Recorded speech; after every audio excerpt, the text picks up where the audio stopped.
Yes. The Leaf Spring Army sends its regards.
Hello, everyone. I am the Enforcer, and I'm accompanied by Enforcer Matt.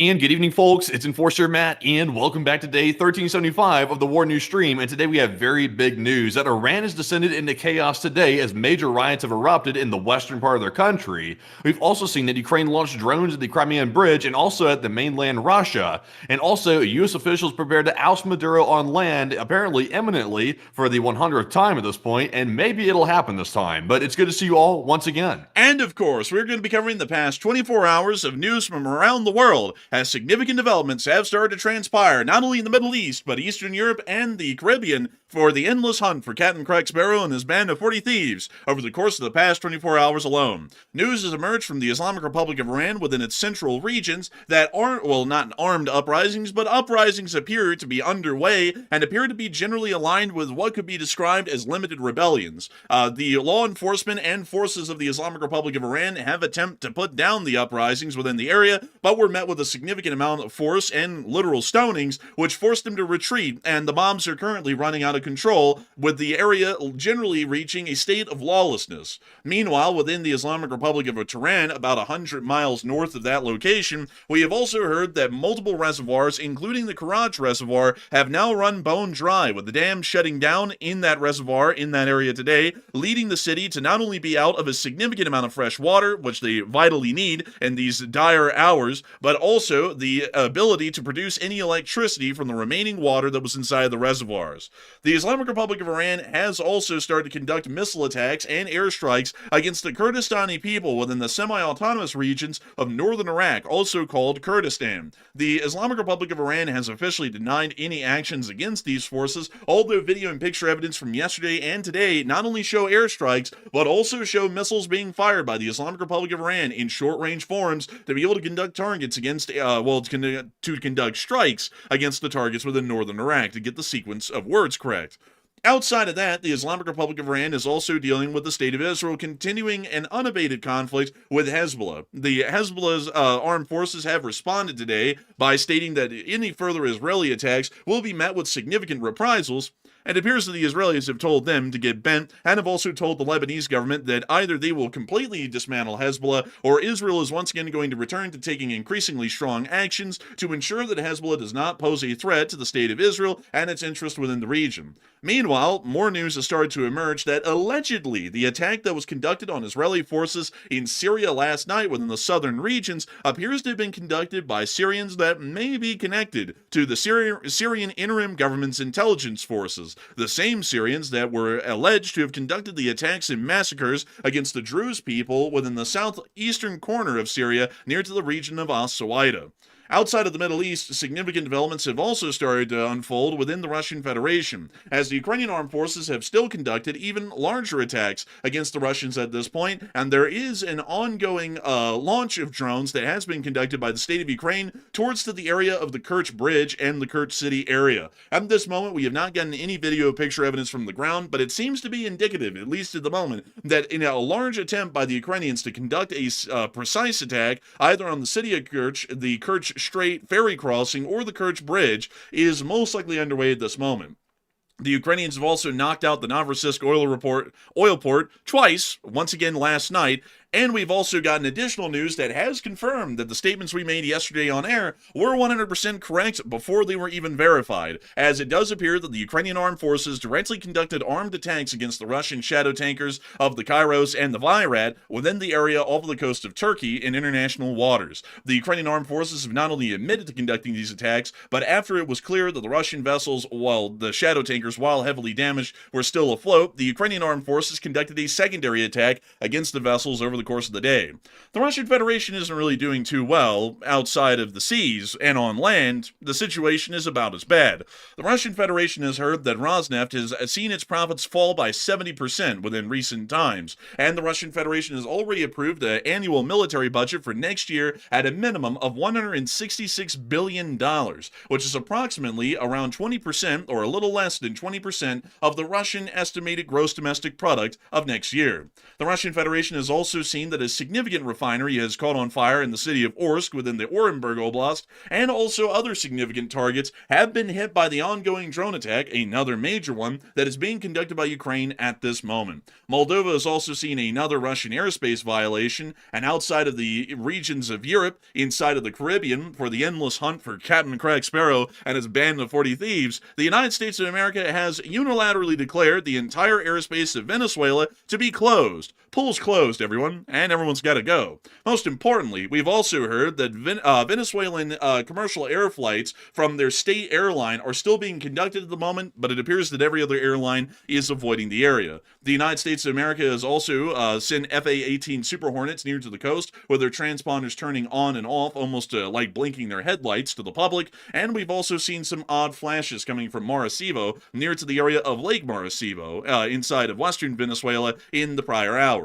We've also heard that the U.S. government is continuing to take actions against the state of Venezuela and preparations to eventually conduct strikes, at least in the words being stated, and we've also seen that a Ukrainian delegation has arrived in Washington today to continue the talks that ended in Geneva and have appeared to have resulted in really no progress, considering the Russian Federation is once again stonewalling any attempts to make it farther than simple talks. The Ukrainian armed forces have also held their lines today and inflicted major casualties onto the Russian Federation's armed forces. Suffice it to say, today is quite a big day of news once again, and we're going to be making sure to get into each and every single major piece of news that we can over the course of the past 24 hours, starting with our largest stories first here at the beginning of the stream, and then working our way on down into the smaller stories throughout the night. Although, y'all will be pretty hard-pressed to see some small stories tonight. Pretty much the entire night's going to be major stories. So with that, we are going to be moving on into the area of the Middle East in the Islamic Republic of Iran, or we could call it the near-to-defunct Islamic Republic of Iran. Iran is dealing with a significant amount of internal issues and a great deal of strife, and not only that, major natural calamities that are plaguing the country. If we could describe any country in the modern day as living through the biblical story of the 7 plagues of Egypt, the Islamic Republic of Iran is probably that country. At the moment, they are currently dealing with a massive drought within the area of the city of Tehran, which is affecting around 10 million people. The government is also dealing with an incredibly difficult situation after the 12-day war concluded, where a decent amount of the Iranian Air Force has ceased to exist, having been destroyed generally by Israeli airstrikes while they were sitting on the ground.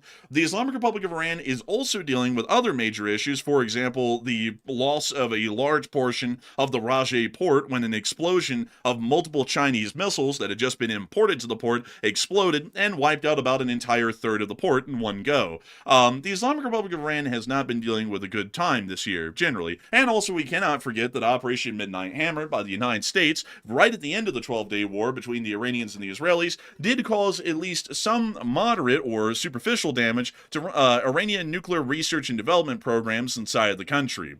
Now, on top of all of that, the Islamic Republic of Iran has put out news today that the Kerch Reservoir is off the grid. This is a bit of a picture that came out today. Holy moly. That is insane. Like, I saw this picture earlier today, literally just sand. It's just like sand and dirt down there at the bottom of it. Just a little bit of water down there at the very bottom of that like pit right there. But that should all have water in it. It's just bone dry. It's absolutely insane, folks. This over here at the top right corner of the screen is actually the Kerch Dam. That is also a hydroelectric dam, by the way, so this is important in 2 ways. One, there is literally no water left inside of the Kerch Dam reservoir. That's the water that's left. It's largely larger puddles, if you want to call them that are left inside of this reservoir. Also on top of that, the Kerch Dam does not have any water that can pass over the dam anymore at all. There's no way that that can happen, and there's no way to replenish the stock of water that's currently within this area, as the watersheds that would feed this reservoir have been in a drought for decades. And so, in a sense, this reservoir is completely out of operation as of today. It's not in a sense, it's quite literally out of operation practically indefinitely. The Iranian Tasnim news agency has actually confirmed that the dam itself, which does provide electricity to the Kerch city area, which is generally a suburb of the city of Tehran, is now off the grid. It is no longer able to produce power. The dam and its reservoir is what is in a state of Deadpool. Deadpool is not the cool character from the Marvel Comics universe. Deadpool, in a literal sense, means that a dam's reservoir is so deprived and empty of water that there's no way to pass water through the dam to continue the flow of water down the larger system, and there's no way to pass water over the electricity generating turbines within the dam to create any form of electricity. In short, the operations of this dam and its reservoir for all purposes has completely ceased as of today. This is the first reservoir that we have heard of within the area of the city of Tehran that has quite literally deprived itself of so much water that it has ceased to exist and ceased to function. We saw satellite pictures of multiple reservoirs, including this one, from about 2 weeks ago surrounding the area of the city that did clearly show us that they were going to be running out of water incredibly soon. We did not expect that we were already going to see an entire reservoir go extinct just within the next 2 weeks afterwards. This is showing us that the Iranian water crisis is actually far worse than the far worst expectations that we had, which were also far worse than the worst expectations that the Iranian government ever stated publicly. They are practically out of water right now. And that means that about 10 million people within the central area of Iran are going to be out of water. This is going to be a significant humanitarian crisis, one of the largest that we've actually seen within the modern century that we live in, or the modern millennium, if you want to put it that way, that we're living in currently, as 10 million people are about to be completely without any water. Now, this is something that is incredibly important to remember, as some people wonder, why in the world are we always talking so much about the Islamic Republic of Iran and its loss of water? Well, it's incredibly important to remember that the Islamic Republic of Iran's government is responsible for the maintenance of the watersheds within the surrounding area, water conservation, and resource management. A lot of people don't really know that, or at least think about that on a day-to-day, but the United States of America's Department of the Interior, the U.S. Forestry Service, and multiple different other state and government agencies are responsible for resource management in this country to make sure that things like that currently happening in Tehran do not happen.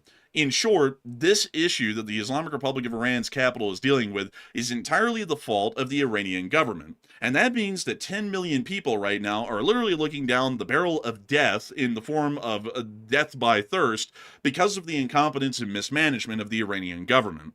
Suffice it to And say, also, isn't it really bad luck that out of all the places in Iran that the water crisis could be literally the worst, it's literally the worst right at their capital city. Not anywhere else really. Like the whole country's having a water crisis, but not nearly as bad as it is in Tehran right now, which is of course the worst thing. And that's why they've been talking about moving the capital from Tehran to maybe another part of the country, is because Tehran is just so badly mismanaged that I'm not sure if there's a way to save or salvage this situation at this point. It seems like it could be hopeless, but at the same time, though, how do you evacuate a city of this many millions of people and simply move them to another part of the country? That seems logistically impossible. it is largely logistically impossible. To put this into perspective as well, just to give you all an idea of this, the population of Iran, just to pull this up for y'all here really quickly, is around 90 million people. So that means that over 10% of the population right now, it's about 13% actually, are being directly affected by this water shortage. 13% of the population. That is a humongous number. To put it into perspective for y'all, in the entirety of the Second World War, around something like 20% to 15% of the entire population of the Soviet Union died in the Second World War. That's generally the estimate that we go off of these days. That means that the same number of people by percentage are being affected by the water shortage in Iran, which has pretty much been created by the Iranian government's incompetence.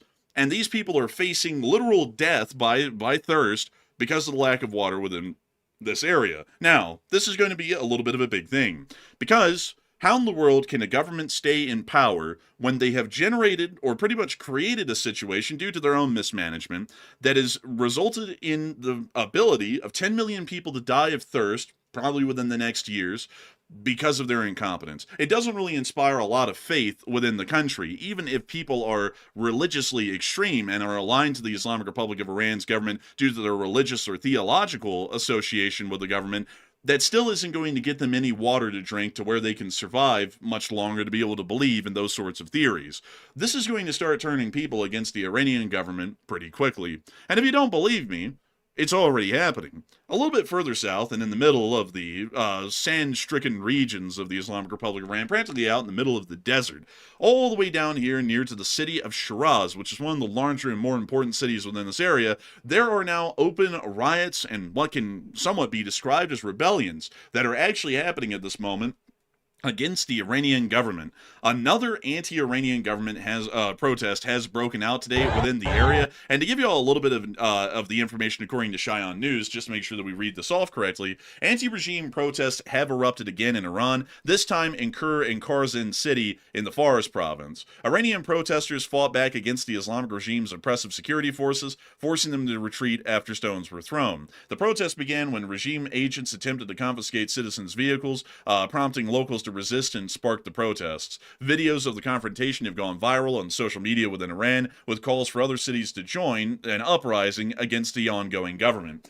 So to explain the current situation, the Islamic Republic of Iran has attempted within this area of the Fars province, which the seat of the Fars province is the city of Shiraz, to go through the area and start confiscating vehicles. We're not exactly sure the legal framework that they were using to attempt this confiscation of civilian vehicles, but from what we understand, they were not providing compensation for the vehicles that they were going to be seizing from the civilians. Considering that a car is a fairly significant purchase for really anyone in any corner of the world, especially within the Islamic Republic of Iran, this caused a massive amount of outrage within the area, and anti-government protests immediately began. These quickly devolved into riots, and then the Islamic Republic of Iran's internal security forces, which is basically a pseudo-military force, attempted to intervene in this situation and stop the rioters from conducting any further actions. Then we saw that the rioters, which you'll see here in this clip in a second, actually started to pick up large stones, large enough to kill a man, and they started to fling them at the security forces.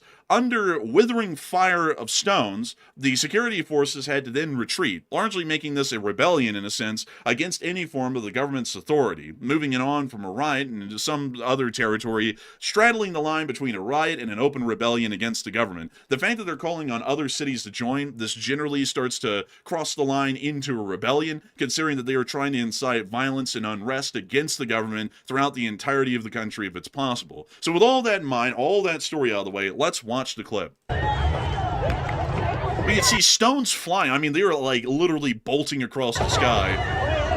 I mean, some people, like, I gotta say, folks, the way these stones are flying through the air at that speed, that far, so the NFL needs to get in contact with some of these people, because these guys would make great quarterbacks. But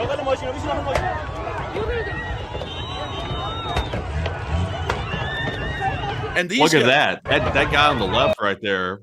Pause for just a second. That guy on the left right there at that white vehicle, that appears to be likely Iranian security forces. It looks like he has a pistol in his hands right there that's standing right next to that car. So the white vehicles up front must be the Iranians, I'm guessing. We believe that these are Iranian internal security inside of the white cars. A little bit odd that they are apparently so underfunded they're using a spare on one of the vehicles. But we can also see that this man here in the sky blue shirt also appears to be holding some form of a pistol as well. All the security forces at this point in the video are retreating under heavy rock fire.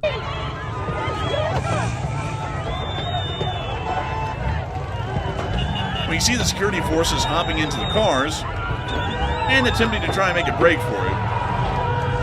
We can also see one guy getting look, mobbed. that guy, yeah, he's getting like mugged or bike jacked right here. I think they were. I couldn't tell earlier if they were trying to take his bike or they were trying to like maybe help him along. I really couldn't tell, but it looked pretty violent. I can't tell either, but let's watch the clip. They pan off of him, and then they pan back, and the bike was flipped over. We don't know what happened to the man who was on it. He's just like disappeared in the midst of that camera panning up moment, but it seems as though there is a decent amount of violence going on in this demonstration at the moment. It clearly does look like a riot. It's very close to either being a riot or a full-on rebellion at this point. We see the security forces tried to gather up all their cars to try and create something of a wagon fort, if we wanted to call it that. It seems as though that's failing, and they're now retreating even farther out of the riot or the rebellion and trying to make it further on out of the area. Rocks are flying everywhere. That sounded like a gunshot, possibly. We don't know. Actually.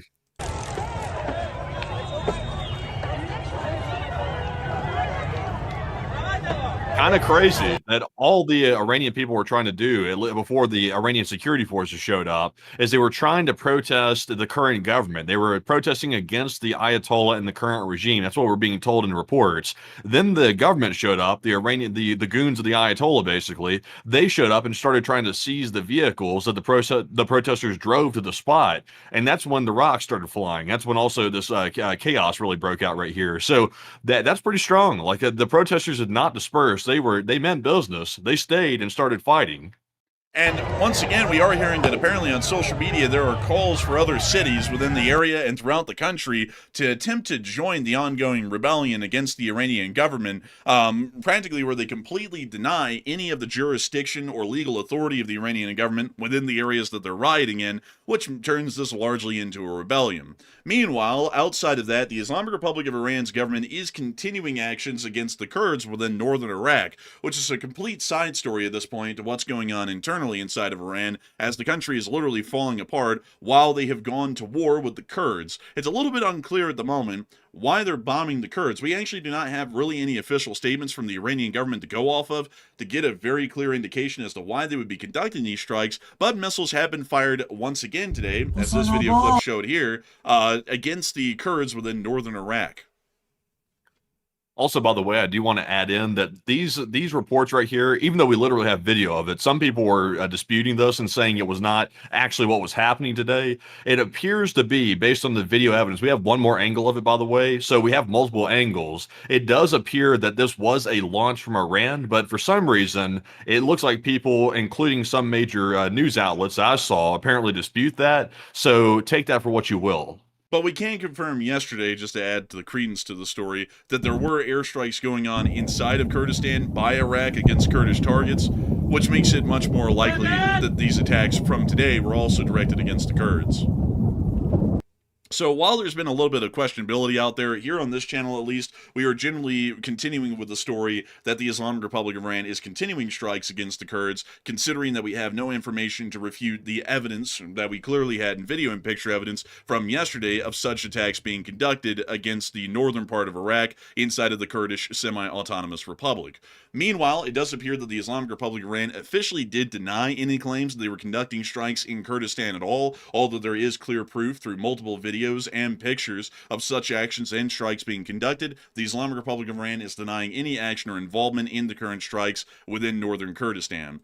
Meanwhile, the Islamic Republic of Iran's government has crazily enough gotten involved in the middle of the whole Venezuela situation with the hunt for Captain Crack Sparrow, as an official statement was made today by Iran stating that the President of the United States' announcement on the closure of Venezuelan airspace is a violation of international law and an unprecedented threat to aviation security. Iranian state media IRIB reports. I gotta say, that's a ripoff of the McRib, I believe, that news agency, but nevertheless, it does seem as though the Islamic Republic of Iran, in the midst of running out of water, having an open rebellion happening within the southern part of the country, and also not only that, conducting strikes against the Kurds, are now going to try and pick a fight with the United States of America on a diplomatic stage about what is going on with Venezuela. So it seems as though they are trying to pick just about everything they can to speed run a complete governmental collapse at this point.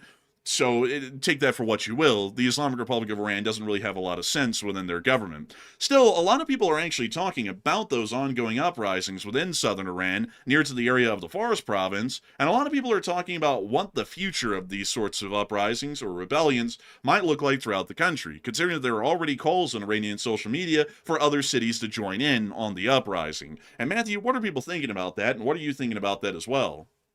All right, so we've only gotten confirmed video footage right now that we just showed from the Fars province of Iran. So right now that appears to be a localized uprising here in the Fars province, which is near the major city of Shiraz. So now that we're hearing it's going to spread, at least according to reports, it sounds like these people inside of the Fars province are trying to convince others in Iran to rise up and do something similar across the entire country. And now the IRGC has basically gotten stoned today, as we saw in that video, and they got chased out. So the Ayatollah either is going to act against his own people or he's going to let them rise up, one or the other. And I think we know which way that's going to go. So what are your thoughts? 56% of the audience said that this will 100% spread across Iran very fast, while 21% said the IRGC will start putting it down quickly, and 15% said this will remain isolated to the Fars province, at least for now. So I would say I agree with the current reporting. I think this will spread. Not really sure how far it is going to spread, but I believe it will, because what the people in Fars province showed pretty much the other Iranians today is the Iranian security forces are not properly equipped, or at least armed enough to take on a large number of them. And of course, they are going very thirsty right now, and they're of course running out of water. So the Iranian people have every reason in the world to rise up against the Ayatollah right now, and I think they will, because at some point, civilians have to choose between life or death. Either they need water to live, or they got to fight the regime, one or the other. So I think it's going to spread. I'm with the 56%. And Enforcer, what say you? I have a feeling that there is a chance that this is going to spread at the moment, and I also have to say that while the Iranian internal security services could just start firing into the crowd and strike and kill people at will, that most likely will not turn out well for the Iranian government, as that will most likely incense the public and cause even further rebellions and uprisings at the moment. If the sentiments against the Iranian government are incredibly unfavorable, which we'd assume that they are, given the internal situations unfolding within the country right now, it is a pretty decent likelihood that a lot of people may join in on this, and any actions by the Iranian government to try and put down the rebellions, especially if they're actually popular, or at least the majority of the public is sympathetic to them, may end up accelerating the uprising and creating an even more unstable situation within the Islamic Republic of Iran. So I generally say there is a decent chance that this can spread fast, and if the Islamic Republic of Iran's government acts in a more hostile manner against the open uprisings at this point and starts to fire into the crowds, it's highly likely that this will start to spiral out of control even faster than currently expected.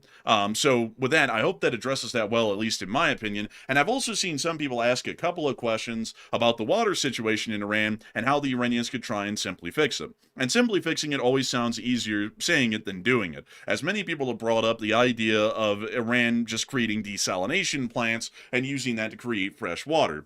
Desalination plants are actually incredibly expensive to operate and require a huge amount amount of electricity and energy to be able to try and separate the salt from the seawater to be able to turn it into some form of distilled water or some form of water with some mineral enhancements inside of it, like most water is within the United States. That is an incredibly expensive process, and the Islamic Republic of Iran would not be able to expend the sheer amount of money needed to be able to produce the volume of water necessary to replace the water that has been lost and they're not gaining due to the ongoing droughts within the area. Basically, that's completely out of the realm of possibility for the Islamic Republic of Iran, and to be entirely honest with y'all, that technology, outside of limited amounts of production that is currently seen around the world in this current day and age, is well out of our abilities. In the future, many smart minds will come up with ways to create desalination plants that operate in a far more efficient way in terms of energy consumption and also in terms of the mechanical process involved, which will make it a lot more efficient and cheaper to be able to use desalination in the future. But at the moment, the desalination plants are incredibly expensive and also incredibly energy consumptive, which makes it fairly difficult, if not impossible, to use them on any massive scale. So if the Islamic Republic of Iran wants to fix the situation, they have to try and find a fresh water supply from another part of the country, which is also going to be pressingly difficult considering that practically the entirety of the Islamic Republic of Iran is a desert with no major rivers running through it. There are some rivers here and there, but not many, and so they would have to, once again, try and find water from another region that's hardly hanging on and then divert it to Tehran and basically shift the water crisis from Tehran to somewhere else. Yeah, and also I saw Miss Disa saying in the live chat that rain won't help either in the short term, and the ground would suck it all up. And that is also a very good point. That's generally true. The ground in Iran is so dry, as you could see in the reservoir for the dam. The ground is so dry that it's literally going to absorb the water. So it's not like it's going to puddle and they can, take that water and then use it. That's not going to be the case. It works. But honestly, I've seen some people saying that they're asking Iran if they want sparkling or still water, and the Iranian simply said they want wet at this point. They want anything. They want pretty much any water. Honestly, folks, I'm not really sure what the international community is going to do about this because on one hand, I find it hard to believe that everybody's going to sit back and let the Iranian people basically die of thirst. That seems to be something which I would have to see it to believe it. But at the same time, though, it's like, how do you help a country that's run by a terrorist regime like the Ayatollah's regime? How do you help a country like that? Because they don't even know how to help themselves, and they don't want to help themselves. They would rather die in a fiery hellfire than actually seek the help of Western countries. That's the sad part about it.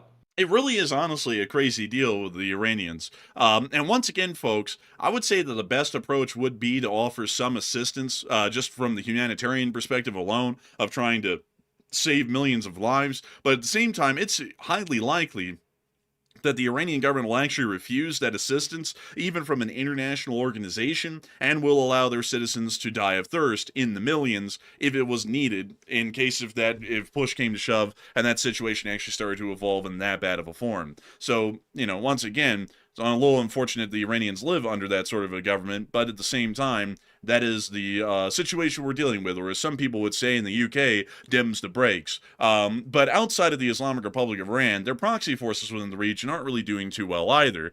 The Islamic Republic of Iran funds and operates a decent amount of terrorist forces within the Middle East. Iran is the most destabilizing force within the area, and generally is the reason why a lot of people look at the Middle East and go, damn, that looks like an absolute war-broiled hellhole of a whole bunch of radicals and extremists. It's generally because the Iranians are paying a whole bunch of radicals and extremists to cause hell around the entirety of the region. If you look anywhere where there is some sort of unrest or a dangerous situation inside the Middle East, there are Iranian fingerprints all over it. Like, for example, Iraq. If you ever look at any unstable place within Iraq, high chances are that al-Nusra, which is a Iranian-aligned militia that is funded by the Islamic Revolutionary Guard Corps of Iran, is behind the instability within the regional areas of Iraq where they exist. If you look down in Yemen at the ongoing Yemeni civil war, it is the Houthis, which are once again funded by the Islamic Republic of Iran through the IRGC, that are continuing that civil war, and not only that, unsolicited and illegal attacks against maritime activity within the southern Red Sea and the Gulf of Aden. If you look at Hamas inside of the Gaza Strip or Hezbollah within Lebanon, you'll once again see that the IRGC, Iranian affiliated and connected directly to the Iranian government, is the one that is funding and operating those terrorist groups within those regions. Practically the entire region can trace back its modern-day instability to the Iranians. So the Iranians are generally the thorn in the side of the entire region, and that's generally why everyone inside of the region is generally largely aligned with the United States and has a significant bone to pick with the Iranians or their proxy forces within the area.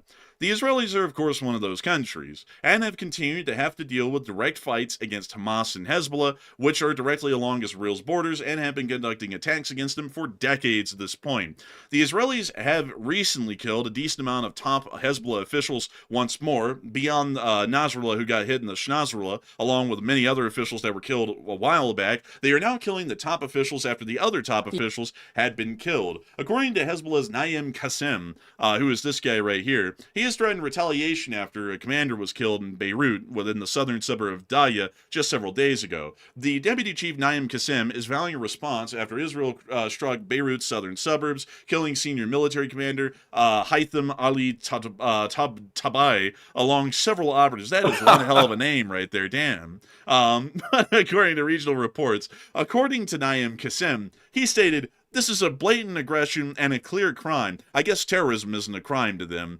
But, you know, killing a terrorist, that's a crime. We have the right to respond, and we will determine the timing for that. I repeat, this is a blatant aggression and a clear crime. We have the right to respond, and we will determine the timing for that. So it does appear that Hezbollah is finally gearing up to possibly conduct more bottle rocket attacks against northern Israel. The Israelis have also sent a message to the Lebanese government in the middle of this, telling them that they either are going to be taking action and dismantling Hezbollah, or the IDF is going to significantly increase the scope of attacks against Hezbollah forces within Lebanon.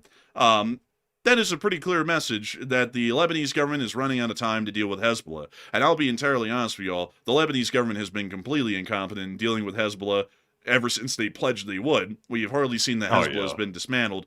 And there's a good reason why. The Hezbollah pretty much runs the country, and the government is a puppet to Hezbollah for the large part within that country. It's basically a terrorist state in every sense but the word. Oh, yeah, Lebanon hasn't really made any real progress at all in dealing with Hezbollah. In fact, I believe Hezbollah even holds positions in their legislature in Lebanon. So how do you eliminate a group if they literally hold governmental positions in your country? That's impossible because they've literally been elected. Let's double check that, though, before we go any further, though. Let's see exactly how many members are in their parliament. 13 of 100. Yeah, so 13 Hezbollah. They literally have their own loyalty to the resistance bloc in their legislature. So obviously, Lebanon's not going to handle this. They're letting them participate in the government. Who the hell lets a terror group join the government unless they endorse that group? So, you know, Lebanon's not doing anything. Israel's got to do what they got to do because Lebanon's not going to cut it. So I want to point this out to y'all, folks. Take a little look at this here. The largest party in the country currently is the LF, the Lebanese Forces, which is a Christian-based political party and militia during the Lebanese Civil War and still exists at this moment with the largest amount of seats, 19. Hezbollah holds 13 seats. It's one of the largest parties within the Lebanese parliament outside of the Christian militia, the LF. So it is a quite significant political power player. It legitimately holds political power in the country. And not only that, one thing that is absolutely insane, I don't know if anyone's noticed this, but they have one member of the Arab Socialist Ba'ath Party. And if y'all don't remember, that was the party of Saddam Hussein. They somehow have a Saddam loyalist, one representative in the Lebanese government, 22 years after he was executed after the U.S. invaded Iraq in 2003. I don't even know how the hell you have a Ba'athist party member in your government 22 years later after Saddam was killed, who was the guy who created the Ba'athist party in Iraq in the first place for that to even exist. Like, that is actually kind of a whack government to see something like that actually exist. I mean, that is legitimately insane. But anyways, outside of that, this is something that will have to be dealt with. And generally, while we have brought up some questions here and there in the Middle East about the actions involving the Israelis, I will say this. The United States and Israel are united against a common foe within the region, which is the Islamic Republic of Iran and its terrorist forces that it supports within the region. Its proxy forces for the large part. And for that reason, I would entirely agree with the Israeli state that an action needs to be taken against Hezbollah to see that they are completely dismantled and destroyed. destroy. Not only are these forces against the state of Israel, which they generally conduct their direct attacks against, but they are also against Americans as well, and pose a significant threat and risk to U.S. interests within the region, as they do conduct terrorist attacks against U.S. interests alike, just like they do on the Israelis, making that a common front issue that we can align with the Israelis on and continue to try and take action in. I would support the Israelis 100% in taking action against Hezbollah once more, and I would say that all of their attacks so far, while generally breaking the existing peace treaty, are generally well within bound. Outside of that, another interesting development has also happened within the Middle East concerning the Israelis, for that matter. Some of y'all may have actually heard that some Israeli forces landed within the southern area of Syria and actually got in a firefight with some Syrian ground forces. We're not sure who they were at the moment, but it was quite a large question who in the world was involved in that.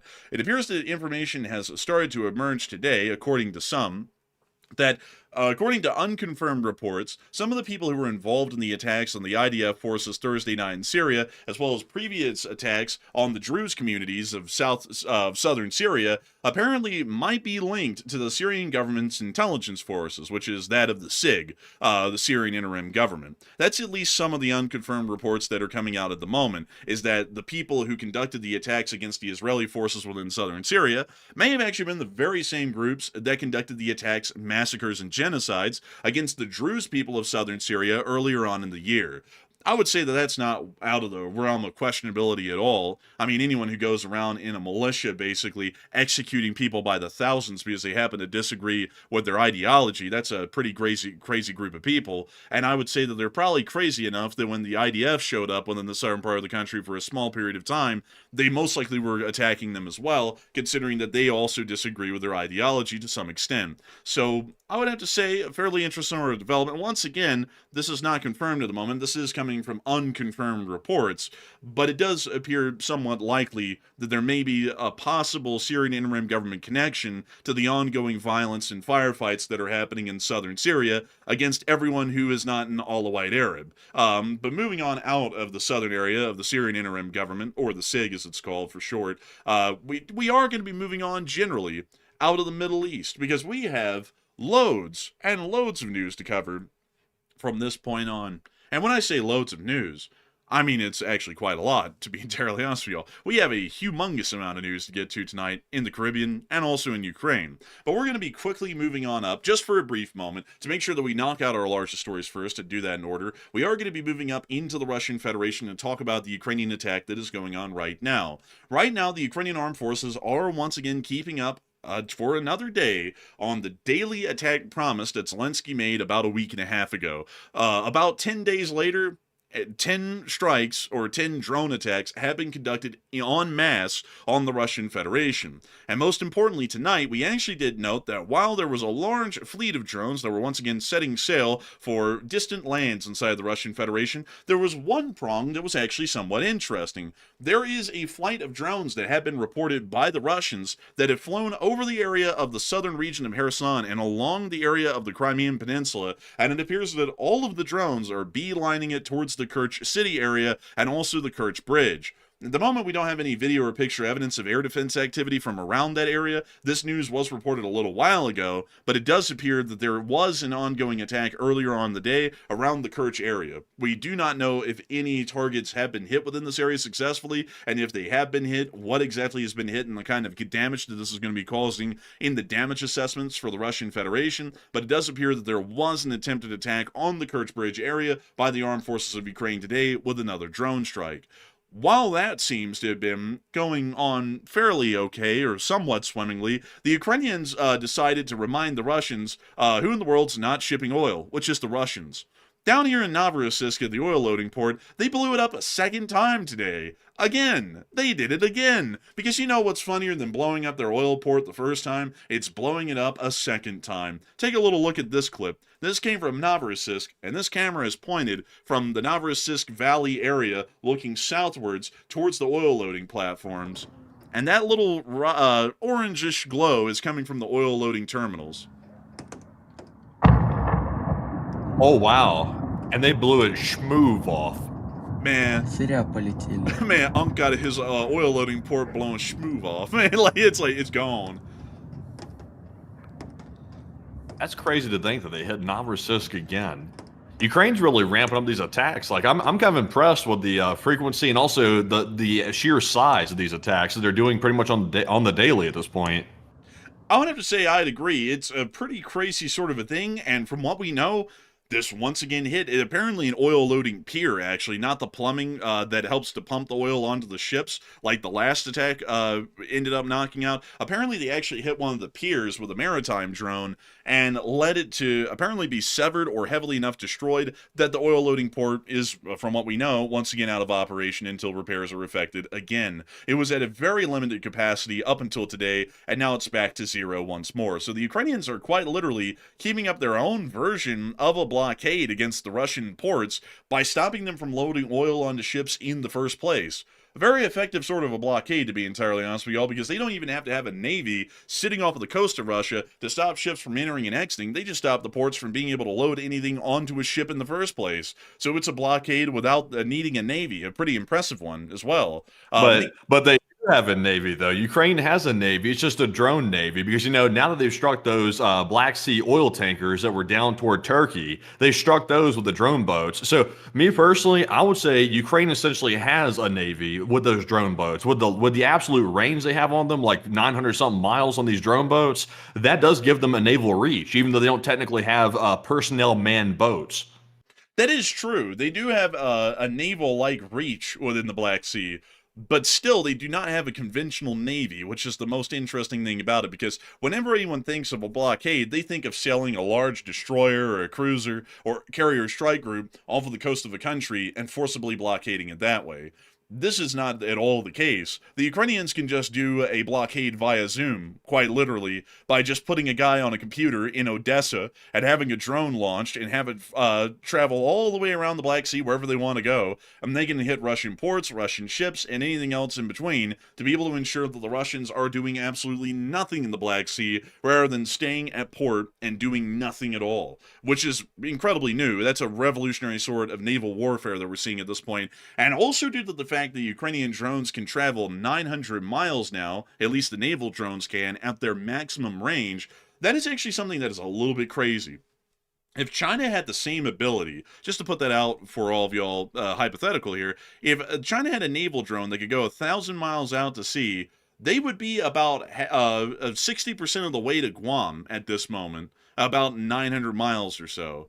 That is quite a significant sort of a reach at that point. And the Ukrainians are able to do that in the Black Sea. So they are able to literally conduct any attacks anywhere they want within the Black Sea, because the farthest distance from their coastline in a straight line is only 600 miles. As the crow flies, of course. It's going to be a little bit longer considering that they have to go around Crimea. But nevertheless, that means that any single Russian ship, no matter where they're trying to hide within the Black Sea, is a possible target. If it is out at sea and the Ukrainians have a drone nearby, they can actually try and target and hit the ship. And there's practically no defenses that the Russian Navy has built into their vessels to defend against those naval drones. And we've seen that the attacks have been wildly successful as a historical standard throughout the whole war. It even makes the Russian attempt way early on in the war to bring the Russian fleet down here to the little port, and I want to find this one really quickly, the little itty-bitty port. Where in the world is it, Matthew? I'm trying to find it here. It was along the... What port is it?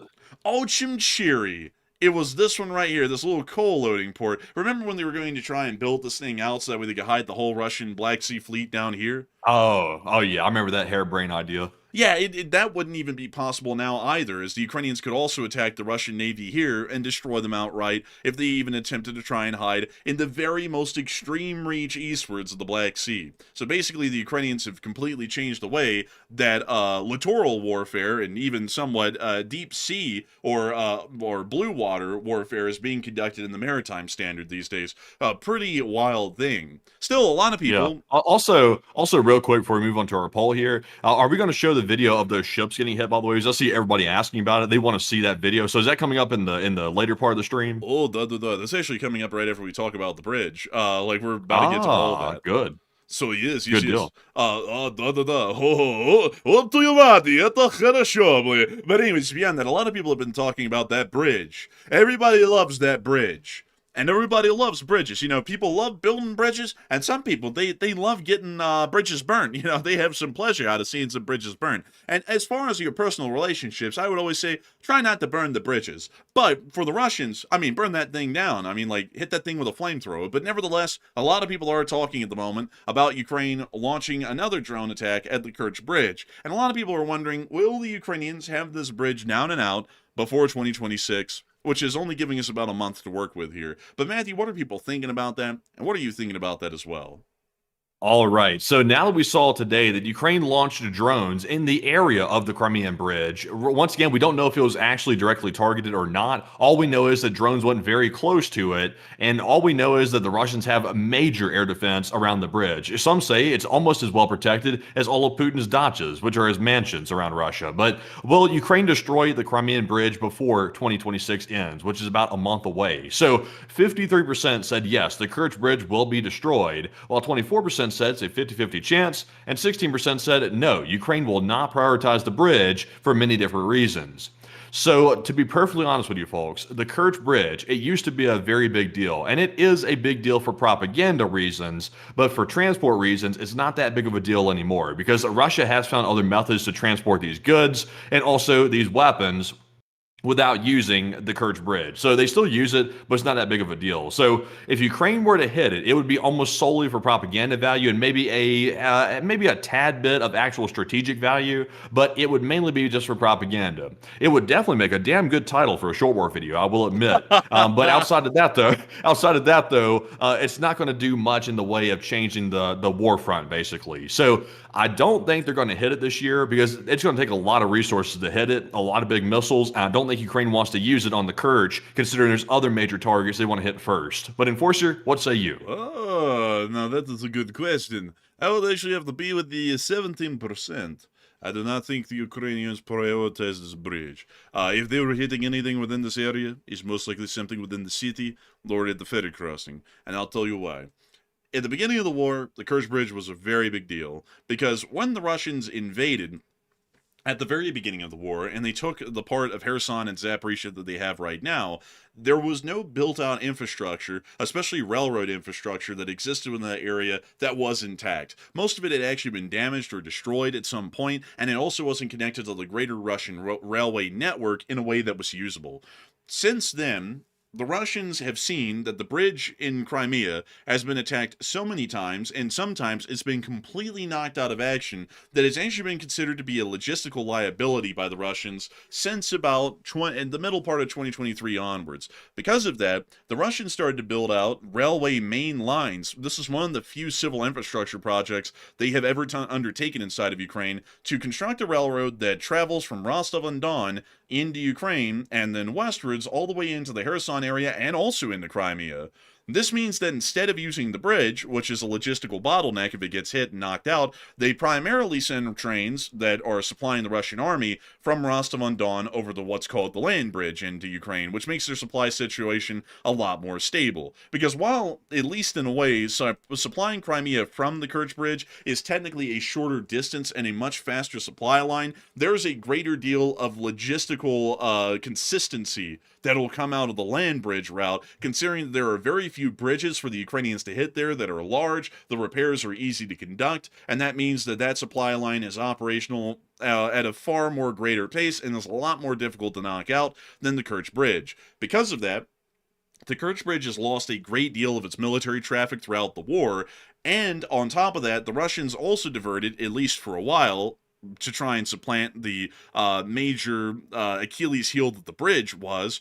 They tried to supplant the transport of goods on the strait to the ferries, specifically the railroad and road ferries that went from Kerch here to this little peninsula here at Chushka, or as it was called, Kavkaz back in the day. Kavkaz was hit so many times that out of the 4 railroad ferries that Russia had that was operational here, 3 of them were sunk, practically at their moorings, and only one of them was left operational, and it was even moderately damaged as well, pretty much also destroying Russia's supplementary ability to transport goods across the strait.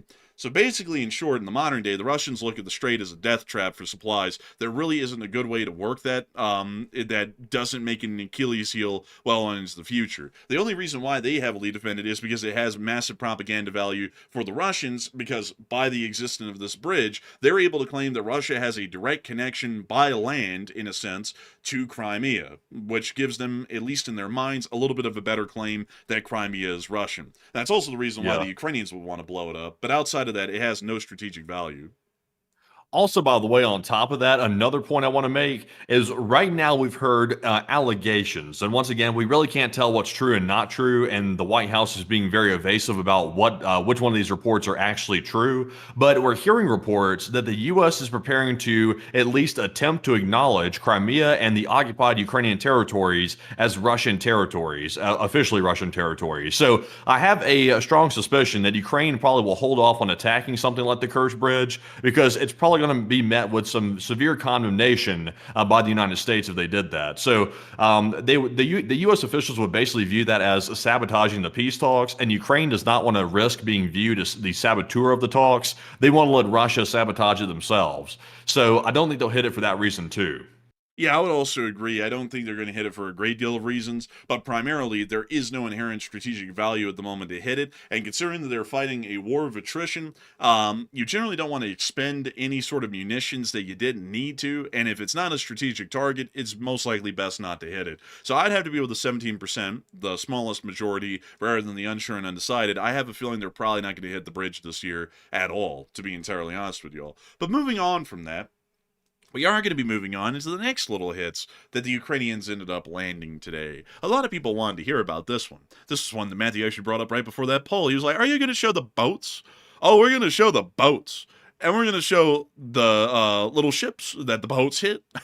You see what I did there? I thought y'all thought I was calling the big ships boats. I was actually talking about the little Ukrainian boats that blew them up. But little ships. Those are big ships. Man, I mean, honestly, man, they kind of are like little shits, though. Like, man, like they kind of are. I misspoke actually on that one. I meant to say, I was going to say little ships. I was like, wait a minute, it's big ships. Those are massive. So, getting outside of whether they're a big ship or a little shit, I'd say it's probably somewhere in between. But getting on into our news here about these ships.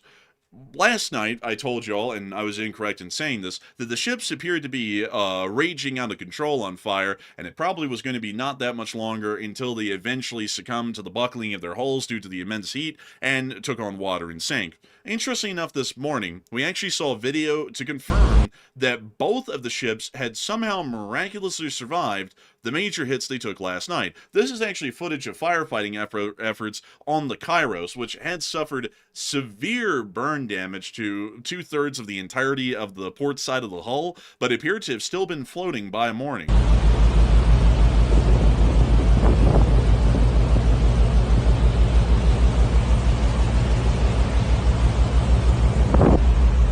That motor sounds damn good right there. I don't know what engine that is in the background, but man, that thing is vrooming. Man, that's one of the marine motors. And also we got to see the Virat as well right here in the daytime. This is the damage that the Virat sustained. And something else that's quite interesting is that there were several smaller punctures along the waterline. And that is very telling, because that actually means the Ukrainians didn't use a maritime drone to hit the Virat. They actually used smaller flying drones, like the ERUPTS, to be able to hit this. These impact sizes are close to what would be about a 100 or 50-pound warhead that would be on a ERUPTS. They're not incredibly large, and they also didn't puncture low enough at the waterline to be able to be done by a maritime drone. So that actually shows us the Ukrainians conducted the attack apparently on both vessels with airborne drones, not naval drones, at least at this point when the pictures were coming out in the morning of the damage that had been sustained. We also got a closer up look at the damage on board the Virat here, once again showing us the punctures above the waterline, mind you all, which would once again show us that this was not done by Ukrainian naval drones like a Magura or a Sea Baby. These were actually apparently done by ERUPTS. Still Ukrainian nonetheless, but a completely different delivery system for the bombs than the boats that we originally thought they were. But don't worry, folks. The Ukrainians ended up making us correct anyways, because the Ukrainians then brought in the boats to be able to blow up the ships. So we were at least wrong last night in saying that they probably hit them with Maguras or sea babies. We actually were incorrect in that. But if we had said it tonight, we would have been dead on the nail, because they did end up sending the sea babies down here to finish them on off after the crews had abandoned the ships and left them adrift at sea. So now here's the footage of the Ukrainians finishing off the ships today. Look at that thing. So graceful going in there. The water's a little choppy out here, too, and it's still handling it quite well. Oh, yeah. Also, notice this, folks, just to make sure that we confirm that this is today. You can see the burn damage here on the back of the ship, where it's pretty much charred black, like we saw in the firefighting clip. This is apparently what I believe to be the Kairos that we're looking at right here. I'm not exactly sure which one of these vessels it is, but it appears to possibly be the Kairos. So now they're actually going to hit it at the waterline and actually sink it. And there they go, going on in. Oh my God. And also, how'd it go from, like, was that a thermal view, or why'd it go from night to day? This was apparently a thermal view, and it was in daytime because the sky is illuminated, so it is daytime in this clip. And then this was another drone off at a distance that was actually watching the ship as it was hit. And that is insane, honestly. Like, really, does Ukraine even need a real navy? Like, for example, a traditional manned naval force if they have these boats? Because, I mean, this is doing as much damage as a real navy could do, essentially. And they've got the surveillance drones, they've got the attack drones. I mean, they got the whole kit out here conducting this. I mean, honestly, I don't think they would. Like, for the Ukrainians, for budgetary reasons, they could probably get by with just having a drone-based navy only. But for more conventional states like the United States, it would still be better to have a full, fleshed-out navy like ours, because we were able to fire anti-ship missiles that travel at 600 and 700 miles an hour, which is far better than about the 40 and 50 miles an hour these Maguras are able to travel at. So as far as being able to conduct conventional naval actions, a conventional navy is still appropriate. But the Ukrainians, considering that they don't have that kind of money for a conventional navy generally, they could get by with the drone boats alone, and especially considering that they're only having to conduct closer to shore maritime operations in the Black Sea, this is well up their alley for the kind of environment they find themselves in. Also, by the way, the explosion from this, folks, was the equivalent of a torpedo, like a Mark 48 from the U.S. Navy. These things pack a punch. You can even see, I mean, the force of the explosion is so strong. You can actually see here at the waterline marker, kind of where the iron oxide is painted on to be able to stop corrosion and barnacles on the ship from building up as badly. You can actually see that rock from the explosion, giving you an idea of how strong this really was. See, you can see it kind of rock up and then back down right there from the force of that explosion. And the ship was then sinking. It appears to have been taking on water at the stern where the puncture was made, and it was sinking rapidly and wildly on fire. Crazy. Also, you say that you believe that aerial drones also hit some of these as well, in addition to the naval drone boats? That appears to have been what they used from last night, because these pictures right here of the close-up damage actually came from last night and right before the Ukrainian naval drones hit the ships today. And all of these explosions here are incredibly small, like the punctures. Let me get the daylight picture to get a better example of that here. We'll go look at the Virat for our best example. These are the punctures here. And if you look at this explosion right here, this explosion and the mass of that and the force of that would not end up creating a crater on the side of the hull that would only be that large. I mean, this thing was a torpedo-sized explosion. This thing blew a several dozen foot wide gash in the side of the ship when it exploded. This, on the other hand, appears to be some sort of aerial-based drone, because also notice that some of the impacts are a good bit above the waterline. Yeah, the only reason I asked that question is because generally, based on the reports we got the other day, nobody really said that they saw any aerial drones coming in. I would say it is unusual, though, because it does look like these impact spots here, the penetrations into the hull, some of them appear to be well above the waterline, actually, suggesting that it was something perhaps aerial-based. So that's interesting there. But they definitely, I think the aerial-based drones have nothing on the sea drones. I think the sea drones can definitely carry a hell of a lot more munitions that we saw there in that clip when it exploded. And let's see here. I'm trying to see, folks, if I can find us the well, I'll show you the close-up damage over here. This was at night, but it still shows it. A naval drone like the Maguras and the Sea Babies that we're watching hitting the ships right now in this clip, they would have never hit the ship.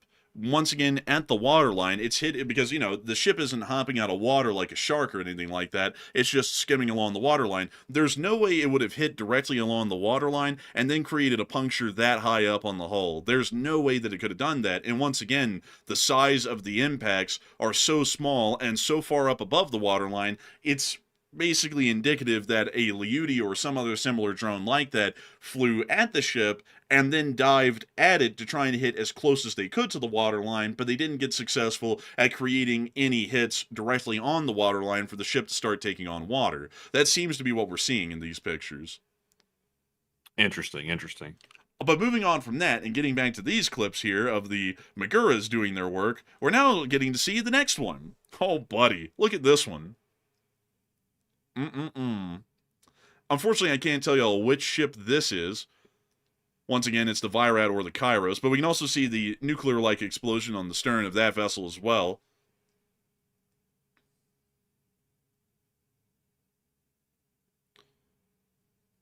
And we can also see the hit again right there.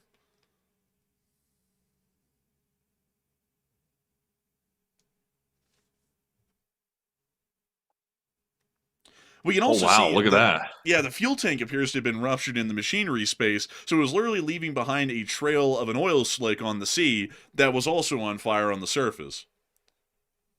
Yeah, and it could have been from the hold because according to what we had heard, I believe these ships were empty. I think they were heading to port in Novorossiysk. So I think they were going to pick up oil. They weren't going to drop it off. They were going to pick it up according to what we had heard.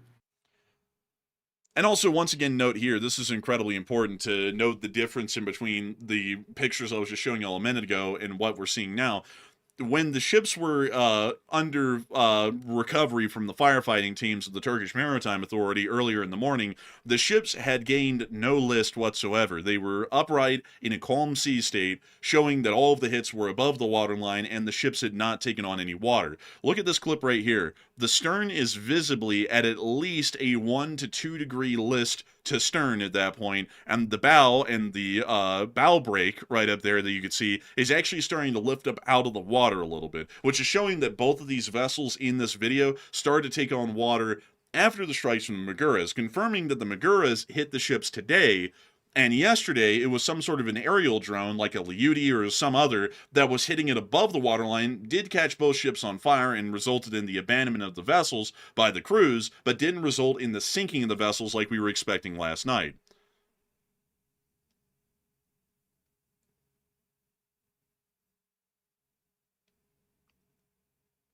I wonder where the surveillance drones went, like after this attack was over, because it looks like they left the scene. So did they go all the way back to Ukraine? Because to my knowledge, a 900-mile range is one way. It's not like a round trip or something. So it's like, what happened to those? Man, honestly, I guess they just went home. Like, they just went back to where they came. They're like, mission accomplished, and then they just drove home, I suppose. Also, here's a duplicate of the firefighting clip, but we've already seen that enough. It's not worth seeing it a second time. But the two ships have been hit quite heavily. It does appear that they have been knocked out of action for the larger part. We cannot confirm that they sank or sunk yet, to use the correct terminology there, but we'll be waiting to see if we get the confirmation of either one of those vessels actually sinking due to the damage caused. Still, a lot of people are talking about the strikes on the two Russian shadow tankers and the fact that the Ukrainians have confirmed through the footage that they were the ones behind the attack directly. It was not an errant sea mine like some people were saying, and it also wasn't just an act of God. This was a direct action by the Ukrainian Navy against the Russian Federation's shadow tankers. And a lot of people are putting in their thoughts and opinions at this moment about this attack. And Matthew, what are people thinking about it, and what are you thinking about it as well? All right. So kind of like the enforcer mentioned, some people yesterday, some other analysts were trying to sell us on the idea that this was sea mines, apparently. These sea mines apparently developed motors, and they found a way to accelerate toward this massive ship. So it was a very errant mine, apparently. It turns out that they weren't mines at all. It was actually multiple Ukrainian drones that struck this thing. So what are your thoughts? What is Ukraine doing with this attack on two Russian or alleged Russian Shadow Fleet tankers? 69% said Ukraine Ukraine is starting a blockade of Russia, while 15% said it seems like a warning to Putin, and 10% said Ukraine likely struck these ships randomly just because they felt like striking some ships today. So I think Ukraine would like to start a blockade of the Russian ports. I think that's what they're going to try to do, but at the same time, though, we have not seen any subsequent attacks after this one. So Ukraine doing this on a regular basis, that would almost certainly mandate a strong Russian response. So I'm not sure what Russia could do to respond to it, but Russia would have to come up with something, because that would literally permanently choke off most of the remaining oil sales that Russia is making right now. That would pretty much choke off the small amount they have left, which they cannot afford to take as a loss. So I'm with the 69%. I think Ukraine is going to try to start a blockade, and Russia is going to respond to it. But Enforcer, what say you? I would have to say Ukraine is effectively blockading Russia in every way possible at this point. It is a three-form blockade, hitting the refineries, hitting the oil loading ports, and hitting the ships that go to the ports. Basically trying to knock out any way that Russia can have any spare oil to ship to the greater world. And also hitting the oil storage depots, by the way. That's an important one to point out as well. So with all three of those together, the Ukrainians have effectively created a blockade on Russian oil going out to sea to be sold. And I would also say that while they can't really stop the Russians from shipping oil out of Ust-Luga at the moment, we haven't seen them hit that port yet, they are going to be effectively stopping the Russians from ever using Tuapse or Novorossiysk as usable fuel ports at any point in the future. Those are effectively blockaded from this point forward. So I'd have to be with the 69% as well. It appears to be the clear start of a blockade. And so I hope we were able to address that news well. And now that we've covered those big stories today, it's time for us to move on to our next big one. Kind of bouncing around the world here to make sure that we get our biggest stories out first. And it's time for us to move on, folks, to some segments that some people say are the best named ones in channel history. You all know what we're about to be going to. It's the legendary news of the hunt for Captain Crack Sparrow and his band of 40 thieves. But before... Oh, man, what the hell, man? You went, man, I was like, yo. Yeah, that's a pirate there. That's a pirate there. He said, ho, we got some Crack Sparrow out there on the boat. Come on, man, put it away. That's illegal. Put that down. Put it down. You know what they say, Jack? You step on a crack and you get hit with a drone strike. That's what happens. It's how it works. Look, Jack, you got to understand. You got to ask your Maduro's heaping in empanada, or anyway. But anyways, folks, it is time for us to start moving on into the news everyone's been looking for, folks. It's the hunt for Captain Crack Sparrow. But before we get on into the hunt for Captain Crack Sparrow, I do want to make sure that we take a little moment here to address a couple of questions from the chat and give folks a bit of a halftime, so that way you can get some popcorn, go to the restroom, or check your emails, or call your family if for some reason if you needed to. I don't know why you'd be doing that at this time of night, but just in case you needed to, I mean, you got the time. So we're going to take a couple of questions, 3 of them, in the meantime, before we get on into the rest of the news for the night. So Matthew, what do we got?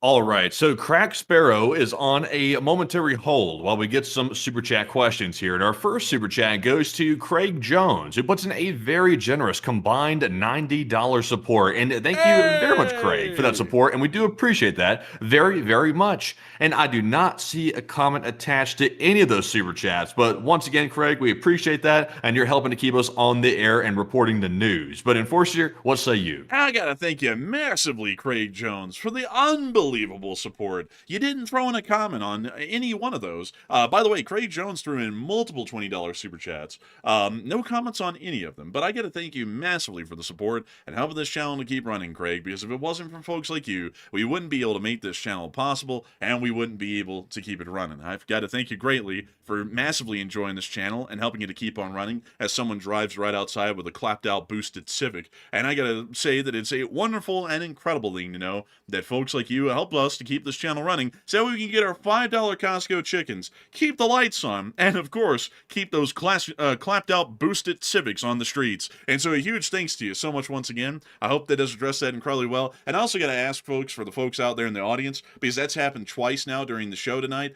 can you all hear that? Can you hear that, Matthew? I can't hear anything, honestly. Oh, thank the Lord, man, because I thought people could hear the boosted Civics driving by, and I was like, man, that was going to start getting me enraged if people could hear that. I was about to have to go seeing about telling someone to keep the noise down. You know how that goes. But anyways, with that, I gotta say a huge thanks to you for the massive support once again, Craig Jones, and helping this channel to keep running. And thank the Lord noise suppression works on OBS and apparently Discord as well. So with that, we are on to the next one.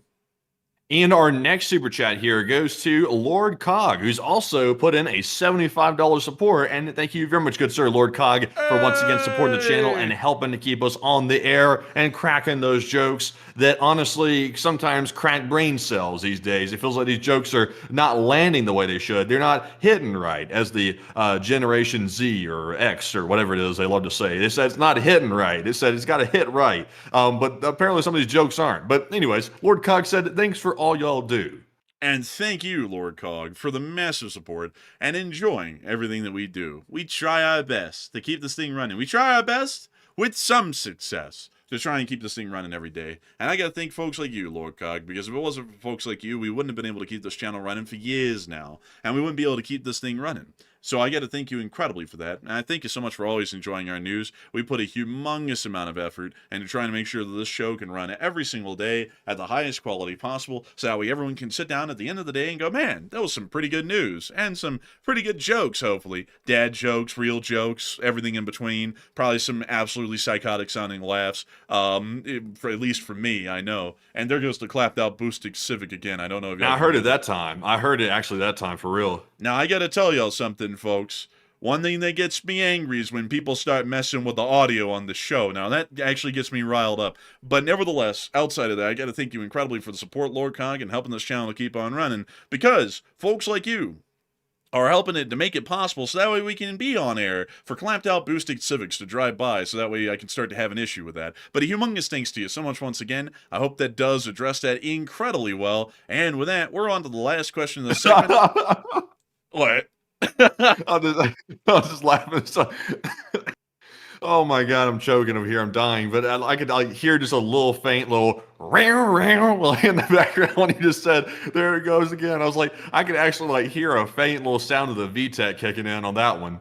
Man, I'll be honest with you, man. Whoever that is, they're apparently around here. So that doesn't usually happen during the show, but it happens before the show, and I'm always like, you know, I don't know why in the world someone's got a straight piped little shit Civic driving through here. I'm like, I don't know who in the world goes, yes, I want to hear the sound of someone shitting in my ear the whole time I'm driving. Who in the world thinks like that? You know, I don't know. Because generally I like it when vehicles are about as quiet as they can get, to be entirely honest with y'all. I like a good engine sound here and there, but it's got to be more so of a purr than a brap, just to be entirely honest with y'all. And that is a brap. That's not a good one. But nevertheless, I hope that does address that well.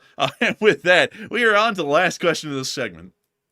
All right, so this one goes to Jack Ray, and Jack put in a $50 support. And thank you very much, Jack Ray, for helping to also keep the channel in the air, and we do appreciate that. He said, Iran is caught in their own thirst trap. Oh, yes, I'm telling you what, the thirst trap is real on this one. The Iranians, they woke up one day and they thought they saw a supermodel in the distance, but it turns out they'll forgo the supermodel for now, and they simply want some water. And like I said earlier, they don't care if it's sparkling or still, they simply want the water wet. That's all they want at this point. And they don't want it salty either. They can't have that salty water from the sea. That's not going to work. So I have no idea where they're getting their water from. Honestly, I do feel for the civilian population, because obviously they live under a maniacal dictator regime that they really can't help at this point. But at the same time, though, they're going to have to do something about their government. Like if they have a problem with dying of thirst, well, this is your chance. You can overthrow the Iranian regime, which is obviously a terror regime, and you can solve all of our problems that way. But Enforcer, what say you? And I had to be honest with y'all, folks. I had to say, the Iranians, they've been caught in their own thirst trap, and they are getting thirsty. But not for women. It's for water. And they are having a rough time finding both, really. But outside of that, they can't really get a lot of water from elsewhere. So basically, they're kind of screwed. You know, and that's actually the case for a lot of places. Now, not to quote the great and late Sam Kinison, but you live in a freaking desert! Nothing grows out here! Nothing grows out there. And also, there's no water. So it was really stupid to pack, 90 million people in a country with no water, and then act like the water's unlimited. You know, it's a lot like that in a lot of desert countries. For example, the U.S. Southwest, where people keep flooding in. Like, and then, and also what's another thing that's really crazy, folks, is that some people out there, and I have to say that these are very, very ignorant people, in my opinion, because I don't know how they lack this much sense. But there are some people in America, folks, who sit there and say, there ought to be no limitations on water usage in the Southwest because all the lack of water down here is made up. It's like, how stupid can those people be? Like, it's like if you take them to the Sahara, are they going to have the same concept that there's just unlimited water in the sand? Like, do you just, like, in these people's minds, do you just pick up sand and wring it out like a rag and water comes out of it? Where in the world do they think the water comes from? Like, it's a fairly important thing, I've got to say, that you kind of like live to your environment more so than trying to make the environment live to you, because the environment will crush you in any part of the world if you don't try and live to it. And, in arid places like the U.S. Southwest, which is nowhere close to being as arid as, say, Iran, you have to make sure that you implement some sort of restrictions of some form, either on the number of people who can live in that area or on the amount of water that these people can use in total every year, so that way you don't end up running out of it, because it will run out.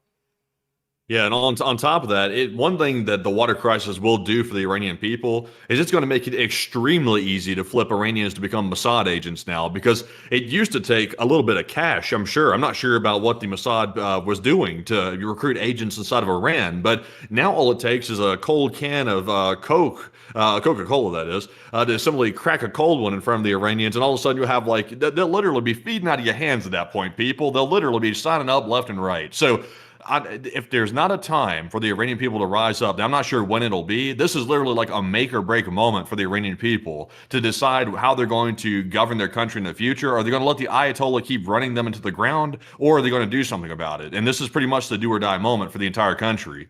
This is the do or die moment for the country. This is basically like the famines and droughts in France that led to the French Revolution. Basically the same thing. So we'll have to see how it turns out. I have a feeling it might turn out poorly for the Iranian government, which would be to our benefit. Also, I've seen some people talk about the Utah area isn't in the Southwest. You're correct. But Utah actually does have a water issue as well. The Salt Lake is drying up because of active human involvement within this area because of the population. And I've looked into this, folks, and I've researched it. And Matthew, this is something interesting. I'm going to make it short, but this is very interesting. You know how the watersheds of the Wasatch Front is how everyone gets the water around here. You already know that because we talked about that off air. So what's interesting is that there are a load of little water reservoirs that they've made around here to keep the water in to create fresh drinking water. But that stops a large amount of the water that naturally would have flowed into the Salt Lake and kept the Salt Lake at its base level that it was always at up until about the mid-80s. So that's the reason why the Salt Lake is actually drying up and losing a lot of its water, is because there is so much water consumption going on and water conservation in the reservoirs going on that's stopping the flow of water into the Salt Lake, which is what's drying it up. Yeah, that's fascinating. Yes, quite fascinating indeed. He gave a quick answer on that because he's wanting us to get going. But with that, I hope that does address that the best I can. And big thanks to you once again for support and help with this channel to keep running, because I would have to say the Islamic Republic of Iran is definitely in a thirst trap. I'd have to agree. So humongous thanks to you so much once again for the support and help with this channel to keep on running. And with that, folks, it's time for us to move on into the news segment everyone's been waiting for. At least the name. The hunt for Captain Crack Sparrow and his band of 40 thieves. And it's time for us to get on into all the news that we have from this region. Starting off, our first bit of news for the day, we did confirm that the U.S. has set up its TPS-80 radar within Trinidad and Tobago, with footage showing that it is actually operational. Oh, we can't show that. We can't show that footage right there, by the way. Well, I mean, I gotta say, I mean, it was there. I mean, it's there and operational. It's just that we can't show that footage, unfortunately.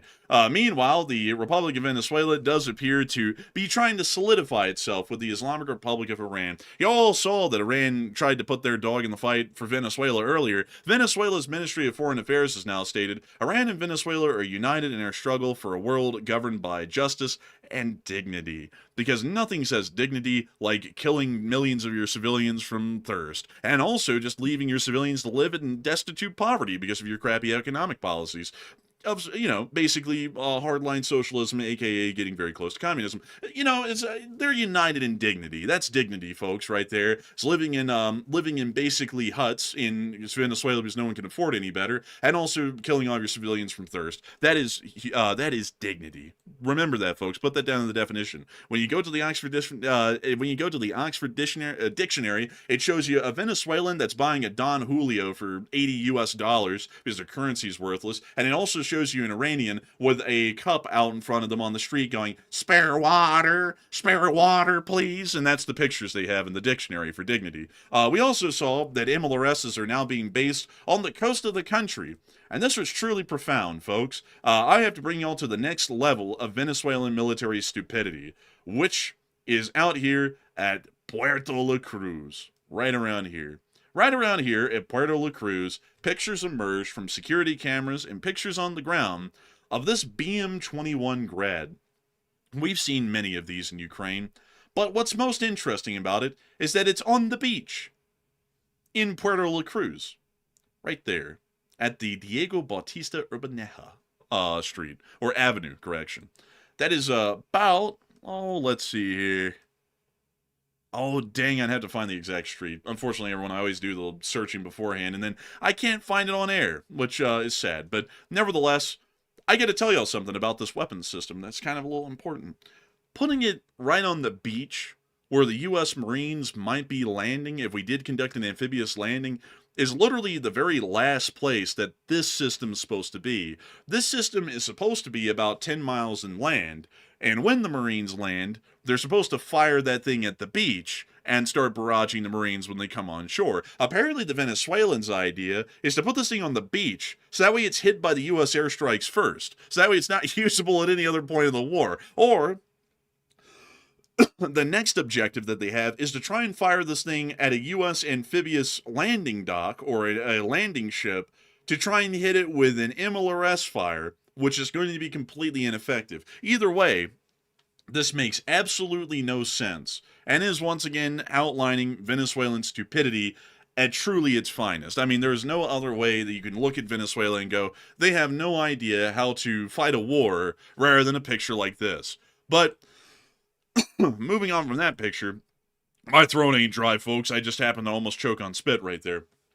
Moving on from that and into the capital of Venezuela, we also have been able to hear further details and information off the coast of U.S. air activities that are happening within this area. 2 U.S. Navy FA-18 Super Hornets have switched on their transponders over the Caribbean near Aruba and Curacao. We were able to see them right here. There they are. Aruba. I said that so wrong. Like, I butchered that. It's Aruba. It's Aruba, not Arubra. That's a totally different place that doesn't exist. And also on top of that, folks, apparently, according to information we got earlier today, the president has now shut down the entire airspace of Venezuela. To all airlines, pilots, drug dealers, and human traffickers, please consider the airspace above and surrounding Venezuela to be closed in its entirety. Thank you for your attention to this matter.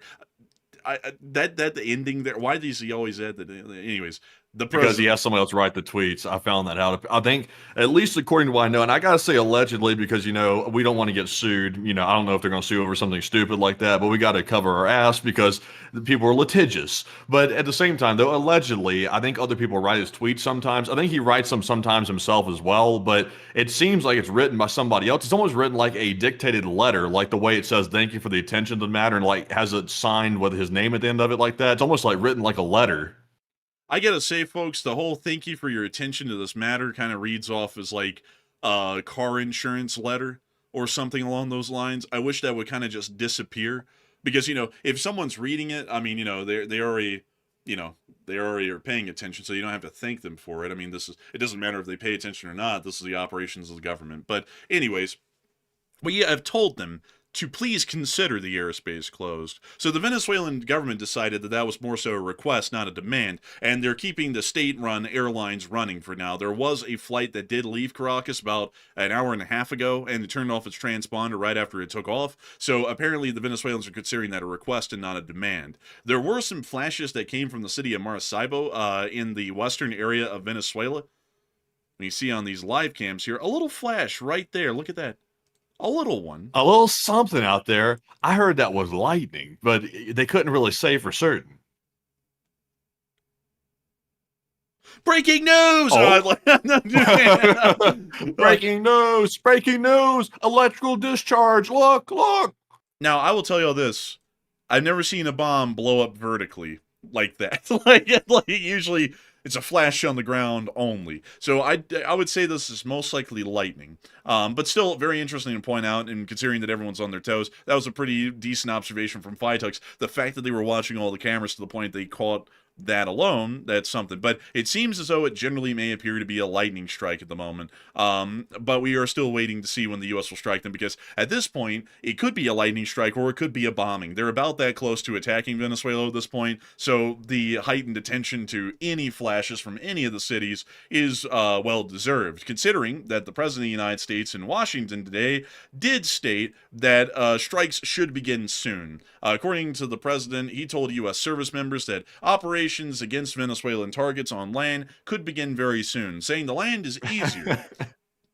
Man, he is just like, he is honestly at this point, like, just teasing people. It's like, how many times has he said that? It's like, he said that, like, I can't even remember how many times he said that. Like, we have literally titled, folks. I know some people are probably getting tired of this. Literally, we've had to stop titling our streams with Venezuela strikes imminent, because it's been imminent so many times because of the president saying it's coming soon that we've had to stop using that as a title because we don't want to look like clickbait. But we're going off of the statements he's making, and he's doing it all the time.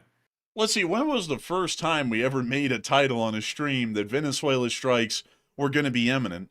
That was a while ago, as Let's see, a month ago, over a month ago, on the 15th of October, U.S. Special Forces infiltrate Venezuela, which he did state publicly. He said that U.S. Special Forces were in the country. That was a month and a half ago. And then, let's see, let's see here. Let me, I gotta find the ones that, oh yeah, here we go. September 21st of this year, U.S. threatens war on Venezuela and Afghanistan. That was when the whole Kabul air base thing was a deal for a while.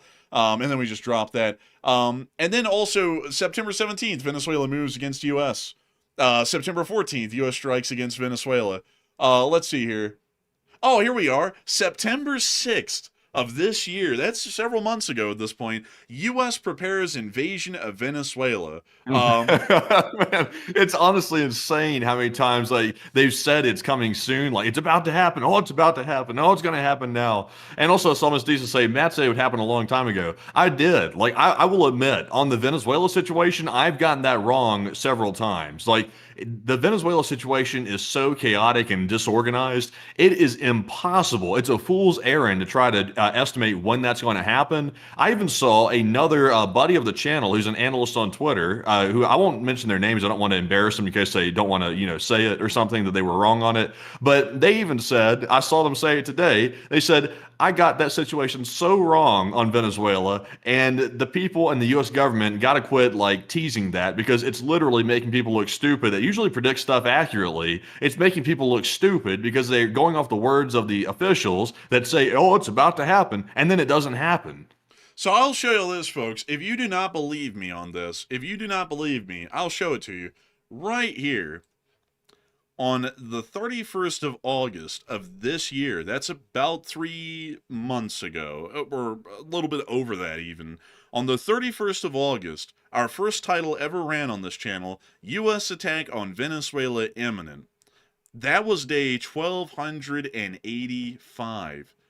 Actually, what's even crazier, folks, is that was so long ago that that's almost been 100 days ago from when that title ran, because today's 1,375.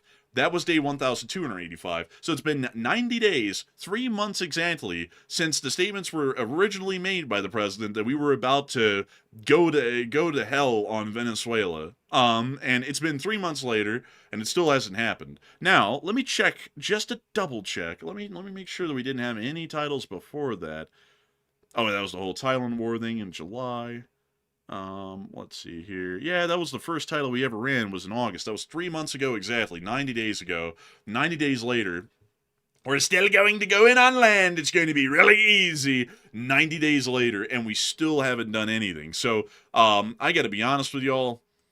I've completely stopped even trying to estimate when this is going to happen. Oh, by the way, just to add this in at the moment, there was an incident that happened today. Gotta make sure to include this. We can't show the video or picture evidence of it because it's currently being investigated at the moment as a war crime, but I do want to make sure that we get this out there before we get to the poll. There was a strike that was conducted on a narco vessel in international waters near to the area of Venezuela, and the ship was hit.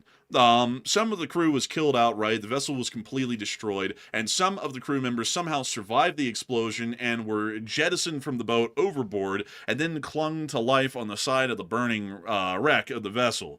Apparently, according to the orders that have been given, at least at this moment, allegedly by the Secretary of Defense, a second strike, aka a double tap, was ordered on board the vessel, which then was seen to be hit with apparently a second hellfire, which then ended up killing the two people that were clinging to life on the side of the vessel. Currently, the Congress has stated that they're going to be opening up an investigation into the incident, as the Senate Armed Forces Committee says is aware of the reports of the follow-on strikes or the double taps on suspected narco vessels in the Southcom region, and Chairman Roger Wicker and Ranking Member Jack Reed say they've requested information from the DoD and will conduct vigorous oversight to determine what occurred and if it possibly was some form of a war crime that was conducted. So, also notice that it's bipartisan, by the way. The chair there is Republican, and the other fella, the ranking member, is a Democrat. So that's very telling, by the way. If it's bipartisan, that indicates that it must have been very bad for it to be bipartisan like that. yeah, it's a fairly sort of a questionable action, especially considering that it happened at sea. And generally, the law of the sea, if you want to call it that, is that once you've stricken a vessel, if there are any survivors, you have to generally try and render aid. You don't start greasing them while they're in the water or rinsing them. That's technically not up to maritime law, even against terrorists for that matter. Terrorists are still given protections at that point if they somehow survive having their vessel completely obliterated. So generally, this is looking quite questionable at the moment. It's also interesting that footage was just published to the public for everyone to see it. We can't show it because YouTube might actually have an issue with that one. And right now, there appears to be an ongoing investigation by the Congress to see if there was any issues with the strike or if it was possibly some sort of a criminal action. But moving on from that, a lot of people are talking about the closure of the airspace that the president has declared today over Venezuelan airspace. And a lot of people are putting in their thoughts on whether or not that's a good idea. And Matthew, what are people thinking about that? And what are you thinking about that as well? All right. So this poll is all over the place right here. But we did see that on Twitter, the U.S. president announced that Venezuela's airspace was effectively closed today. And we heard that through a Twitter post. However, there were planes still flying in Venezuela. And I even saw one on Flight Radar 24 taking off from Caracas just about a couple hours ago. It was a Venezuelan State Airlines aircraft leaving. And that was just one of several today that was still going in and out of Venezuelan airspace, even after the president put out a post saying the airspace was basically closed. So that's interesting, but what are your thoughts about it? And 40% said that airspace closure is unenforceable, it's a bad idea, while 29% said good idea, the U.S. should enforce it, and 15% said he really didn't mean closed, as in the traditional sense of the word. He meant something completely different than closed, even though he said it. So I would say personally that it's unenforceable unless the U.S. has control over the Venezuelan ground situation, and also sending fighter jets over to actually physically control Venezuelan airspace. Then simply saying that airspace of another country is closed, that means jack shit, to be perfectly honest. I'm just going to say that how it is. It means nothing. It's not enforceable. And unless the U.S. is willing to go start basically shooting down aircraft over Venezuela, which would not be a good idea, then this is just pointless. So I'm not really sure what the idea behind that was. And we had heard some unconfirmed reporting. This was being reported based on anonymous sources, so take it for what you will, take it with a grain of salt. Some people were saying that other U.S. officials were taken aback by this airspace closure this morning. They were not really expecting it, and they weren't really sure how it was going to be enforced, which is a logical concern because I'm not even sure how they were planning on enforcing it either. But enforcer, what say you? I'd have to say that it's completely unenforceable unless if we're willing to start conducting direct armed action in the skies over Venezuela. So a bad idea. We would have to quite literally go to war. The only way we can shut down their airspace is going to war with them.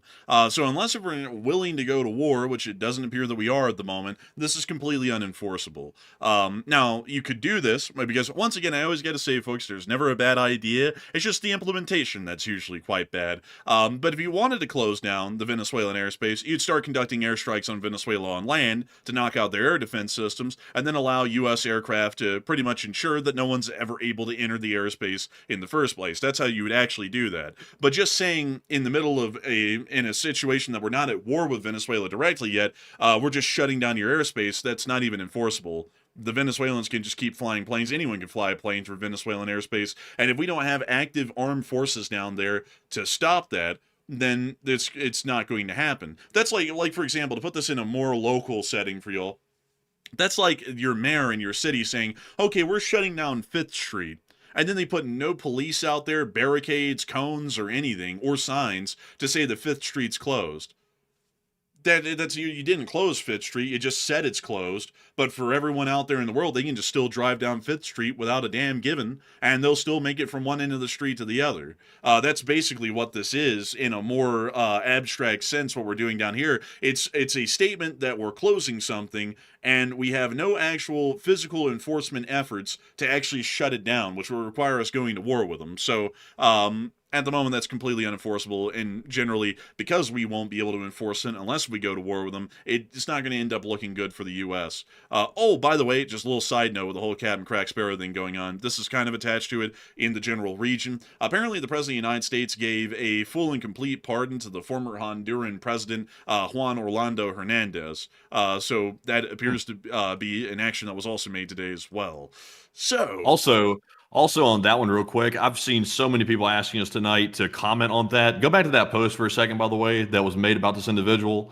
I will say this, folks. I'm not going to get political. We try to steer clear of politics. I know sometimes it seems like we don't, but we try to do our best to steer clear of it. It's kind of hard, though, these days. But this here, just from a neutral perspective, seems a bit strange because the U.S. is going down to Venezuela, at least according to public statements, to try to end the drug trade to the United States. They say that the drug traffickers are taking drugs from Venezuela and they're sending it across the U.S. border. So if that's the case, then why are we out here pardoning people that may or may not have something to do with that? That doesn't really make much sense right here. So not really sure about the logic behind that. Seems a little bit strange to me.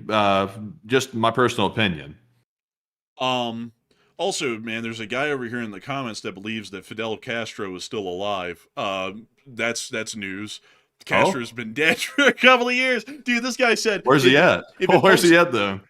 In the grave. Like, I guess this guy said, if it pokes the sharp end of the stick in Castro's eye, I'm good with it. You literally have to go and exhume the guy's corpse and find if he even has an eye to poke him in the stick.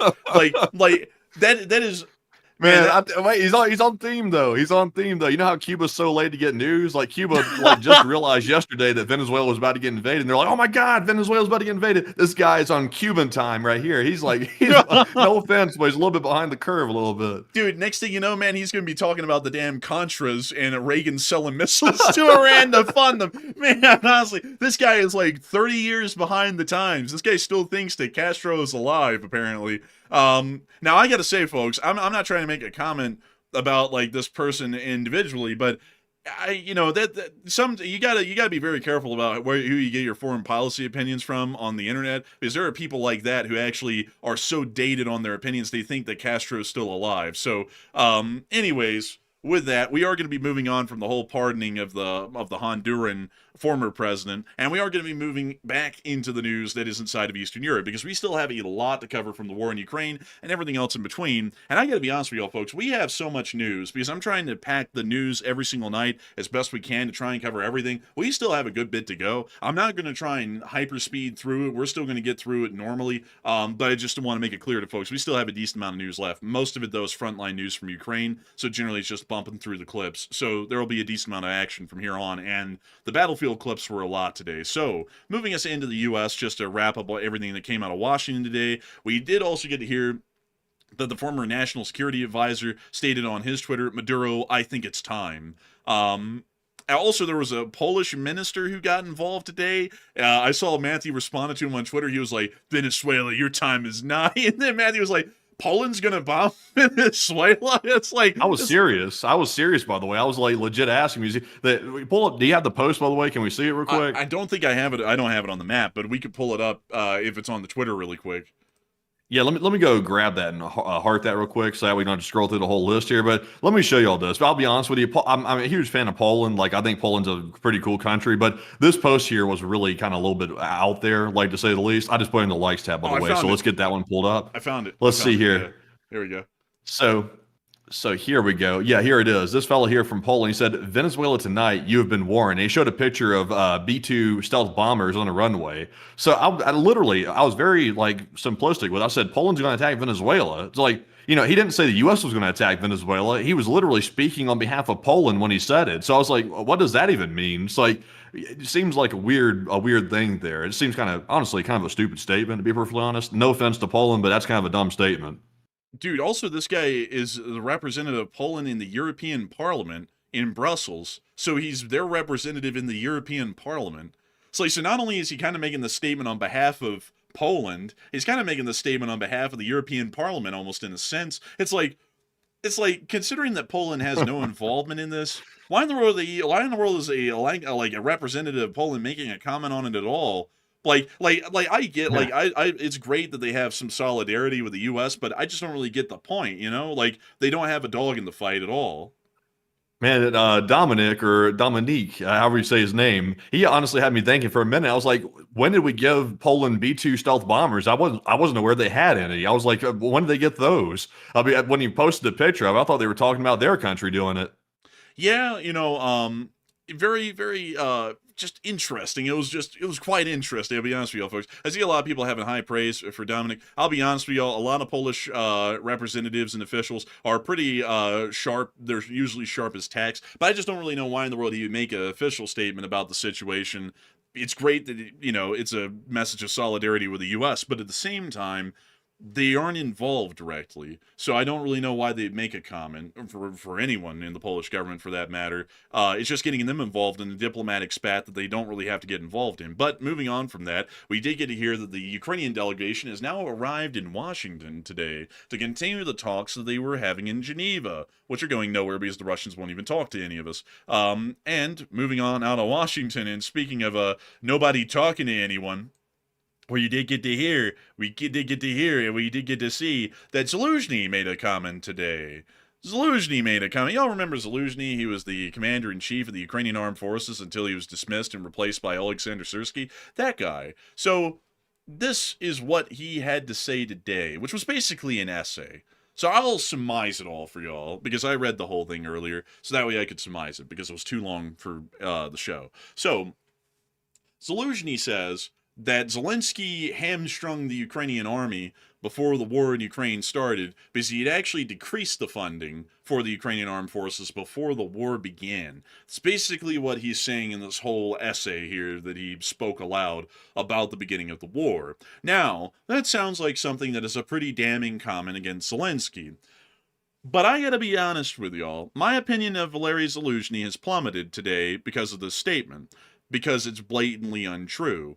If you look at the defense spending in billions of dollars that the Ukrainians had before the war, 2021, which is the year before the war started, was the highest number in defense spending that they had had historically. Zaluzhny claims that they actually dropped the number to be lower than it was in 2020. That's mistaken. They actually increased the military budget by about 100 to 120 million between 2020 to 2021. So Zaluzhny has basically put out disinformation, which I kind of find a little bit odd. I don't know why in the world he's doing that, and that is an incredibly interesting sort of a situation. And if y'all don't believe me, I'll pull this up. Ukraine defense spending, let's see, by year, and I'll show y'all every public figure that we have for their defense spending. Here it is, right here.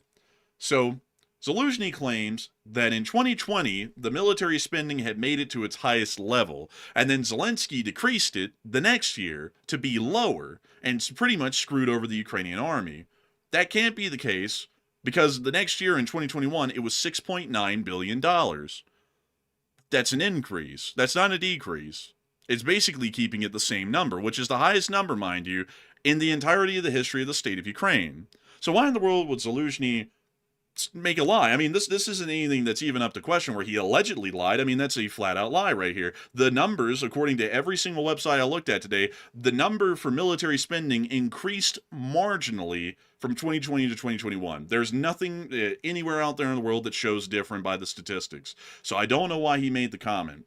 It's very odd, but still, a lot of people have been saying that there's been a little bit of a commotion that's been going on in the Ukrainian government. There may be a reason why a statement like that would be made by Zelensky, because some people are actually saying that there's a possible hasty peace deal that Zelensky might be forced to accept, or he might feel that he's forced to accept, that would be very undesirable to the state of Ukraine. And that may be why we're seeing some fractures and statements that are attempting to paint Zelensky in a bad light to possibly pressure him to not accept that peace deal. And a lot of people are wondering, what if Zelensky did accept a raw deal like the U.S. might be trying to give them at the moment? What would happen? And Matthew, what are people thinking about that? And what are you thinking about that as well?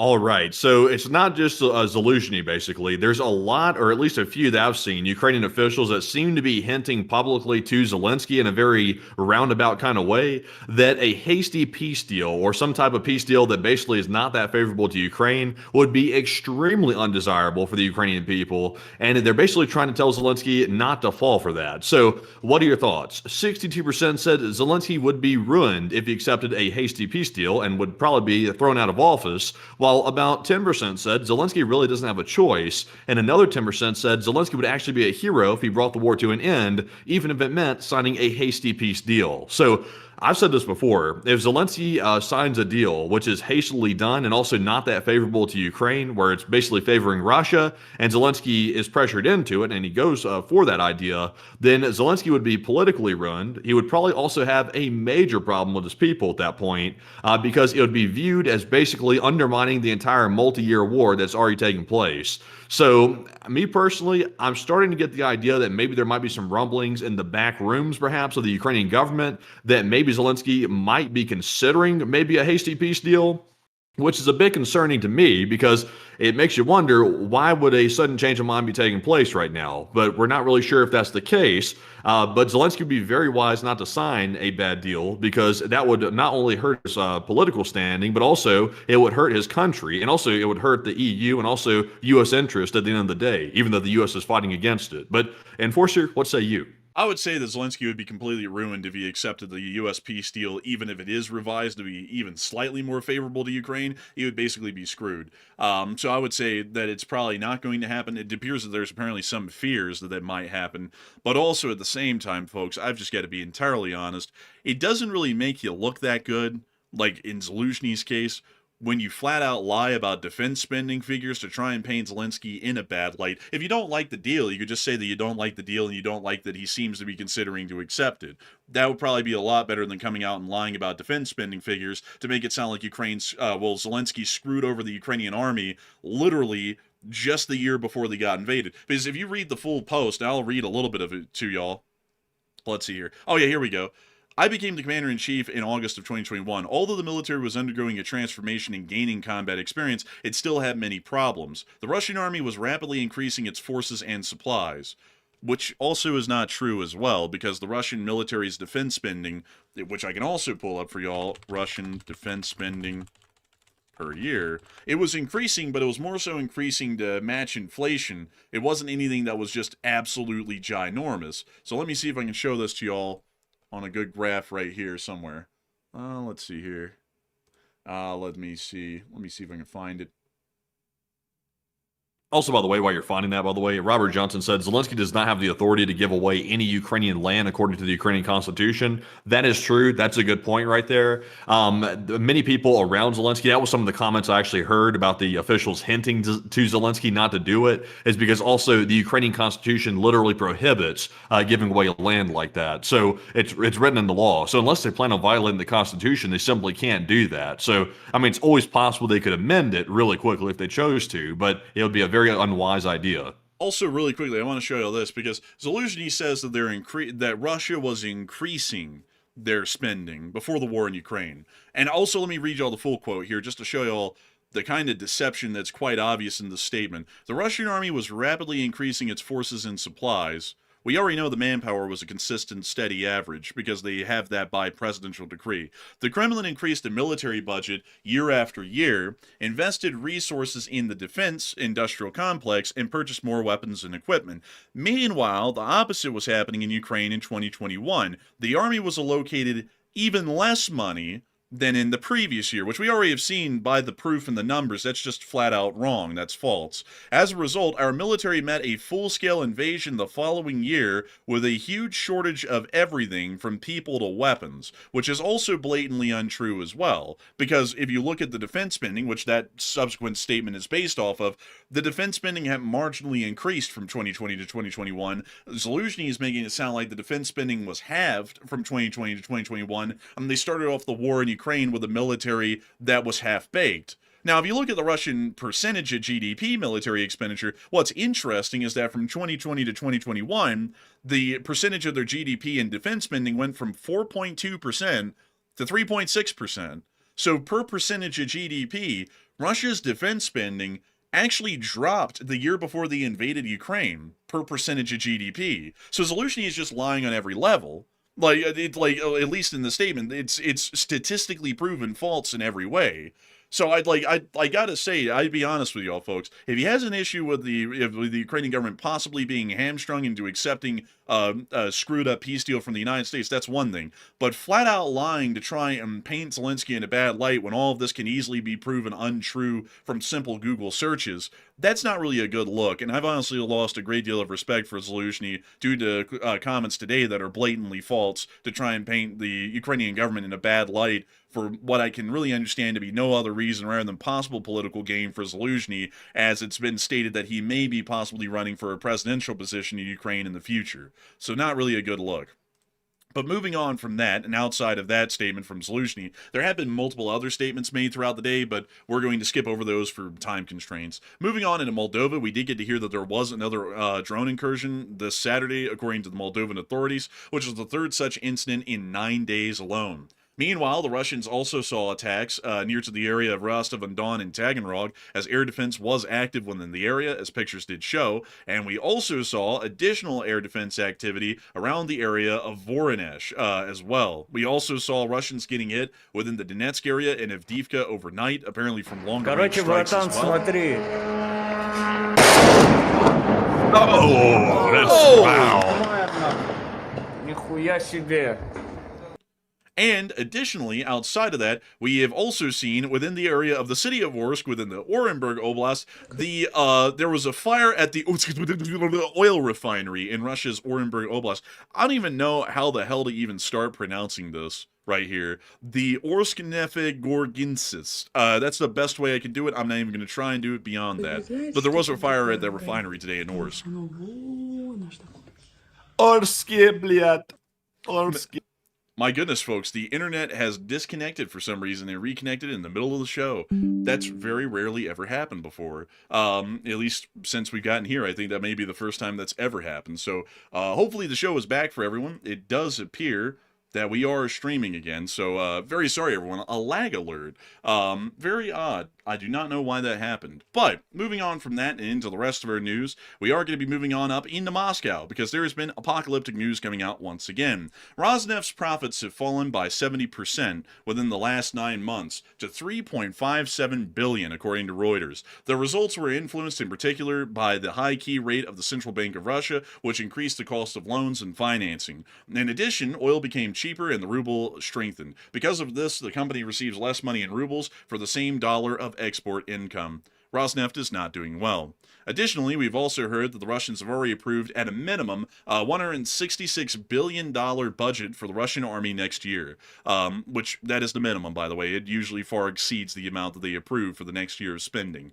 Moving on from that, it's now time for us to finally get on into Ukraine. And moving on into Ukraini. We did get to hear in a twist of fate that Andrei Yermak, who is currently alleged to be involved in some corruption scandals, is now going to go serve on the front lines in Ukraine, according to the former head of the Oh, office of the president. He is heading to the front line and he's ready for any pressure. He stated that he is an honest and decent person, and he served Ukraine. And on February 24th of 2022, he was in Kyiv, and perhaps everyone will meet with Andrei Yermak again in the future. Slava Ukraini. So it appears that going to the front lines to serve on the battlefield. Oh. he is going to atone for his sins in the line of fire. Which is quite odd, honestly, but very interesting to see nonetheless. Moving on from that and into the location unknowns, we've also seen that a Mad Max-style column of Russian equipment was on the move today. Take a little gander at this. Oh, wow. It really is. Look, Mad Max. Look, people standing on the back. Look. Witness me, man! Like someone's about to say that. Oh, sending in the Bliatmobiles to the battlefield. Yes, the best in the world. The best in the world. Man, moving on from that, I was about to say something about the internet, man, because that was on my mind. But I can't say a lot on air. I'll have to say it off air to you. But anyways, we have also been able to see that according to the Institute for the Study of War, Russia's force composition is not optimized to achieve or exploit a collapse of Ukrainian defenses. Once again, making it quite clear that Russia is not going to be winning any quick victories on the battlefield anytime soon, which we already know. Big shout out to the Institute for the Study of War, though, for going through the detailed analysis for people who may have forgotten that as to why that's no longer possible. Meanwhile, we also got to see another vehicle from the Rudniks segment. Take a look at this damn thing. Oh my God. What the hell? Now, What the hell is that?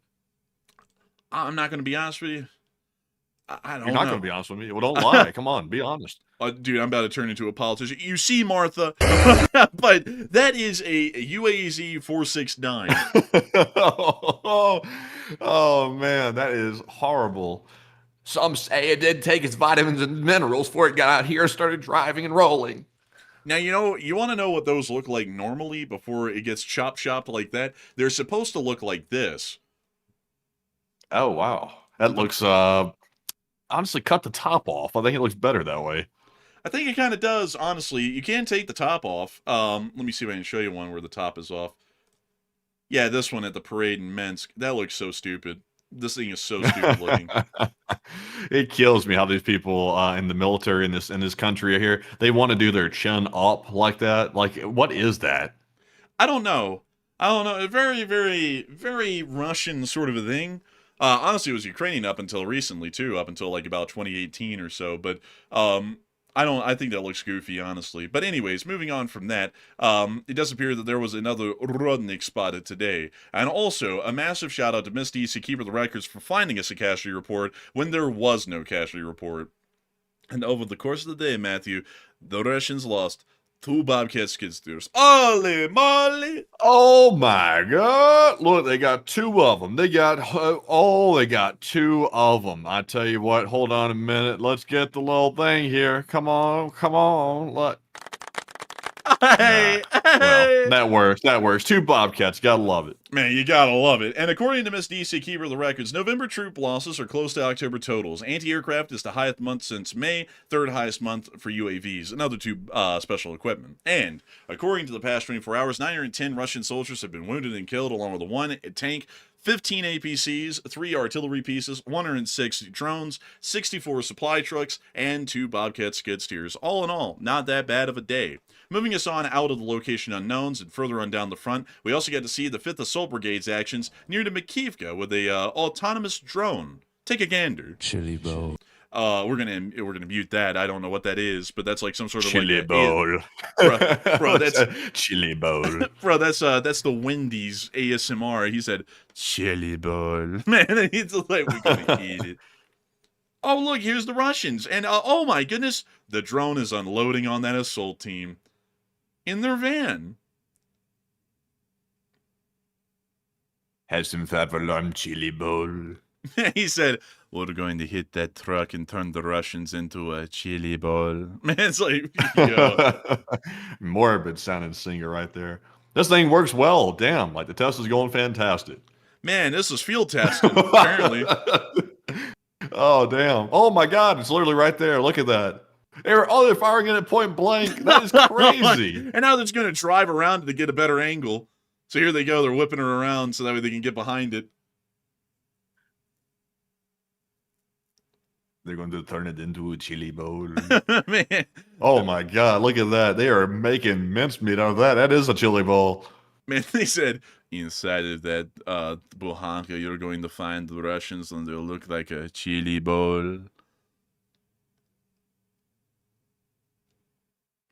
And that's the end of the clip. I got to be honest with y'all. This is kind of terrifying to think that they're now also replacing infantrymen with gun-based drones.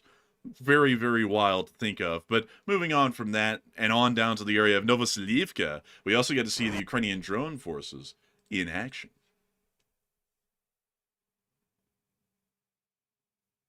They found them. They're about to hit them and turn them into a chili bowl. I have a feeling that after he got done with the whole little intro there with the whole chili bowl thing, the beat was probably about to drop and screaming was about to start. You know, that's like a Ukrainian classic thing, is like the screaming death metal music. You know, man, let's go back and listen to that clip and let's just get like. Are you sure we can? I don't know if we want to get a copyright strike over it. 2 seconds of audio. Chili bowl. Chili bowl. He literally said chili bowl. He actually said that. Chili bowl. Man, yeah. So let's listen to the clip. Okay. Oh, yeah, see, see, it was death metal. I told you it was going to go right to that. Yeah, it is, actually. It's, well, not really, like, death metal. It's more like millennial hip-hop and death metal got, like, had a kid, and that's it. But, man, they turned that car into a chili bowl. Man, like, bro, they really got it. But moving on from that, down on towards the Torsk area, we also got to see the Ukrainian 3rd Assault Brigade, which is quite famous, by the way, for its engagements in the war, clearing out some places around here. I'm going to mute that clip, but here they go. Oh, dude, I can't wait for someone to go to the rave and say, man, DJ, hit me with that old school. And they're like, what do you mean, man? Hit me with that chili bowl. And then the DJ's like, man, I got you, bro. I think that just proves that you can pretty much make a beat drop out of anything. Like, if you can turn a beat drop from chili bowl, then, I mean, I think you can just take pretty much any, like, word and just turn it into the beat drop. Man, dude, I'm going to make one. I'm going to make one called, man, the bat soup. And then just hit the bass. Man, like, that's what I'm going to do.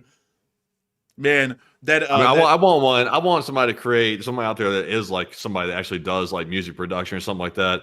We need like a beat drop and like hot dog man at the front of it. We need them saying like glizzy gobbler.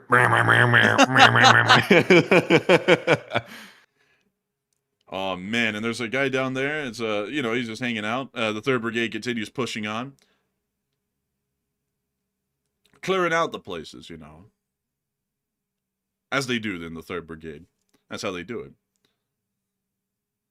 What Better yet, beat drop. Oh, man, yuck. Man,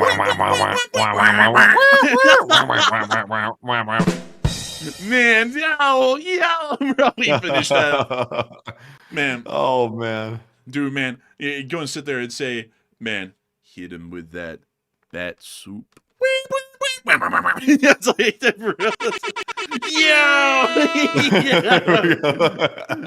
oh my god. Wait a minute. I got the perfect thing. Say, oh man, the glizzy gobbler. Turn up the bass. Oh man, somebody out there that knows how to make a piece of music. They have to come through. Man, nah, man. Better yet, man, just like take a sound clip. Oh man, I love romping in the woods. You know, like just do something like it. Oh man, I need a chili dog. Oh my god. Honestly, man, I'm gonna die laughing if we keep doing this. Honestly, man. Damn. Bro, just absolute hype reel after hype reel of Glizzy, man. And the adventures of the romps in the woods. Honestly, I don't know if anybody saw the turkey pardoning. Like they brought in the turkey and they pardoned it. The turkey's name was Gobble this year. Honestly, I couldn't help but think about Hot Dog Man every time I was seeing that. It said, "Okay, Gobble, you're gonna be pardoned," and it said, "Oh." And I was like, "Oh, look, it's Hot Dog Man. he's here." Man, and the 3rd Brigade, speaking of which, the whole time we've been making these clowny jokes here, the 3rd Brigade has been working hard in this clip. They've been wiping out practically a whole Russian squad that's holed up in this building.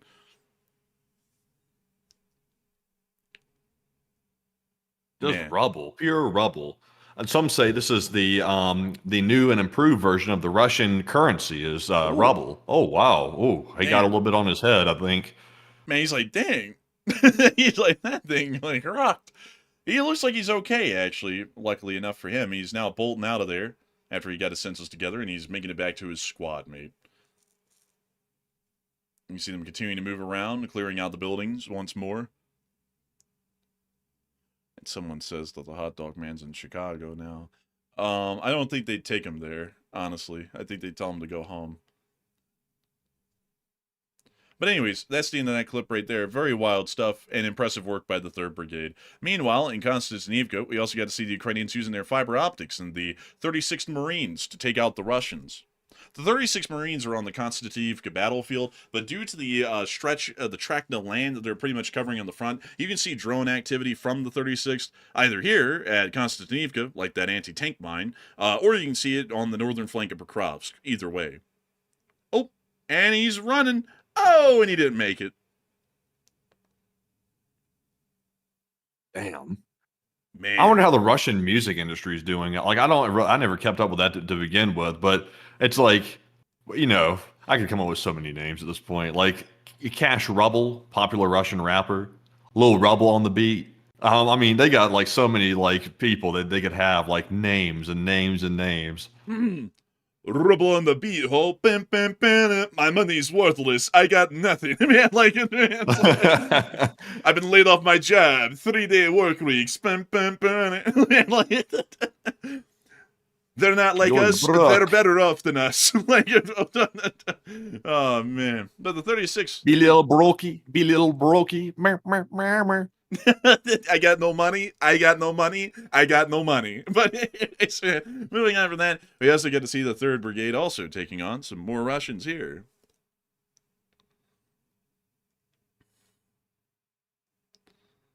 Oh, man. You know that actually, folks, there's actually a Russian band. I'm not even kidding in this. They're actually quite popular. They're named Lyub. I remember there was that, I can't remember the name of the rapper, but there was like one in Russia that I think had said something that was like suggesting the Ukraine war wasn't good or something. I think he ended up in some deep trouble. I can't remember his name though. That was probably Little Prison. Like that's probably what the rapper's name was. Getting knocked off. Me. Man, I don't like windows. Man, he said, get them away. I'm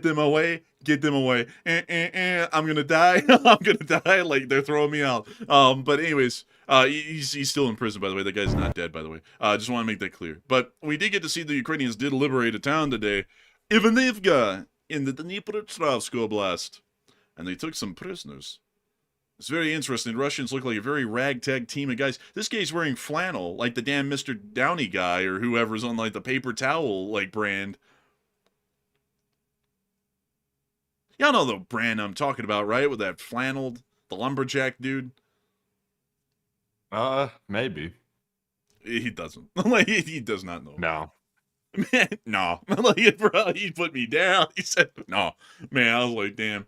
I have to try and find that probably in the question segment if we got enough time. I mean, this new segment has been going on for ages, but very successful. The Ukrainians did recapture a town. And now, folks, without further ado, it's time for us to make it up to Kyiv and cover the speech from the president of Ukraine, Volodymyr Zelensky, here on this very day of the war. And so, folks, we are not going to wait any farther. Here's the speech. Peach! Шановні українці, українки, зараз ще тривають роботи після нічного удару російських ракет і дронів. Масштабний був удар. Енергетика – основна ціль.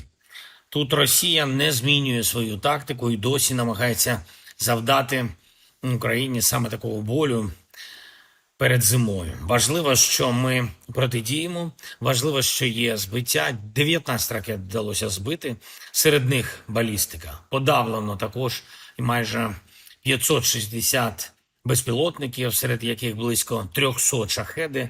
На жаль, не все було збито, і працювати для більш сильної ППО – це пріоритет номер один.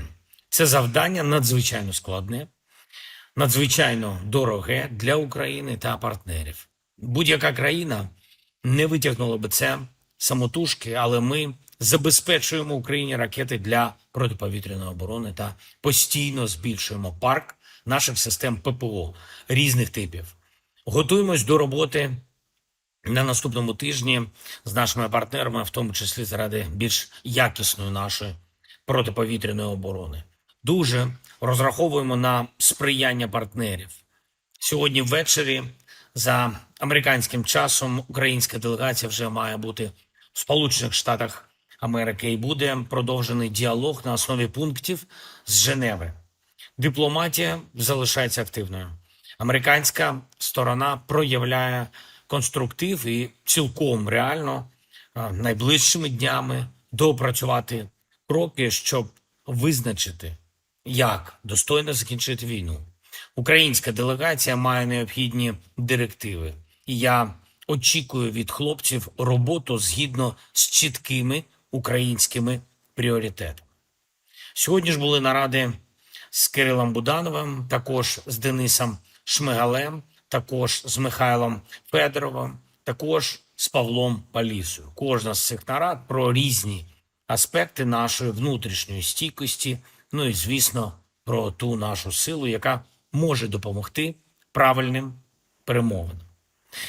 Говорив зі спікером Верховної Ради України Русланом Стефанчуком, представниками фракції більшості та з прем'єр-міністром України Юлією Свериденко. Я розраховую, що парламент України буде працездатним. Є кандидатура на міністра юстиції вже, потрібне і чітке бачення щодо очільника Міністерства енергетики України. Сильна людина потрібна. Попросив парламентарів разом із прем'єр-міністром визначити перелік кандидатур і ще одне.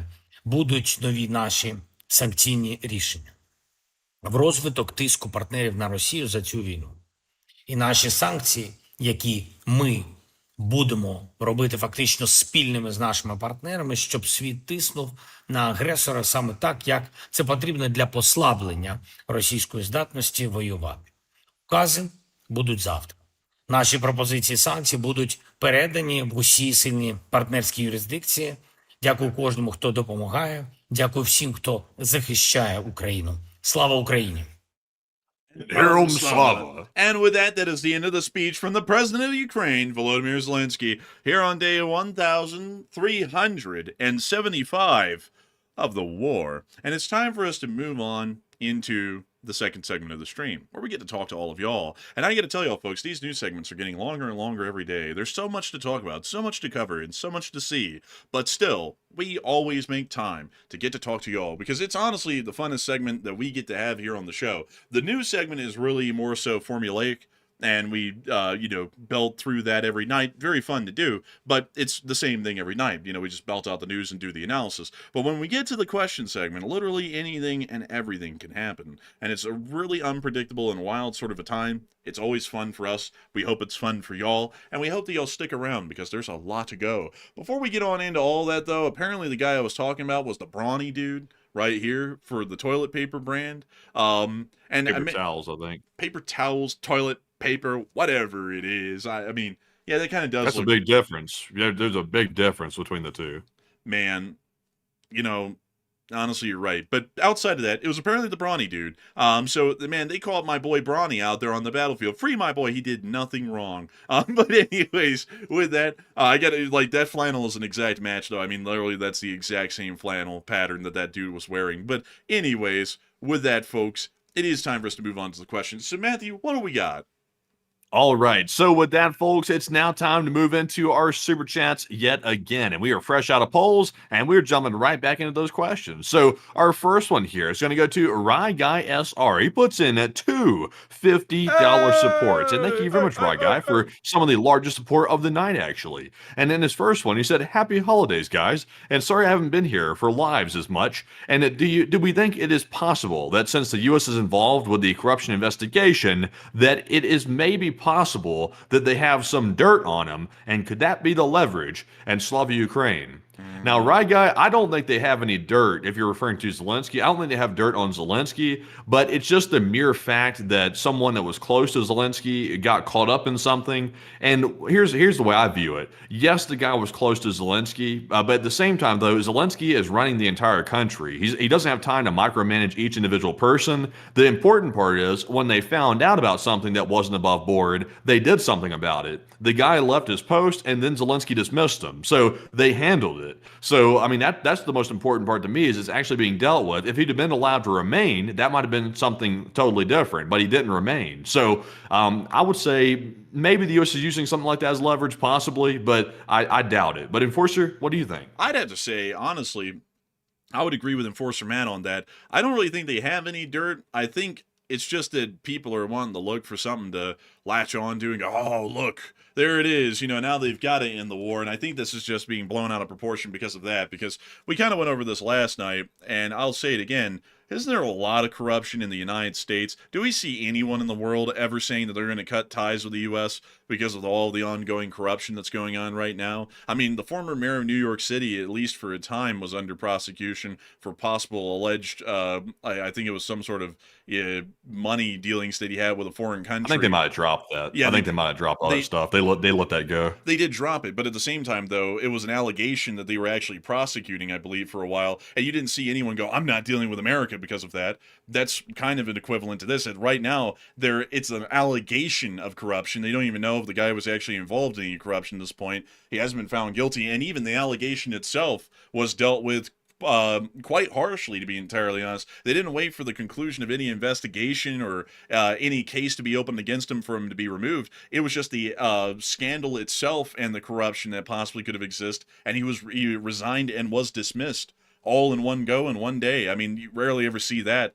Better yet, look at the corruption that exists in the United States that all of y'all openly know about and nobody does anything about, like all of the insider trading from multiple different people. Nobody does anything about that. Everyone knows about it. It's like, how in the world are all these people making the perfect trades at the right times, shorting the right stocks, buying the right ones before they go up or go down? How in the world are they doing all that? And everyone knows about that, but nothing's done about it. And yet you don't see anyone here in the world going, I'm not going to deal with the United States, because there's some people in different places, high and low, that are doing insider trading. Loads of corruption that exists in the United States. And I would say that's something that needs to be dealt with. But at the same time, it's nothing where you sit there and go, you know what? Because of one or two bad eggs, we're going to sit here and we're going to completely cut off our ties with the United States entirely. You don't ever see that anywhere else. You don't see us say, let's disband the whole army because some guy went out and had a drunken revelry on the weekend when he got leave from his base, like Fort Bragg or something like that. You don't see people saying that. And you don't see people saying, let's completely abolish police across the country because the police ended up conducting an abuse of power or police brutality against one person somewhere. Well, that actually did happen. But yeah, that actually did happen, actually. And that was actually kind of stupid, to be entirely honest, because it's like, yeah, there's bad eggs, but we root those people out individually. That's something where we don't delete an entire institution over it, because that institution is quite beneficial. It's just that there's probably not the best people in that institution at all times. That's the same with everything, though. But sitting there and trying to say, oh, look, Ukraine's corrupt, we've got to go in there and we got to stop having dealings with them and force them into a peace deal, that's also quite stupid, considering that if we take Russia at face value, not talking about all the corruption that Putin's involved in, they have an anti-corruption campaign that's been going on since 2016. It's been going on for 9 years. And they keep arresting people left and right at some of the highest levels of the government for corruption all the time. So we take that at face value.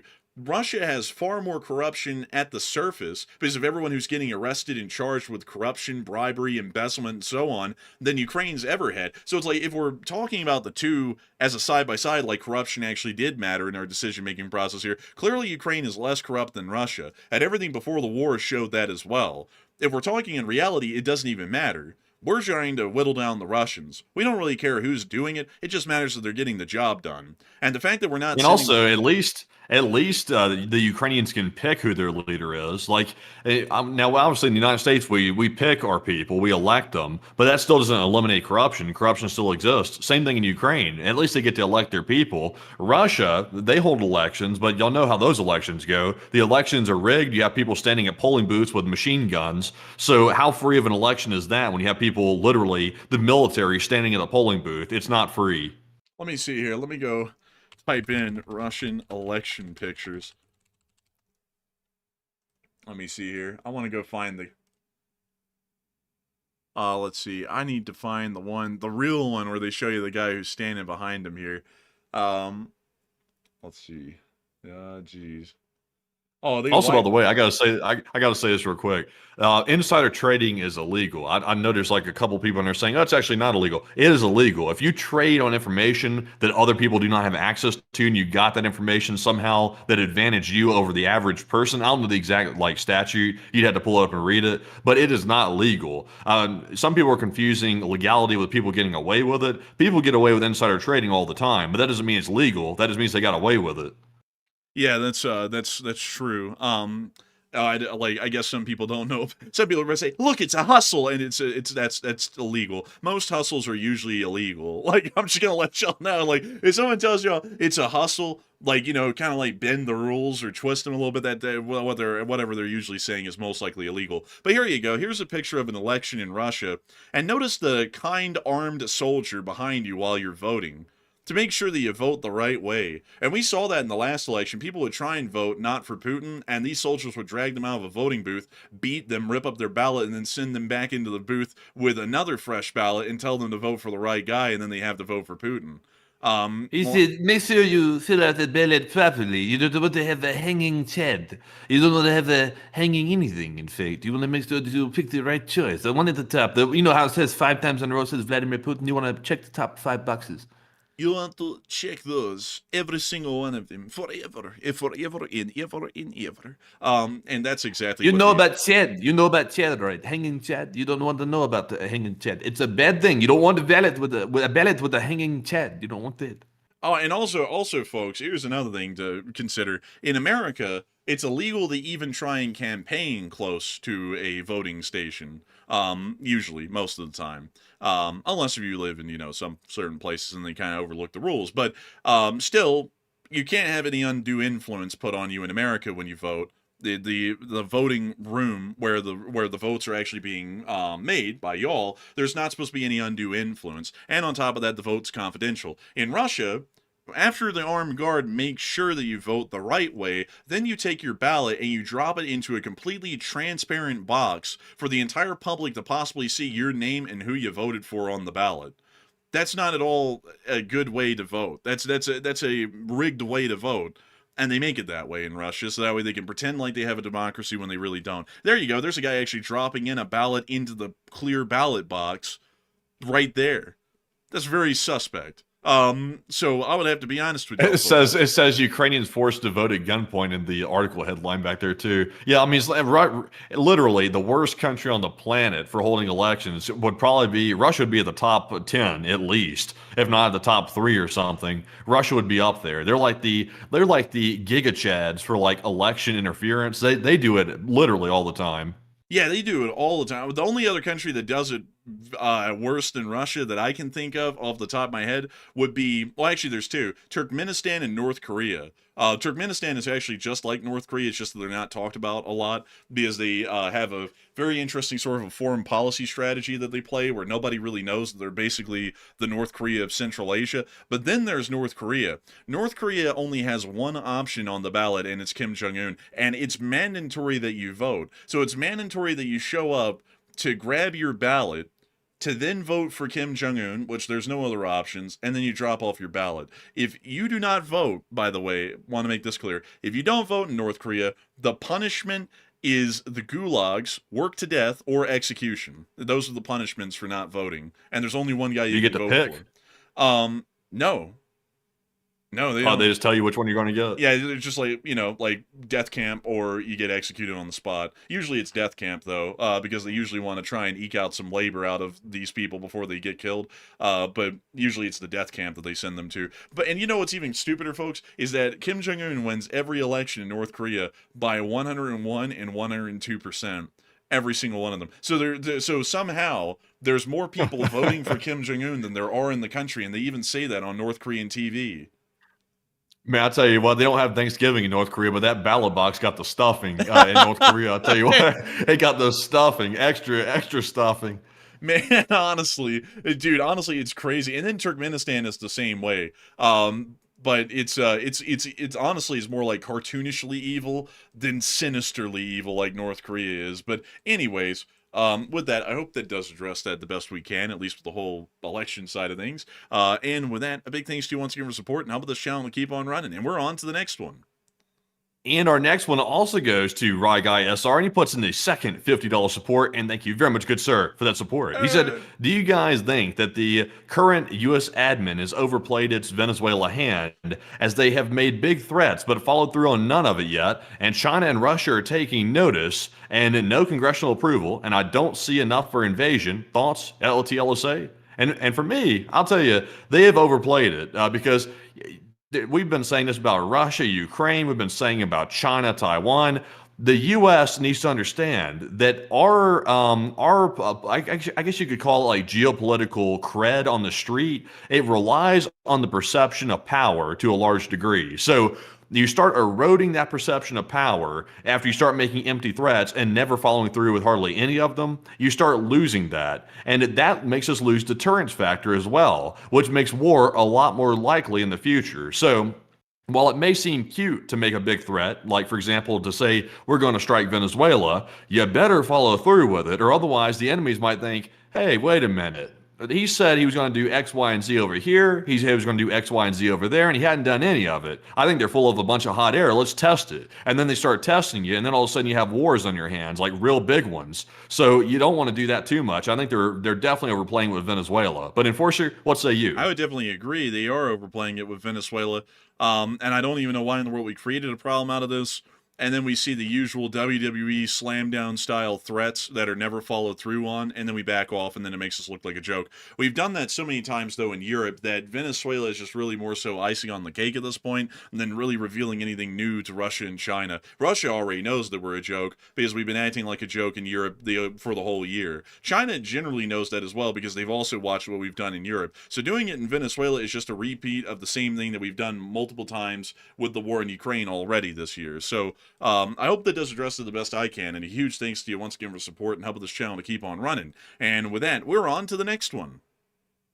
And also, by the way, honestly, it's kind of like, if anybody's watched like prison documentaries and stuff like that, and also people that go into prisons, it kind of works like that on a geopolitical stage. If you go into prison, the last thing you want to do when you get in there is act meek and act scared when you walk in there. Because if you do that, you are cooked. You are bad cooked. But you also don't want to go sock the gang leader in the mouth or something like that. You don't want to do that either, because that'll also get you some heat on your back in a really bad way. So you got to take it very, very smart. It's almost like being in prison when you sort of operate geopolitically as a country. You have to think in those terms, very simplistic, very crude, and you have to think about what these really bad intentioned, bad-minded people are going to do if they detect weakness out of you.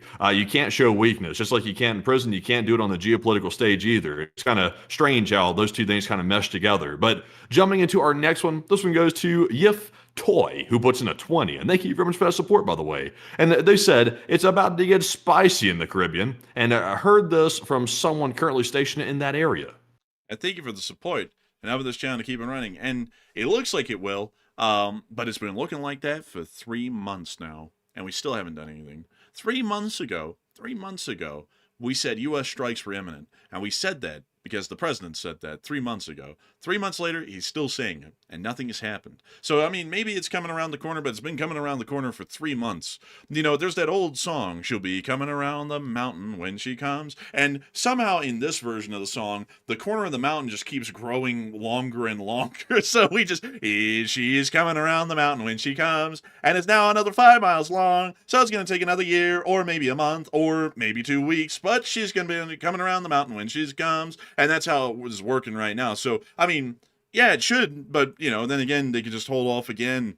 Because, I mean, like, you know, the guy, he's not really consistent, you know? Like, he says one thing and then he backs off and then he second guesses it, and then some guy tells him to bomb him and then he's with it again, and then some other guy walks in the office tomorrow, he's like, don't bomb him, and then he holds off. You know, it's kind of like that these days. So, you know, kind of really tough to say when it'll happen, because it looks like it should be happening right now. And then it might not. So we'll see. But still, a big thanks to you so much once again for support and helping this channel to keep it running. And we will see.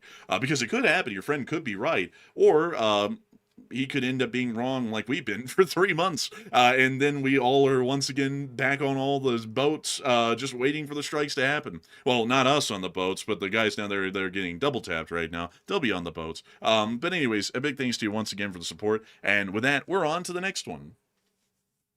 You can buy me a boat. You know that song, right? You know that one. I think I do, Matthew. But you know what that.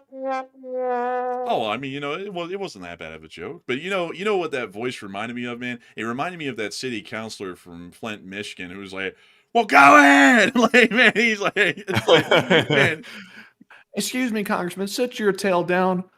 I ain't got no tail, girl. I ain't got no tail, girl. Man, and then he came in, play my music. And then he had like a theme song coming in that one time. It's like, man, that guy was crazy, man. That guy was crazy. But anyways, with that, we're on to the next one.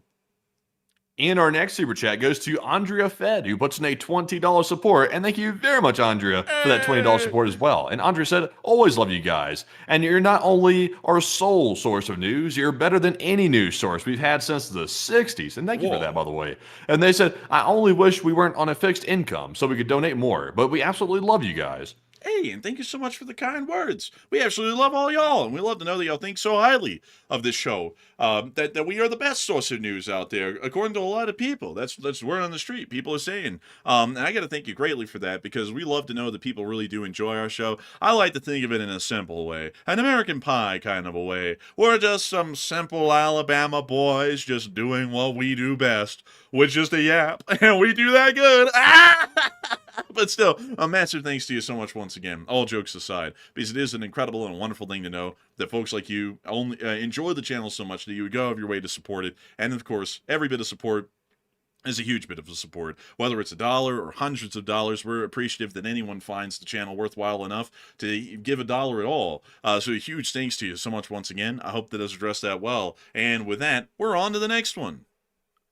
And also, we have a $20 super chat from Cab. And, you know, back in the 1980s, I was in the back of the yellow cab. But anyways, I was thank you very much for that $20 support. Man, like, it was a bad day. It was a bad day. I mean, it wasn't a great day. I don't want to remember it too much, okay? It's something I gotta like put in the past. But and the last thing he did was put in the past. He talked about literally every single day. But anyways, Cab put in at $20 support. And thank you very much, Cab, once again. They said Lake Maracaibo is pronounced Lake Maracaibo. Also, the lightning is called Relampango del Catatumbo. It's a common feature of the area, and that is in the flag of the Venezuelan state of Zulia. And thank you so much for the support and sharing that information with us. We actually been calling it Lake Maracaibo the whole time, but it's apparently Maracaibo. I didn't know about that. We'll change that from here forward. And I thank you greatly for the support and helping this channel to keep running. And you do have to give us some lenience here. You do have to give us some what do they call it, Matthew? The presidential something. It's not a pardon, but it's something else. It's like leniency. Let me have some leash. Like, let me have some leash. Like, you know, let me have some leash. None of my fighters are on a leash. Man, remember that. Like, do you give your fighters like a bit of a tight leash? I never give anyone a leash. The hell are you talking about? But beyond that, or better yet, I have to smoke marijuana so I don't beat my wife and kids. It's like, whoa, what? Oh my, oh my, oh, it's like, oh my. Oh, it's clemency. That's what I was looking for. Clemency. You have to give us some clemency here. We're just some simple boys from Alabama. You wouldn't pick on some Alabama boys, would you? The fact that we don't know how to pronounce this lake. We can hardly even pronounce stuff from Alabama. I mean, hell, have you ever heard of a town called Tuscaloosa? Or have you ever heard of one called Decatur? Or better yet, Troy? Or Tree, as some people call it. You ever heard of Mobile? You ever heard of Mobile? You know, you ever lived there? Or better yet, have you ever lived in Ufula? That's like a. Have you ever lived in Gaudier? You know about Gaudier? Man, have you ever lived in that damn Burville? Have you ever lived there? Like, you know, you got to give us some clemency here. You got to give us some clemency. We're from the South. We don't know shit about how to pronounce nothing. Like, or better yet, the old classic, Baton Rouge. That's a real one right there. Baton Rouge. That's what happened when he got messed around with. Ow! Oh my God, my neck! My neck! Man, you got hit with a baton right there. Man, oh my God! Oh, that hurt. Oh, actually, it's still hurting. That's still hurting. My neck. Oh man, I think I just like I don't even know what the hell is happening right now, but my neck, I tell you what, damn. Give me a second here. Man, he said right on cue, he said, man, they hit him with the baton. Riley. Oh my God. Oh, okay, I think it's okay now. Crick in the neck, I'm not sure if that's the right way to describe that. I felt like my neck just like snapped on the left side. Like that was rough. That was bad right there. Dang, that was bad.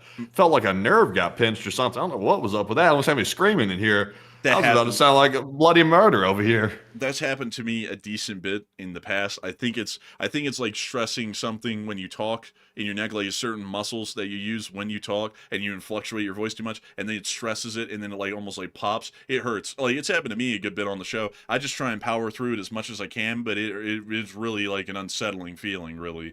But what I was gonna say is Baton Rogue, because you got that Baton and you going rogue. That's what happened when he messed with him in traffic too much. He got that Baton out of the trunk and kind of went rogue on him. Fix your shit. Fix your shit, wherever. Man. I haven't heard anybody say that out here in Utah, by the way. I have not heard anybody go into Home Depot and see the self-service kiosk broken, and then the employee says, "Excuse me, sir, that kiosk is broken." And then the man responds, "Fix your shit, mother effer." It's like, I've not heard that yet out here, and I'm glad to have not heard that yet. And you know, folks, there's other names that y'all probably won't be able to pronounce from the South. Other challenging names that would be hard to say, like Tullahoma, or better yet, Cookville, or Dixon. I don't know why they called it that. Like, I don't know why. Or Dyersburg, or Union City, or other ones like that one. I'm not even going to say that one. I don't know why that is what it is, but that's questionable. Or Pocahontas. Hey, isn't that like someone in the Congress? But anyways, oh man, honestly, that was deserved. Like that was a deserved one. Man, I was about to say it and then I hesitated and then I doubled down and said it anyways. But beyond that, folks, we're just some Southern fellas. We get words wrong all the time. Also, by the way I pronounced every one of those towns is not the way to pronounce it. Don't go to the South and call Mobile. That's the wrong way to pronounce it. It's Mobile. And also, let's see, D'Iberville is D'Iberville, it's not D'Iberville. And also, what's the other one, Matthew, that you brought up down here? A Gaudier. Oh yeah, Gaucher. That's Gaucher. It's not Gaudier. You would think it's Gaudier. But it's Gaucher. We also have a Lehman in Mississippi, like Lehman in Ukraine. I don't know if it's a battlefield like Ukraine's. I would doubt it. This area of Mississippi is pretty uneventful, honestly. But anyways. You know, they have those people that hang nuts off their trucks in Gaudier. They do, actually. They actually have that, like, a lot down there. Yeah. Kind of crazy. I don't even know why. Like, it's kind of a little messed up. Man, I'm dragging my nuts all over this city. It's like they're legitimately doing it. I don't know where they get them from, but it is really messed up. Anyways, though, folks, it is time for us to move on to the next one. But a big thanks to you once again for your support and helping us to say the name of Lake Maracaibo correctly. So a massive thanks to you once again. And with that, we're on to the next one. And our next one goes to Rotormax, who puts in a 10. And thank you very much, Rotormax, as well, for that support. He said, hi, folks, from the inland Northwest USA. The inland Northwest. The inland Northwest. Up here in the inland Northwest. Well, I thank you for being here tonight, and I got to thank you massively for the support and helping this channel to keep running, so we can be able to talk to people from the inland Northwest. So humongous thanks to you so much once again. I hope that does address that well. And with that, we're on to the next one. And we also have one from Holy DCE, who puts in a 10. And he said, is there a potential of a war with Taliban Afghanistan, given the water dams that the Taliban are building? Oh, there is. They actually have gotten in fights about that before, little ones, but they could get a lot bigger considering that water is a huge issue. The water wars are finally beginning, folks. Like, no joke, they're actually going to start happening. Especially everyone down here, Pakistan, India, Afghanistan, and Iran, will probably all be at war with each other over the next decade or so at one point or another over water resources. And that's already happened before, technically. That's why India and Pakistan had a water treaty, and most countries within those areas do, is because wars have already been fought in minor forms over that very issue in the past. But a big thanks to you once again for support, and I hope that does address that well. And with that, we're on to the next one. And our next super chat is going to go to Dade Carnes. And Dade put in a $10 support, but without a comment, without a word, without a syllable. Thank you very much, Dave, for that $10 support. And Enforcer, what say you? I gotta say, a big thanks to you for the support. You didn't throw in a comment, but that support helps us to keep this thing running. And if it wasn't for folks like you, we wouldn't be able to make this thing possible. Keep it rolling. I gotta thank you greatly for that. And with that, we're on to the next one. And we have a 10 from Con45. And thank you very much, Con, as well, for that $10 support. He said, have you heard anything recently about Britain sending Ukraine the Dragonfire laser weapon system for air defense? Britain was looking at sending it around 6 months ago, and then we heard no more news about it. I haven't heard about it. They're still in prototype testing of that system, so I'd highly doubt that they'd sent one by now because they haven't even produced a large number of them. So I hope that does address it the best I can. And a big thanks to you once again for support and helping this channel to keep on running. And it is always a wonderful thing for folks like you to keep this channel running and make this thing possible. Hey, so with that, I hope that does address that well. And you know, some folks, I'm going to hit y'all with a couple of towns that are quite confusing to me with what they are. Manhattan, Kansas. York, Nebraska. Grand Island, Nebraska, which is not on an island, by the way. Hey, didn't we go through there? We passed by there, like just south of that on Interstate 80. Yeah, I remember that place. Yeah, I remember it too, because I was like, Grand Island. I was like, it's not on an island. Why is it called that? You know, another one that doesn't make any sense to me at all is the town of Goodland, which is definitely not in good land. Like, it is almost in the desert. So let me show you all this here. This is the town of Goodland. That's the land in the surrounding area. That doesn't look like good land to me. I'm just saying, you know? Like, I don't know why they called it that at all. There's nothing wrong with that land. Oh my God, that's a Chicago and Northwest. That's a lot of them. A lot of Chicago and Northwest and hoppers. Oh my God. Like, oh my God. But, you know, another one that doesn't make sense to me, folks, are a lot of the names around here in Salt Lake City. These names are really hard to get. Like, this one, Thule. It's not Thule. Matthew, what is it again? Tooele. It's Tooele. What are some of the other weird ones around here? Huracan. It's not hurricane. It's not Hurricane, it's Huracan. Like a Lamborghini. You know the Lamborghini. The Huracan, you know, it's spelled a little bit different. It's spelled H-U-R-A, accent sign, C-A-N, Huracan. Like, you know what I mean? Like the V10 one. Man, I get what you mean. I get. Pull up a picture, Jamie. Pull up a picture. Lamborghini Huracan. Let's see, Lambo Huracan. Let me go. Because some people might have had to Huracan on some people to get enough money to buy one. Oh, look, it's in Dubai, of course. Wow, look at that. There it is. That's a STO, that one you're looking at right there. Which is like I think the colors are different. That black one looks pretty good right there. I like that. Honestly, look at these man, things right here. I don't know, dude. You know what these things kind of make me think of now when I look at the car design? Like, if it was an animal, it'd be like a pit bull or something. I was thinking it looks like a king cobra. Honestly, man, it just, I don't know. Like, I'm kind of getting over, like, the whole sports car deal. Like, especially that. That's just a bubble. That's like a semicircle on the road. But you gotta admit though, the motor is fantastic. Like, forget the design of the car. Like, I think the design's okay, but the motor though, I mean, that V10, especially the V12, like the older V12s Lamborghini used to make. They still make them, I think, in like a one or two models they have. But oh man, that V12 sounds so good. Like, it just sounds fantastic. You can't match that sound. I mean, that's true. That's true. I just don't really think they look too good, honestly. But, you know, there's other places here around Utah, speaking of which, that are quite interesting. Like, for example, Colville and Bountiful. There's not really a lot in Bountiful, by the way. It's just a town. I don't know what it was Bountiful of, but it apparently was Bountiful of something at some point, and they named it that. But it's not Bountiful anymore. It's just another town. And then other ones, like Roy.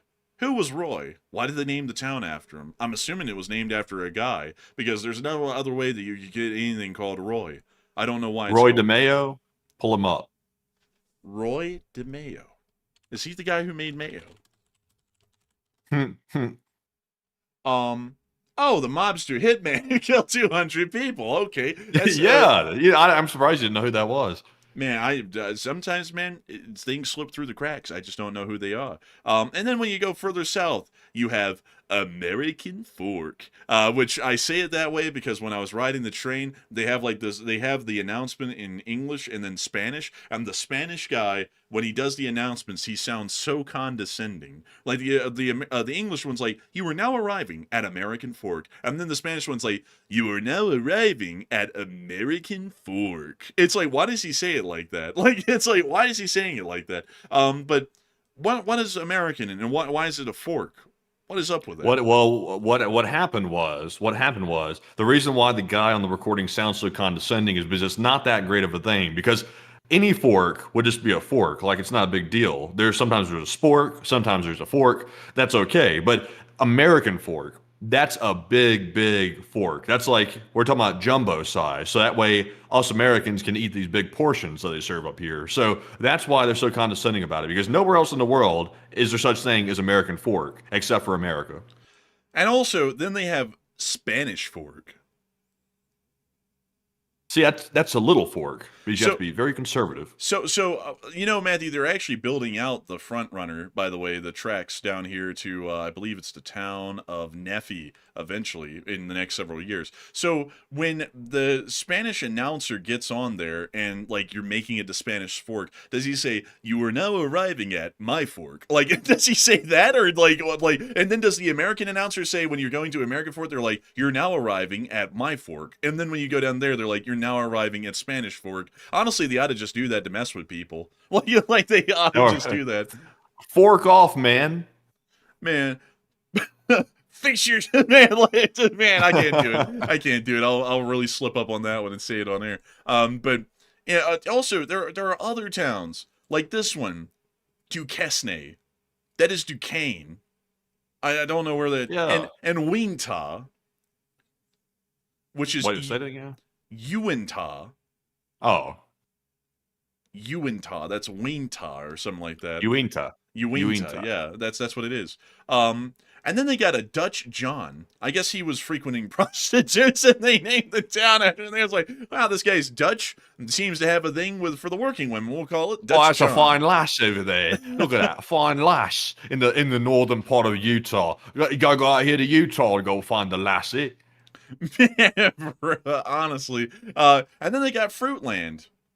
Fruitland. There's no fruit growing out here because it's a desert.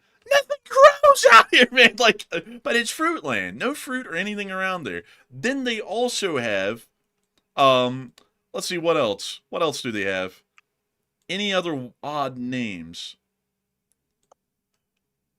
Honestly, if there wasn't a Moab bomb, Moab is quite an odd name.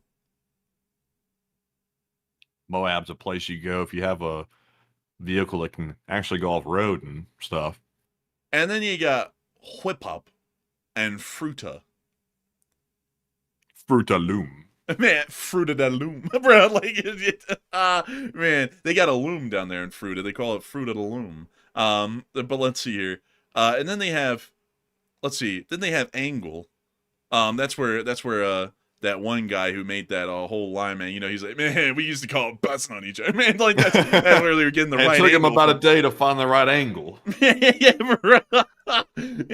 then they got let's see here, they got Tropic and Cannonville, and then Hatch, and then Enoch, like the Land of Lost character, and then they got Modena and Lund, and then they just got Central, not Centralia or anything, it's just Central, Virgin.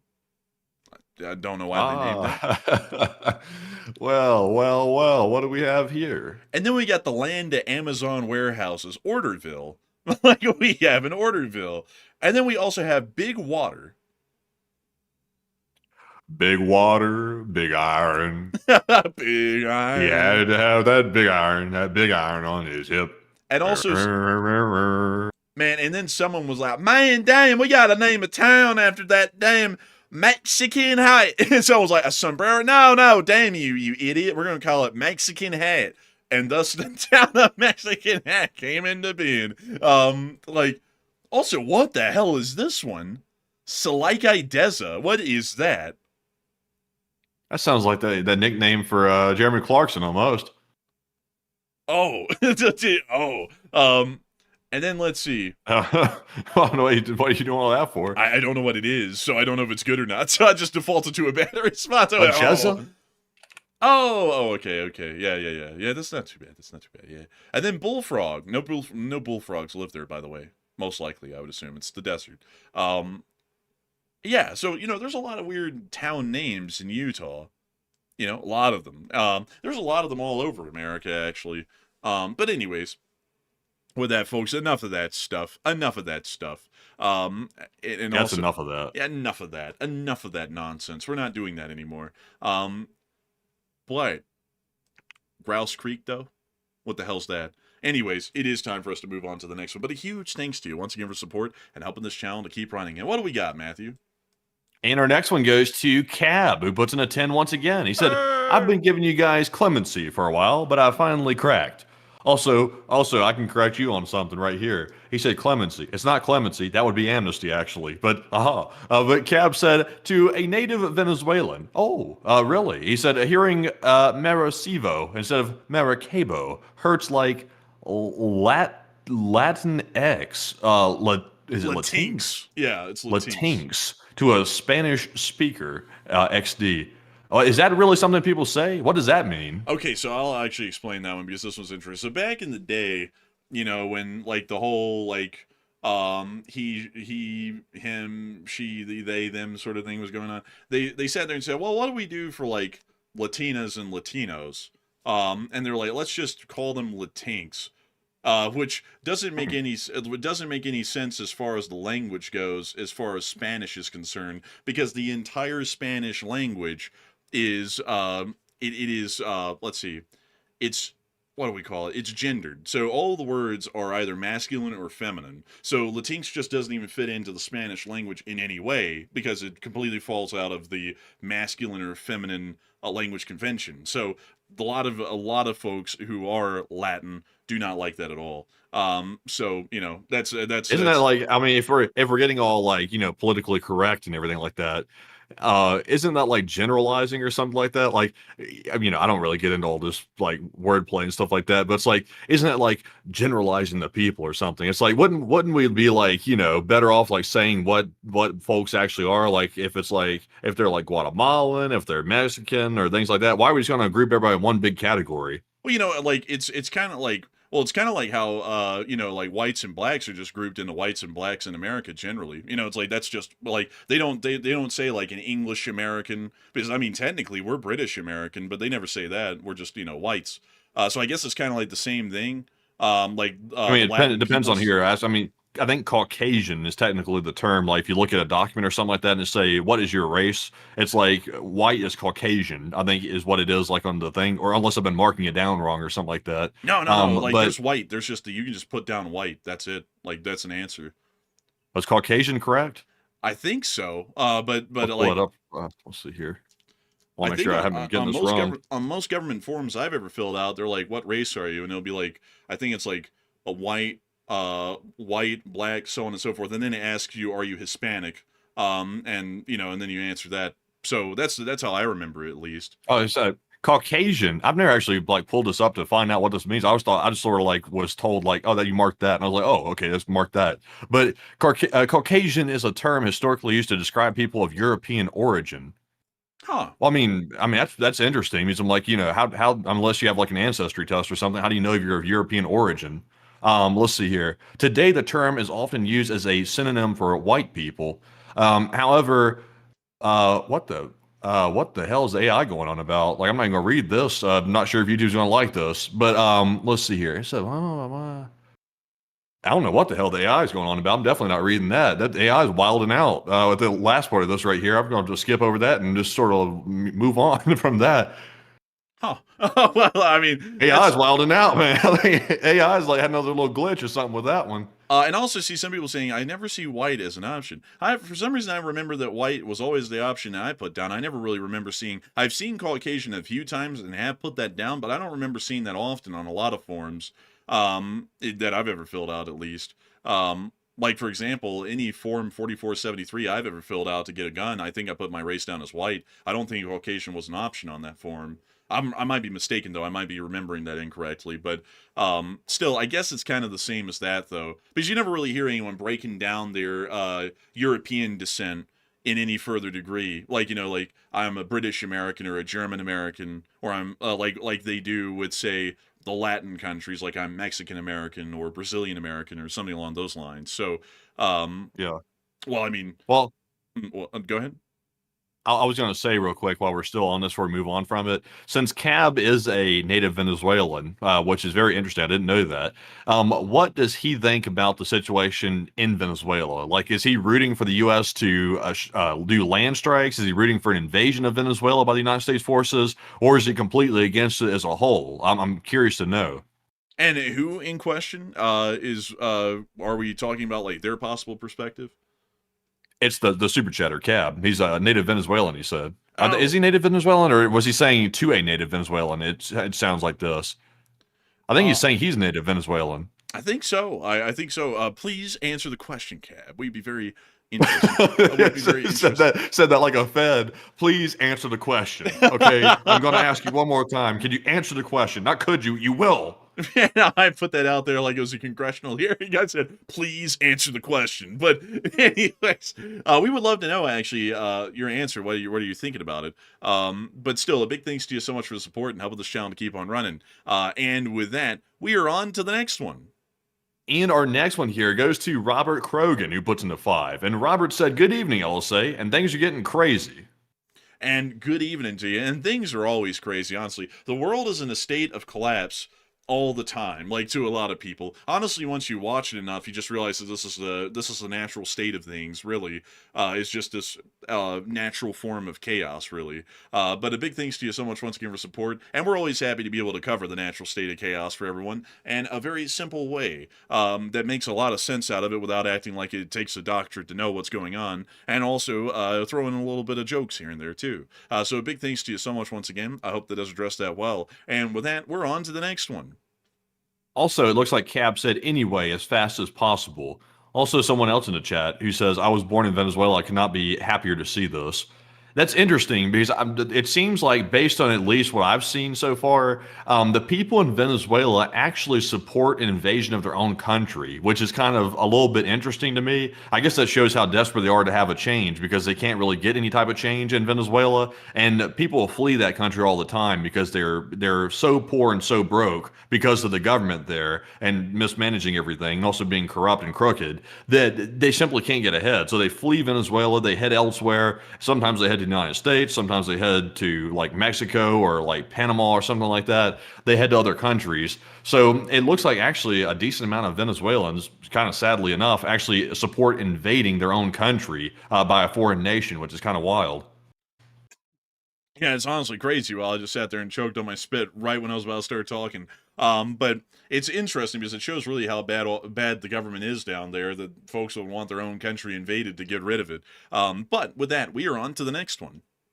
And our next one goes to Like United, Campoma, I think, and they put in a 5. And thank you very much, by the way. They said, any update on the Russians not paying soldiers? Is it salaries or just signing bonuses? And for new recruits or them already on the battlefield in LSA? That is United Kempo Martial Arts right there. That's his name after YouTube did the whole name switch deal. I just realized that. And a huge shout out to you. Thank you so much for the support and still being here and helping the channel to keep running. And as far as what the Russians have done, a lot of the oblasts, which are the ones who pay out the bonuses, don't have the money to pay them out anymore. So all of those people who signed contracts recently and were going to get their payout bonus are not ever going to see them. And then they also greatly reduce the ones that they'll even pay out for new volunteers. So that's how it's working right now. People in the past who did get the payouts and the bonuses, they got them. There's no taking them back.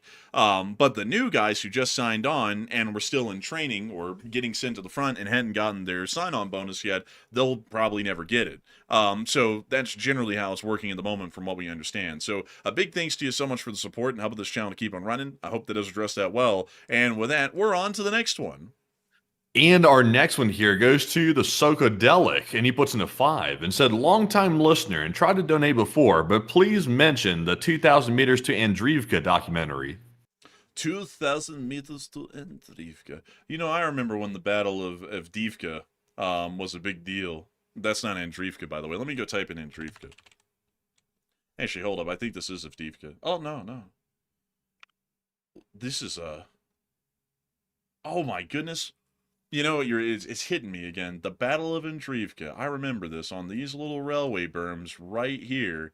The Ukrainians and the Russians, they slaughtered each other. Well, more so the Ukrainians slaughtered the Russians to hold them back. And the Russians would make it right to this railway berm, and then they'd cross it. They'd come from the north down into Klishkivka, and then the Ukrainians would counterattack, and they'd push them across the berm. And then sometimes they'd drive across the railroad, and they finally make it into the village of Avdiivka, or Andreevka, I mean, and then they pushed them back out. So if this is the Andreevka of which you speak, I have not seen that documentary, but I remember covering the Battle of Bakhmut back then, and I remember this flank of the field, because it was an insane battle. This was really where the Battle of Bakhmut was kind of won and fought in the end. It was kind of like won and lost in the end, was actually here on the southern flank, because once the Ukrainians started to lose this southern flank near Ivanivsky on the highway, the supply line was generally cut, and that's when they started to lose the city. So, pretty crazy, honestly, to think about that. It's honestly crazy when folks ask about, battles that seemed to be eons ago, and then I look at it, I'm like, oh my god, I remember all the actions. And the Russians took Kurdimivka, or it was kind of like half taken. The Russians controlled the east side, the Ukrainians controlled the west side, and the Russians would eventually advance out of Kurdimivka and also take Andreevka to an extent, and then the battle moved entirely to Klishkivka, and then the Russians would try and use this canal right here, which is largely running empty at this point, to wander down it and try and make it behind the Ukrainian lines of Klishkivka, and they'd get obliterated practically every single time they tried to come down this canal to flank them. Really crazy stuff, honestly, thinking back about all that. But still, a big thanks to you once again for support, and I'll have to look into that documentary. But with that, we are on to the next one.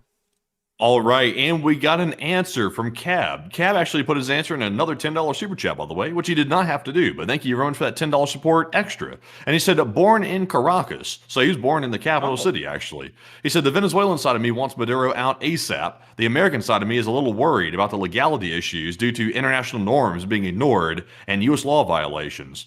Now, that's a big one. Yeah, that's a huge one there. That's something there, like not just speaking about Venezuela, but just on a general perspective, we can never, as American citizens, turn a blind eye to war crimes, even being committed by our own country if they are happening. And once again, they're allegations right now, so it's just an allegation. It's not proven. But the American people should always be very, very vigilant about that, because if a government is willing to commit a war crime and they're able to get away with it and nobody really says anything about it, then imagine what else they're going to do once they get away with that. They could end up, turning around and not doing favorable things to you next, the American citizen, if they're able to get away with doing crimes internationally. So you always got to make sure you hold the government accountable in the legal sense. Because the moment you don't, you end up with bad situations that we've had throughout history, literally since the beginning of time. So it can happen anywhere, including America. So you gotta always be vigilant. But Enforcer, what say you? I would have to say, very interesting to hear of your opinion, Cabo. That's very interesting right there. Well, Cab, actually, I mean. But still, very interesting to hear. And honestly, I would agree with Enforcer Matt for sure. And also, here's another way to put it. Everyone in America, for some reason, likes to act like it's good to be brutal and bloodthirsty. But if someone put a gun up to anyone's head right now, everyone would be begging for mercy, myself included. And everyone always likes to act like they're a step removed from that. But you always have to remember that we're dealing with people at every level. You can't be a barbarian. If you are, the old saying is, you live by the sword, you die by the sword. You act like a barbarian, you'll be treated like a barbarian. We go around the world conducting war crimes on people. Guess what? If they ever make it here, they're going to conduct a war crime on you, and it's not going to be pretty, and you're probably going to regret thinking that was probably brought about because of how we treated other people, or kind of set the example.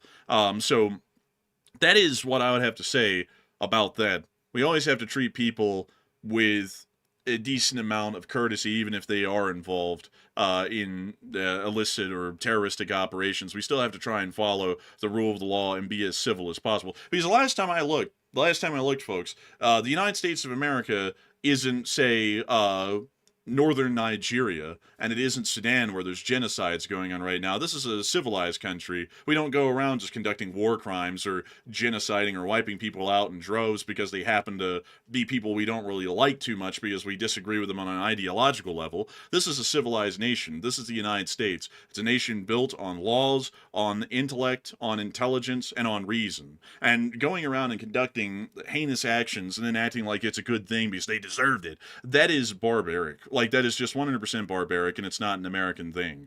We've never been barbarians in this country. We've always followed the rule of law. Our nation is structured on that. So why in the world would we start turning our back on that in the modern day? I would not know. But anyways, with that, I hope that does address that the best I can, at least in my opinion. And a big thanks to you once again for support and helping this channel to keep on running. And we are on to the next one. And this one goes to Asiapova, who puts in a 5. And thank you very much for that support as well. They said, for the Corgi. Hey, and thank you so much for the support for the Corgi. We actually don't have the Corgis with us right now. The Corgis are still back in Bama, but they will probably be coming out here to Utah here in the future eventually. And so with that, a big thanks to you so much for the support and helping this channel to keep on running. And I hope that does address that quite well. And also, let's see, I saw someone say in the chat, well, we've been treated by barbarians who inflicted the long-term horrors of opium wars, redux on our people. You try losing loved ones to fentanyl and tell me that isn't a war crime. Well, it's not a war crime. You know, like, the cartel didn't come up here to America and start shoving fentanyl down people's throats. Like, people are taking drugs laced with fentanyl. Like, you know, like, I think you're kind of forgetting about that. No one would be dying from drugs if people just didn't take drugs, truth be told. It's always unfortunate when family members do get into drugs and get addicted to them and eventually get one laced with fentanyl and that's their ticket. That's an unfortunate thing, but the reality is that it's not an entirely innocent deal. Like, for example, in Ukraine, when a Russian soldier comes into town, violates a whole bunch of women, and then kills all of the men. Now, that's a war crime, but if it would be a whole other thing if you're in the United States of America, you go, I don't really have to take cocaine, but I'm going to snort it, and it's laced with fentanyl, and then you die as a result. There was an active decision that was made at some point by that person in America that had them take the drug that they were then killed by. Still not a good thing to have people importing drugs into our country because they're violating our customs inspections, our sovereignty, and a whole bunch of other things in our border security by doing that. That's where I have the issue. But at the same time, I've also got to say, trying to act like this is like all of these innocent people, you know, just trying to enjoy their cocaine and they die. Like, it's like, how in the hell can you, like, I don't even know where in the world the argument comes from that. I mean, generally, like, my answer would be probably not a smart idea to do drugs that are being smuggled in from another country. Like, you know, that would fix a lot of the problem. But the thing is that a lot of people are don't want to admit that. So then we just pretend like, oh, well, you know, like, they obviously ought to be safe while doing their extremely illegal activity of snorting cocaine. Like, that, I don't really understand that. Like, I say the cartels are bad, yes, and they are terrorists, sure, but trying to act like this is just a one-way street where the cartels are entirely at fault and the user isn't also at least some culpability at fault at all is quite absurd to me. But anyways, I think most people just have somewhat sympathy for people that get addicted because some people like I think generally everybody, unless somebody's really, really ignorant or something, most people know that if they touch a substance like that, there is a risk of getting addicted to it. But some people, due to a willful ignorance or maybe an unintentional ignorance, they don't understand how strong of an addiction and how strong that's going to be once they finally delve into it. And then once they get hooked on it, then it's too late. Like they're addicted to it now. They've got a whole problem on their hands. Their life's going to spiral out of control because they got addicted. Most people, I would say honestly, I'm not a drug addict personally, so I can't really speak to it that much. I've never used drugs of any sort. In fact, I don't even use like Advil if I can try to avoid it. I try not to use anything because I'm not a huge believer in that kind of stuff when it comes to like just unnecessarily doing something like that. But I don't think most people that get addicted to it truly understand what they're getting into. But it's mainly out of ignorance. But I mean, but at the same time, though, like I can't even say ignorance because with the modern day, like especially in our generation, we had endless amounts of dare classes in school where they'd be like, "Don't do this," like and then they'd show you the pictures, someone before they took crack and then 10 years later of taking crack, in their mugshot, and they'd be like, "Look how bad off they are. This person eventually died from an overdose. Don't do this." Like there's an endless amount of drug education in this country to try and discourage people from doing it.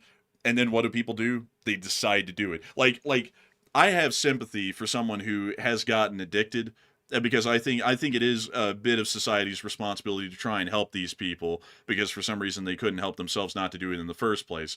But at the same time, trying to act like it's entirely a sympathetic case, I just like I don't really know. Like I have sympathy, but at the same time, it's just not unlimited sympathy to the point that they're not at fault at all. I mean, they stuck it up their nose at some point and snorted it. That's an act like it's the same kind of volition or action that someone takes when they fire a gun into the crowd and they strike someone and kill someone. There was a conscious action that was taken there. So there's no way to go, "Oh, that poor guy, he didn't do anything wrong. He just fired the gun and happened to kill someone." That's the same thing as, "Oh, that poor guy, he for some reason decided to take a drug that everyone in the world knows has been warned to the end of time in this country not to do, and then they do it and then they get addicted." Like I feel sorry No, for the them, people. but like not unlimited sorriness. Yeah, the people that really feel like unlimited sorrow for, like they get addicted to drugs, are the ones that got addicted to like legal prescription drugs. Like they got prescribed something like an opioid or something, and then they got hooked on it, and then they spiraled out of control after that. Now those people, they were literally prescribed the drug, so I mean they didn't think it was anything bad, and then it turned into something illegal, but then it started hunting for them on the streets, which is obviously not good. That's where you start getting to really illegal activities, starting to literally buy drugs off the street. So those are the people that really, honestly, in my opinion, deserve a lot of sympathy because they literally were they were trusting to take it in the first place, and then they took it, and then it ended up in a bad way. Yeah, I would say that now that is something, and I think that the government made some good steps on making sure to regulate the overprescription of opiates back in the late 2010s. That actually did help out a bit, but now the fentanyl issue is just killing off everyone who was addicted, anyways. So those people I have sympathy for a great deal because they were prescribed something by a medical professional and were trusting that it was safe, and then they ended up getting a crippling addiction as a result of taking it. But at the same time, for what I'm talking about though is the larger share of people who get involved in recreational drugs, and it's a volition and a decision of theirs. They know what it's about. They've been told about it, and then they choose to do it anyways. And then they demand the sympathy of the whole world because of their own decisions in the end. Like if someone told me, folks, that I could if someone told you, like, let me put it this way, folks, that cyanide is dangerous. Cyanide will kill you, but snorting it makes you feel pretty good, and as long as you don't snort too much of it, you'll be fine. Would you snort cyanide? And the answer from everyone would be no, because everyone knows that cyanide will kill you. That is the same thing that cocaine is and any other hard drug like that, like heroin or meth or anything like that. So people sit there like if you told someone that guy died because he snorted powdered cyanide, you would go, that guy is really stupid. Why would he ever make a decision like that? Well, I mean, he thought he could control himself, and not snort too much to die. Everyone would be like, well, that sounds stupid. That's the same thing with hard drugs generally. Like I feel sorry for them once they're addicted. And I do think that society does have a responsibility to help people out, even if it is their own bad decisions, to try and rehabilitate them when and ever possible. But at the same time, I'm not going to act like they're entirely innocent, because they also took the conscious action of doing that dangerous act and then suffering the consequences as a result. It's like drunk driving. Well, I will say the one group that I don't have any sympathy for are like the people that are like abusers of substances and stuff like that. Like, I have zero sympathy for the people that are huffing the air duster. Like, I don't know if people have seen that, but there's like people out there that literally, like, the air dusters you use in the office. You know what I'm talking about, right? Oh yeah, like the computer duster deals. Yeah. Yeah, like the duster you use to like dust off the keyboard and stuff like that. Like, there's people out there that literally are huffing like straight up like the gas out of the container that you use to like spray off the keyboards and stuff in the office. It's like, what is that? It's I don't even understand. I have no sympathy for that, like zero. Like, if you're sitting there huffing the office cleaner, like, get some help. Like, and you're not getting any sympathy out of me.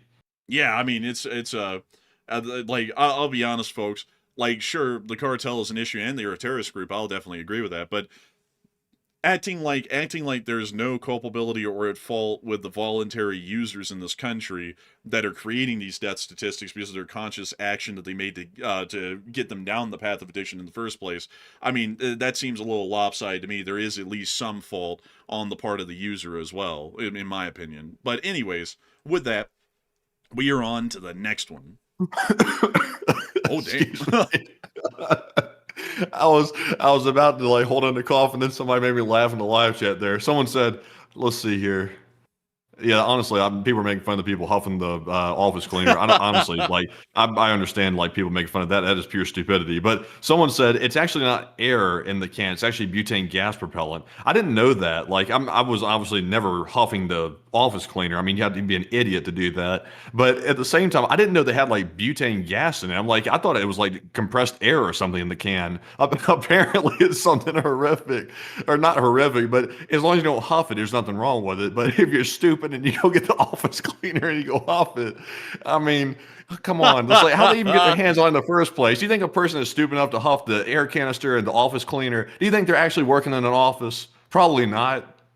Man, he's probably not, man. That's like, they're probably not smart enough to work in an office. Oh man, dude, I'm not gonna lie. Man, it's something else, really. And also someone said, not all wars are. Oh, geez.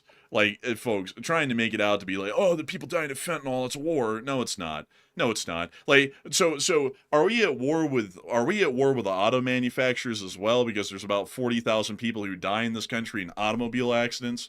Are we also at war with them? Like, because they produce the cars that kill Americans. Are we at war with them? No, that'd be stupid. Like, also, like, that does not make any sense at all. Like, think about that. People dying from their own stupid decisions. Like, if someone got drunk and got behind the wheel of the car and crashed their car and got themselves killed, are we going to sit there, oh, that poor guy, damn it, Jack Daniels shouldn't have brewed up a good whiskey because that guy wouldn't have killed himself in drunk driving? No, you wouldn't. You go, wow, that guy was really stupid for getting drunk and getting behind the wheel of a car. Well, there's the whole like legal theory out there. Like, it's not speaking of the alcohol side of things, but like on the, for example, people that do stupid stuff with guns and end up, accidentally taking people out with it. Then they sue the gun manufacturer. It's like, what the hell did the gun manufacturer do? It's like they made a weapon with the intention of you'll use it for like target practice, self-defense, etc. They couldn't like ensure that the weapon wasn't going to be used by an idiot. It's like, just because one idiot got their hands on a good product and then used it in a bad way doesn't mean you can go sue the manufacturer for it. The manufacturer has no liability for some, idiot using it. Yeah, I mean, exactly. It's like that is an absolutely goofy sort of a legal position to take, is that the manufacturer is responsible for what someone does with something. Because it's like, then at that point, every single automobile manufacturer, every time there's a car fatality, they can just be sued. Whether or not there was any fault or of poor design of the automobile or whatever, or incorrect functioning of a part, they could all just get sued. Or all of the people who are in the alcohol or the liquor business, they could all get sued for every DUI fatality behind the wheel. That makes no sense at all. Absolutely none. As a legal argument or a legal theory, none. And when I put this into any other perspective, a lot of people will look at that and they're going to go, that really doesn't make any sense to have like that unconditional sympathy where that person was not at fault at all. Like I would say, damn, like here's how I think of people who get killed in DUI crashes where they're drunk behind the wheel. I'm like, damn, they must have been battling with it, but I mean that was really stupid to get behind the wheel of a car. I mean, I'm like, damn, that's unfortunate that they got hooked to the liquor, but at the same time, they also got behind the wheel of that car on their own, and then they ended up getting themselves, on out the door basically because of that. And it's like, well, unfortunate tragedy, but the results were clear from the start. That's how I look at Well, it. usually by the time they decide to drive a car, usually they're heavily intoxicated by then, so their decision making is pretty much wiped out at that point. That's usually when the people end up DUI, driving under the influence, is after they're already super intoxicated at that point. But my thing is this: I'm like, first of all, I don't drink. That's number one. But even if I went out to go drink, it's like I was sure as hell wouldn't get back in a car. Even if I just had a little bit, I wouldn't get back in the car and drive. Like I understand the people that are like, oh, I'll just drink some and get back in the car. It's like, how do you even know if you're under the legal limit? You don't know unless you have a breathalyzer with you, and who the hell is carrying around a breathalyzer? Yeah, and like and that's also that's what I think of people who overdose. I'm like, damn, it's unfortunate that they overdose, but they should have known not to take it in the first place. I mean, everyone in the world knows that drugs are dangerous and highly addictive. So I feel sorry for them. Like I'm not one of those people who are like, screw the drug user. Like I'm not one of those crazy people who have absolutely no compassion. I do have compassion. That was a person who could have had a very promising life if they hadn't gotten hooked to that stuff. But at the same time, they chose to try it in the first place to get hooked. So, it's unfortunate that they died, but at the same time, they should have known that that was a very high risk of what they did that one day that got them hooked to go down that path. That's generally how I look at it. It's not like, it's not all on the drug dealers, it's not all on the user. It's more so, damn, what a tragedy, but the results were clear from the start of what was going to happen eventually. But anyways, with that, we are on to the next one. And this one goes to, let's see here. How do you say this guy's name? Quintero, I think it is. And thank you very much for that $5 support. And he said, for those who don't know, Lake Maracaibo is the most naturally electric place on Earth, with thunderstorms that can last for 10 hours. Oh, it's going to be real electric soon if the U.S. actually follows through what they're going to do. It's about to be lightning, real bad. I got to say... F-35 lightning, that is. It probably will, I would have to say, but a humongous thanks to you so much for the support and helping this channel to keep on running, because if it wasn't for folks like you, we wouldn't be able to make this channel possible, and we wouldn't be able to keep it running. And I gotta say, that was a pretty good one, Matthew. And with that, we're on to the next one. And also a big shout out to Crispy9775 and Shauna for each putting in a $5 support. And thank you both very much for that. And we do appreciate the support. And we also have a 5 from Fog37, also known as Bobo Uzala. And he said, cheers to the LSA. Hey, and cheers, and a huge thanks to you for the support and helping this channel to keep on running. It's folks like you who make this thing possible and help us to make this thing a reality. And also, Spoopy said, it's called Addicted, guys. Your takes are terrible. Let me hit it. Let me hit it simply to you, so that way we have a softball here. You don't get addicted if you don't do it in the first place. Simple as that. Like, have I ever drank? Very, very seldom, in very small amounts. Never enough to get drunk to where I might get hooked to that feeling. Have I ever taken any drugs? Never. I've just been smart enough not to do that. So I never put myself in a position where I could become an addict and eventually overdose and die, because I just sit there and go, it might actually be kind of fun to do that, but then that's the problem, is that it might be fun to do that, and that can also kill you in that chase for that fun. So best not to engage in that and just completely leave it alone. So that's I don't know if that's something that people kind of miss in that whole equation, but you do have free will. No one's shoving drugs down your throat. You can just sit there and go, I'm not going to do that. I think I'm good, and completely avoid it. You know how stressful, folks, it has been to run this channel? Sometimes I sit in my bed at night and cannot sleep. I cannot swallow because I'm so stressed out. My heart's bumping out of my chest, and I'm sweating profusely in a 60-degree room, in a 60-degree bedroom in the middle of the night, because I'm that stressed out. Have I ever just sort of gone, you know what, I'm going to go make a even worse life decision to make my life that much worse beyond the stress that I have? No, I haven't. And everyone has that sort of free volition and free will. So, for people who sit there and go, it's called addiction. Yeah, you just don't do the first act in the first place on something that's highly dangerous to get addicted in the first place. That's what I'm trying to say. If that is hard to understand, I'm sorry, but to me that sounds straight as day. Anyways, with that, I'm just curious. I'm just curious. I'm not saying this to, like, be condescending or something like that. I'm asking out of, like, genuine curiosity with this. For anybody in the chat that has been addicted to something, when you first were approached with a substance, or you were exposed to the substance and you had the opportunity to either try it or not try it, like, what was the thing that pushed you over the line to want to try it? Was it something happening in your life at the time that was, maybe stressful, that, sort of like made you want to try it? Or was it just curiosity? Was it rebellion because maybe you were young or something? That's the part I've never understood, because I've had, like, for example, one thing is common amongst young people these days is vapes. I've had so many people like push vapes in my face, like, constantly, like, especially when I was in high school, like, oh, you want to try this? You want to try that? You want to try this? And it was like a game almost. It was like everybody knew I wasn't doing anything like that. So everybody was like, oh, if we can get Matt to try this or that, that'd be funny. But I was always like, no, I don't want to try that. Like, there's nothing in me that wanted to try it.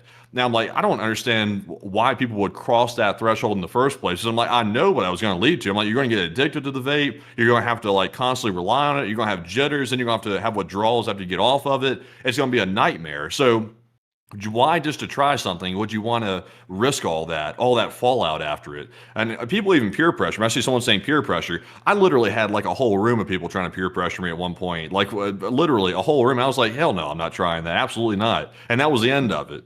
I'm like, to me, I just didn't think anything about it. I'm like, I'm not doing anything that's going to jeopardize my future potentially. So I just didn't do it. Like when it, like some people like, oh, peer pressure, they did. And also someone said, let's see here. Someone said, addicts don't always put themselves in a position to be addicted. If I sat there and went, yeah, I'm going to snort the cyanide, but not enough of it to kill me, it's just going to be enough to get me high. Like, that is stupid. Like, that is absolutely stupid, because you're running a very significant risk. So while you're not putting yourself in a position that you think is going to get you addicted, you're still running the incredibly high risk of getting addicted. Anyone with a brain could see that one. And if a whole bunch of people are sitting around you and going, here, take this thing that you can eventually overdose and die on if you get hooked to it. Take it. Probably not the greatest people to be around. Probably time to start reconsidering your friend group. You know what's worse than that, though? It wasn't his friends. I actually had a teacher one time. I'm not going to say the name. I think maybe the enforcer knows who I'm talking about. A certain individual at the school actually had a vape and was literally like, hey, I'm not going to say my last name, but they called me by my last name. Said, you want to try this? I was like, what the hell? I was like, are you kidding me? I'm like, the teacher literally saying that? He's like, it's strawberry or something. I was like, what the hell? I was like, no. I was I think, yeah, you know exactly who that is, I think. But it was like a cute joke or something like that. I'm like, that also tells you about where we went to school, by the way. The dang teacher was doing that. I'm sure they would deny it if they were asked about it, but they literally said that, and it was like a funny little joke. But he actually confiscated that vape off of another student, by the way. That's how he got his hands on that I know vape. who it is for sure now. Yeah, you know who it is? Yeah, I remember. Oh my God. I still said no. Hang on, man. I remember that one kid, because everyone was gathered around when that happened. I was there too. And that one kid picked it up and looked at it. He said, dude, this is strawberry daiquiri. I was like, yeah, what? I was like, bro. Hey, you want to try this? I was like, no. I was like, no thanks. Oh man, honestly, I remember that, dude. I remember I was there when that happened. Now, oh my dude, and the kid who had it taken from him, he was like pouting in the corner, and then he had to, like, he was taken out of the room, and then that's when that happened. I remember that now. I remember that. Dude, that was hilarious. Look, it's strawberry daiquiri. That's a good one. Do it.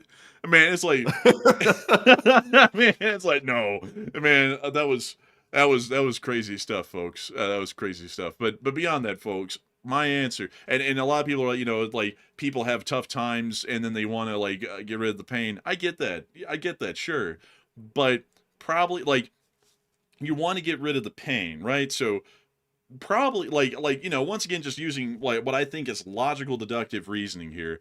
If you were in a bad spot, it's probably not best to make that worse by then picking up a crippling addiction as your option out, because that's not the option out. That's the option to get in an even worse spot than where you're at now.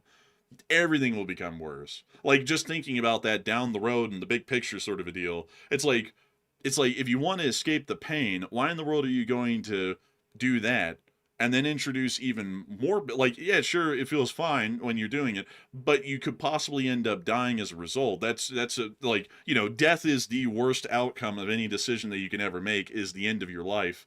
So not the best thing, to go, man, I want to escape the pain, so I'm going to go down this extremely dangerous path where I could end up dying. That, like, I don't, like, to me, that's why I've never even been tempted to try that stuff, because I'm like, that's the end result. That's even worse than feeling extremely stressed out, is dying. So that's what stops me from ever even thinking about it. But anyways, with that, folks, it is time for us to move on to the next one. And our next one goes to Nathan Ringerwall. And Nathan put in a $20 support. And thank you very much, good sir, as well, for supporting the channel. He said, while addicts have responsibility for their actions, dealers who knowingly or unknowingly sell fentanyl-laced drugs should get life in prison or worse.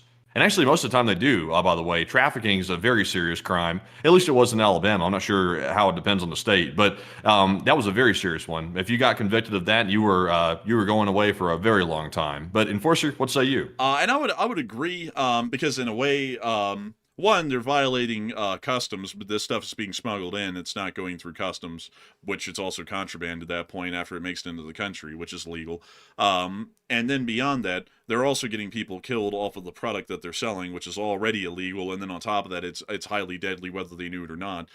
So for that reason, I would agree they should get severe punishments and sentences. I would say that generally anyone peddling any sort of drugs, especially dealers in particular, should always get incredibly high sentences. The punishment should be severe, because they're getting involved in poisoning neighborhoods, and such things like that. It's an incredibly horrendous business to get into, because it is quite truly destroying people, whether they know better or not. It's destroying them nonetheless, and it's detrimental to the nation and to society. But still, a massive thanks to you so much once again for the support and helping this channel to keep on running. And with that, we are on to the next one.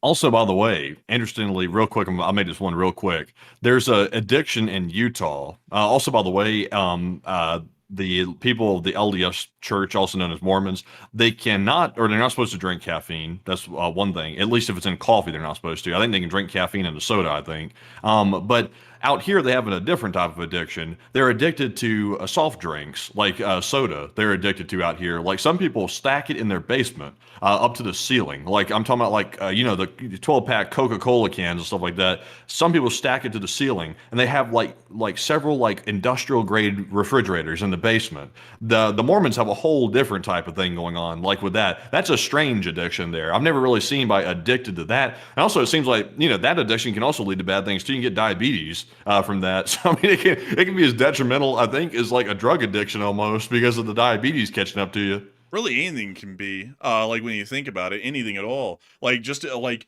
getting addicted to eating food, which can happen to some people. That's how they get to like my 600-pound life kind of deals. That can end up killing you pretty quickly too. Once you get up to like that kind of weight, your body can't handle it for that long.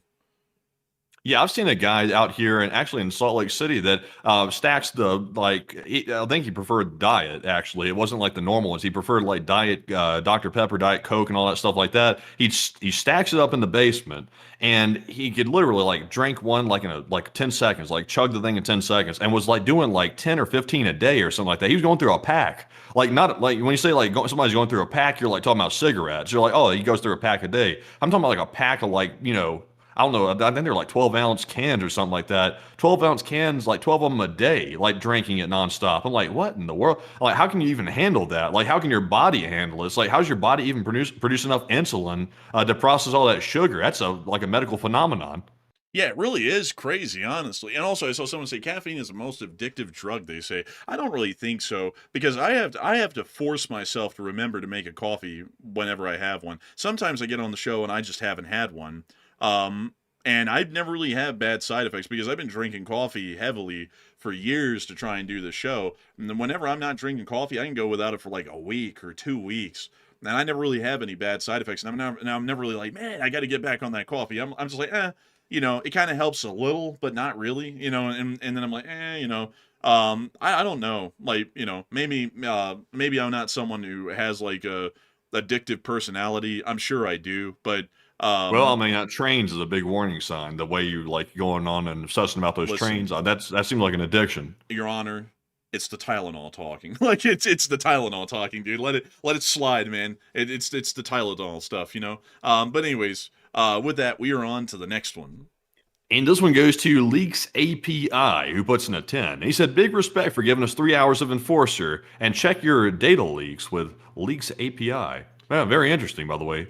And thank you so much for the support, Leaks API. And thank you so much for enjoying the show and supporting the channel and helping us to keep this thing running. And with that, we're on to the next one.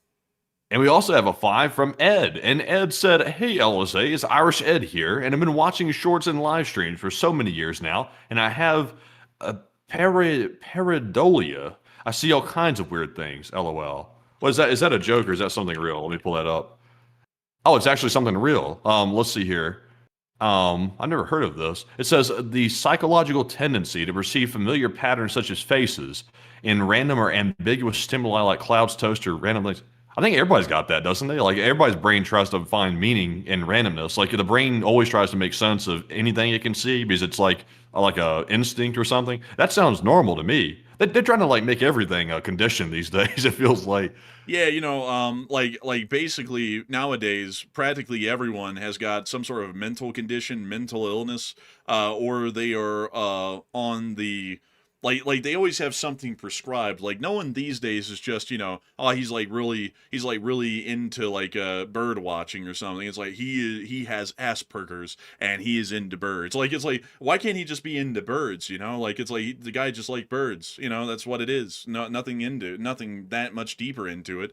I feel like in the understanding to try and understand the human mind, we're getting too far into trying to classify every single thing into some form of a condition, rather than the fact that people just have quirks, and you know, people are going to have different ones. That's my opinion on it. That's my take. But And also that's like an ingrained like operating thing in the brain to like find like faces and stuff like that, like in things that typically aren't like, you know, human faces, because it's like a survival mechanism. It's like your brain, or at least the way they explain it in science, is your brain was always scanning for like the threat, like the tiger in the bushes or something like that. So you tend to find like faces really fast.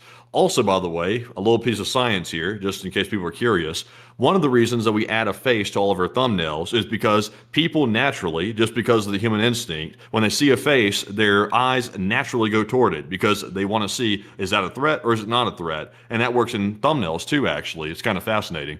yeah, that's actually why all of them have that. We found that out a while ago, because if you all look back at the beginning of our channel, you'll see that practically none of the thumbnails had faces in them. Now they all do, because that's actually a psychological marketing tactic. Very interesting stuff, honestly. But with that, I hope that does address that well. A big thanks to you once again for support and helping this channel to keep on running. And also, let's see, some people are like, yeah, everyone's got kind of like a what they said, a tism.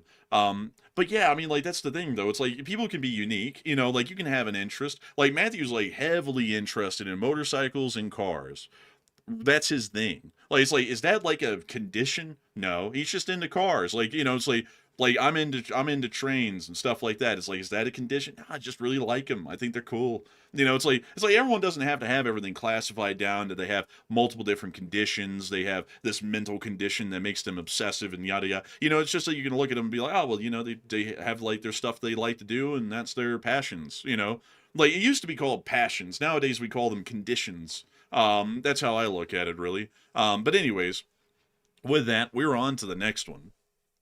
And our next one goes to Crispy9775, who puts in a 10. And thank you very much, Crispy, for that support as well. And I do not see a comment attached to it, but he left a super sticker. He left the one of the YouTube creature shaking the maracas in a very sus way. Hey, shaking yo. the maracas in Caracas? Maybe, possibly. That's interesting. But Enforcer, what say you? Man, he got that chili bowl. Man, like, bro, Chile ball. man, he's busting it down for that chili bowl. Beyond that, a huge thanks to you for support, Crispy. You didn't throw in a comment, but that was one hell of an emoji right there, and we thank you for the support and helping this channel to keep on running. And with that, we're on to the next one. And this one right here goes to Plazat, who puts in a 3. And thank you very much, Plazat, for that $3 support as well. And we also have a $1 support from Lucas Chimera. And he did not leave a comment, but thank you both very much as well. And he also, I was trying to read some of the live just while I was getting distracted. But also, we had a $2 support from 2 weeks. 2 weeks. So you said 2,000 meters to Andreevka. It's a documentary. Must watch. And thank you for the support. And I think we read that one earlier, but we will look into it. A big thanks to you once again. And with that, we're on to the next one. And we also have Bilge's, I was reading Bilge's live chat. He said, I noticed other YouTube channels copy your style of thumbnails right down to the font. I haven't seen any that copy it verbatim. There was a guy like way back in the day that copied her stuff verbatim. We had a whole deal over years with that clown. But he's gone away. He's doing his own thing. He's I honestly going into YouTube oblivion at this point, I would say, but nobody really copies their stuff verbatim. It's also, by the way, nobody really likes a copycat, at least from my experience. When people see somebody clearly ripping off something that's somebody else's style, nobody really cares for that very much. And most time people don't respect it. So they usually don't stick around for it. So it's better to be unique than copy, because our style only works because people know it as our style. When it was first originally that way, it didn't mean much until we turned it into something. So, it has meaning because we added meaning to it over time. Man, that was honestly deep, but that actually is true, as a matter of fact. Some people kind of get close to it, but the hot dog man actually was the guy who literally straight up ripped off our intro, like how our intro works on the show, and our thumbnail years ago. And since then, back then, I'll be honest with y'all, I consider that to be greatly insulting, because I worked incredibly hard on the thumbnail and the intro, which generally was all of my work back then. Matthew, since then, Matthew was actually the one who brought the faces into the thumbnails, but before that, I was the one pretty much making all of the thumbnail design and the intro, and that really pissed me off that guy did that. And so I was like, hey, that's not really cool. That's why I said that started the whole hot dog man beef. As I said on air, I'm not going to say the name of this guy, but he knows who he is. I don't really like that you're copying our thumbnails verbatim. That's basically plagiarism. And then that guy ended up going after us and harassing us for basically the next 2 years, trying to get us maimed, killed, shot, arrested, harassed, deleted off of YouTube because we pointed out that he was plagiarizing the thumbnail. No joke, that's where it all started from. But since then, if we ever see anyone who kind of gets close to copying our thumbnail or our titles or how they work, what I kind of boil it down to is imitation is the best form of flattery. And also on top of that, they're pretty much like trying to ride on our coattails, and that never works for anyone. If you ever try and imitate someone like that. If you have, for example, if you have the option to buy an Apple iPhone, like iPhone 15, or you have a similar ripoff next to it, it's called the Bapple 15 or something like that, or the Bing Shaling 15. Most people are going to prefer to get the real deal, the real McCoy, the real Apple phone.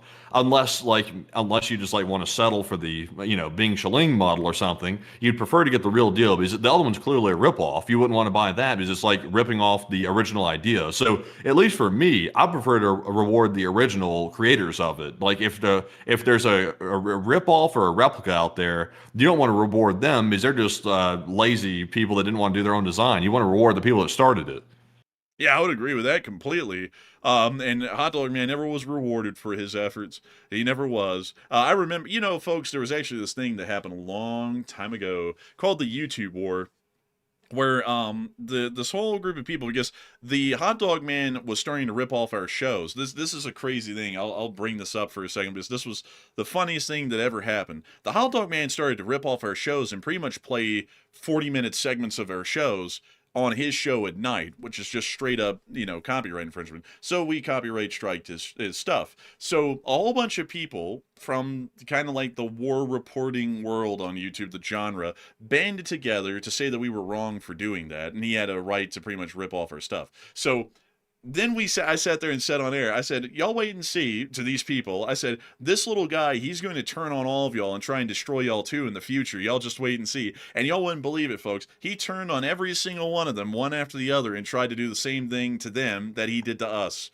And it was the prophecy foretold. We were look at that. You're just look at that. Exactly what we said was going to happen. Happened to pretty much everyone who backed the guy up during that whole deal. They should have known better.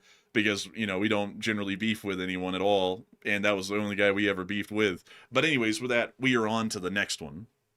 And this one goes to Par-Baked Potato, who puts in a 2. He said, chili bow fun. Chili bow. But still, big thanks to you for the support and helping this channel to keep on running. Because if it wasn't for folks like you, we wouldn't be able to make this channel possible and keep it rolling. And so a huge thanks to you so much once again. And we're on to the next one. And with that, it is now time to jump into our live chat questions and grab our Morse code decoders. And tonight we had Paul Schultz, Kevin J, Mason Miami, Joni Dog, Norm Pritchett, Arable Garbo, Her Royal Fluffiness, Kush, Coberteric, Siren, Brian, Blairstown. They said Iran is looking like it's dealing with a little too many issues, along with Russia, LOL, and LLT LOC. And and that's the sound of money. I got that down on the nail. That's the Morse code message tonight. I get to congratulate y'all greatly for getting the Morse code message correct. The least very signal corps never misses a message, and we are always absolutely enthralled and enthused to see that y'all get it dead on the nail once again. The LSA Signal Corps, the LSA-SC. And so a big thanks to y'all once again. And with that, folks, we are going to be moving on into the live chat segment after we get the super chat from Ryan H on Wheels. We'll be getting 3 live chats for the night due to us going extremely overtime tonight. And so, Matthew, what do we got? All right. Excuse me. Ryan H. on Wheels put in a $5 support and said, hello, enforcers. It was being reported by Fintech's network yesterday that Russia proposed a joint Mars mission with the U.S. to Witkoff. What are your thoughts, LOC? I heard that, by the way, Ryan. I heard that. I think the report, and I can't remember the exact details about it, but I think the report went something like the Russians were trying to say that they wanted to do like a joint mission with a private U.S. Space company, and they're wanting to like do a business deal. I will say this though, the Russians aren't stupid when it comes to like trying to play the U.S. They know the one thing that the current leadership would love to have is a good business deal. Like that's one thing that they understand is business deals. So they want to try to appeal to that trend, I guess you could say. And the Russians are playing full into that. Like everything the Russians are saying is, oh, we can do economic benefits here. We can do deals there. Business deal, that, this, that. They keep doing that. And honestly, it's not a bad strategy, but the U.S. shouldn't be falling for it. That's the problem. But Enforcer, what say you? I have to agree with Enforcer Matt on that. And also, the Russians have absolutely nothing technologically or materially in value that can help with the Mars expedition. We can do that entirely on our own without the Russians having to help any of our private companies, truth be told. But with that, I hope that does address that the best I can. A big thanks to you once again for support. And also another giant thanks to Crispy9775, who threw in a 10. Big shout out to Crispy. Massive thanks to you. He didn't throw in a comment, but we're still greatly appreciative. And Irish Ed, who threw in a 2. And Irish Ed here again, who is Jamie? And I actually don't know. I actually don't know who Jamie is. That's the guy on Joe Rogan, that guy that does like all the production for Joe Rogan's thing, I think. I'm not going to lie. When he said who is Jamie, I was thinking about Jamie from Mythbusters. Oh, no, not that guy.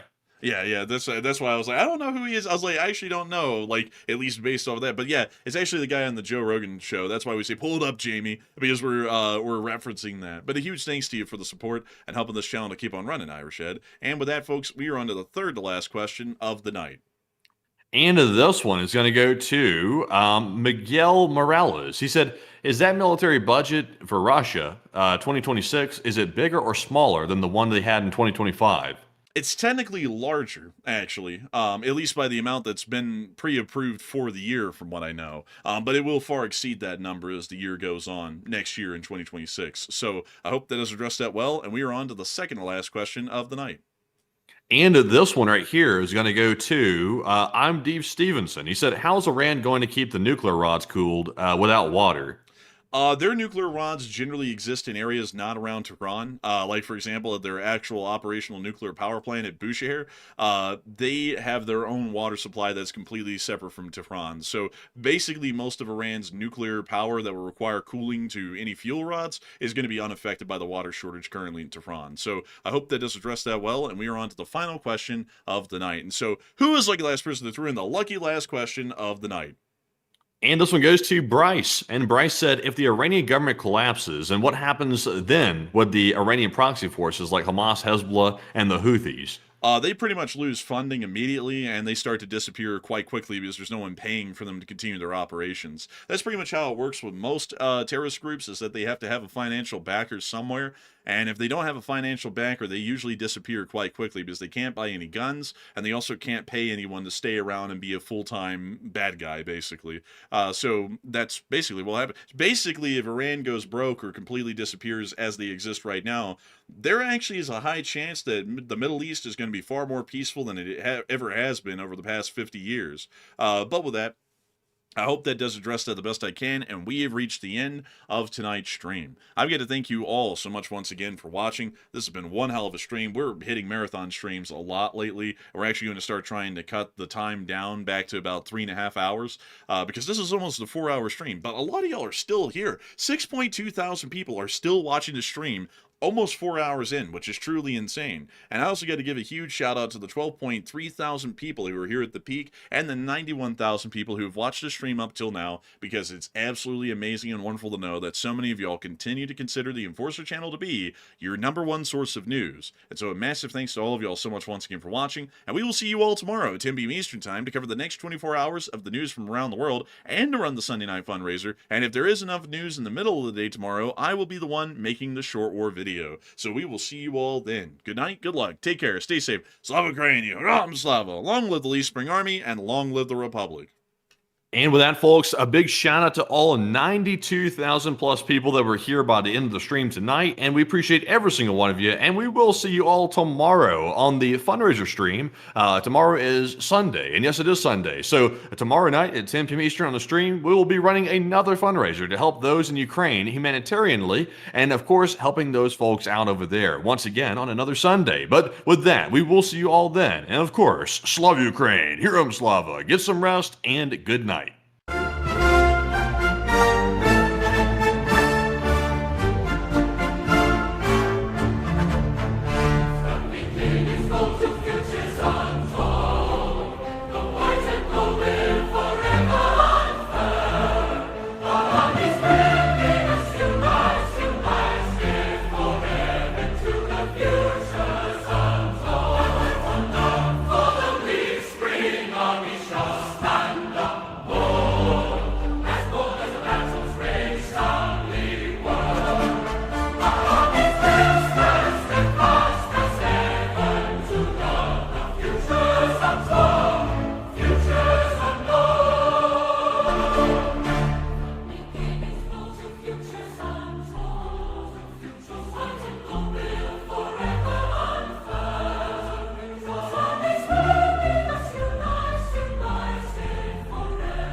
To God.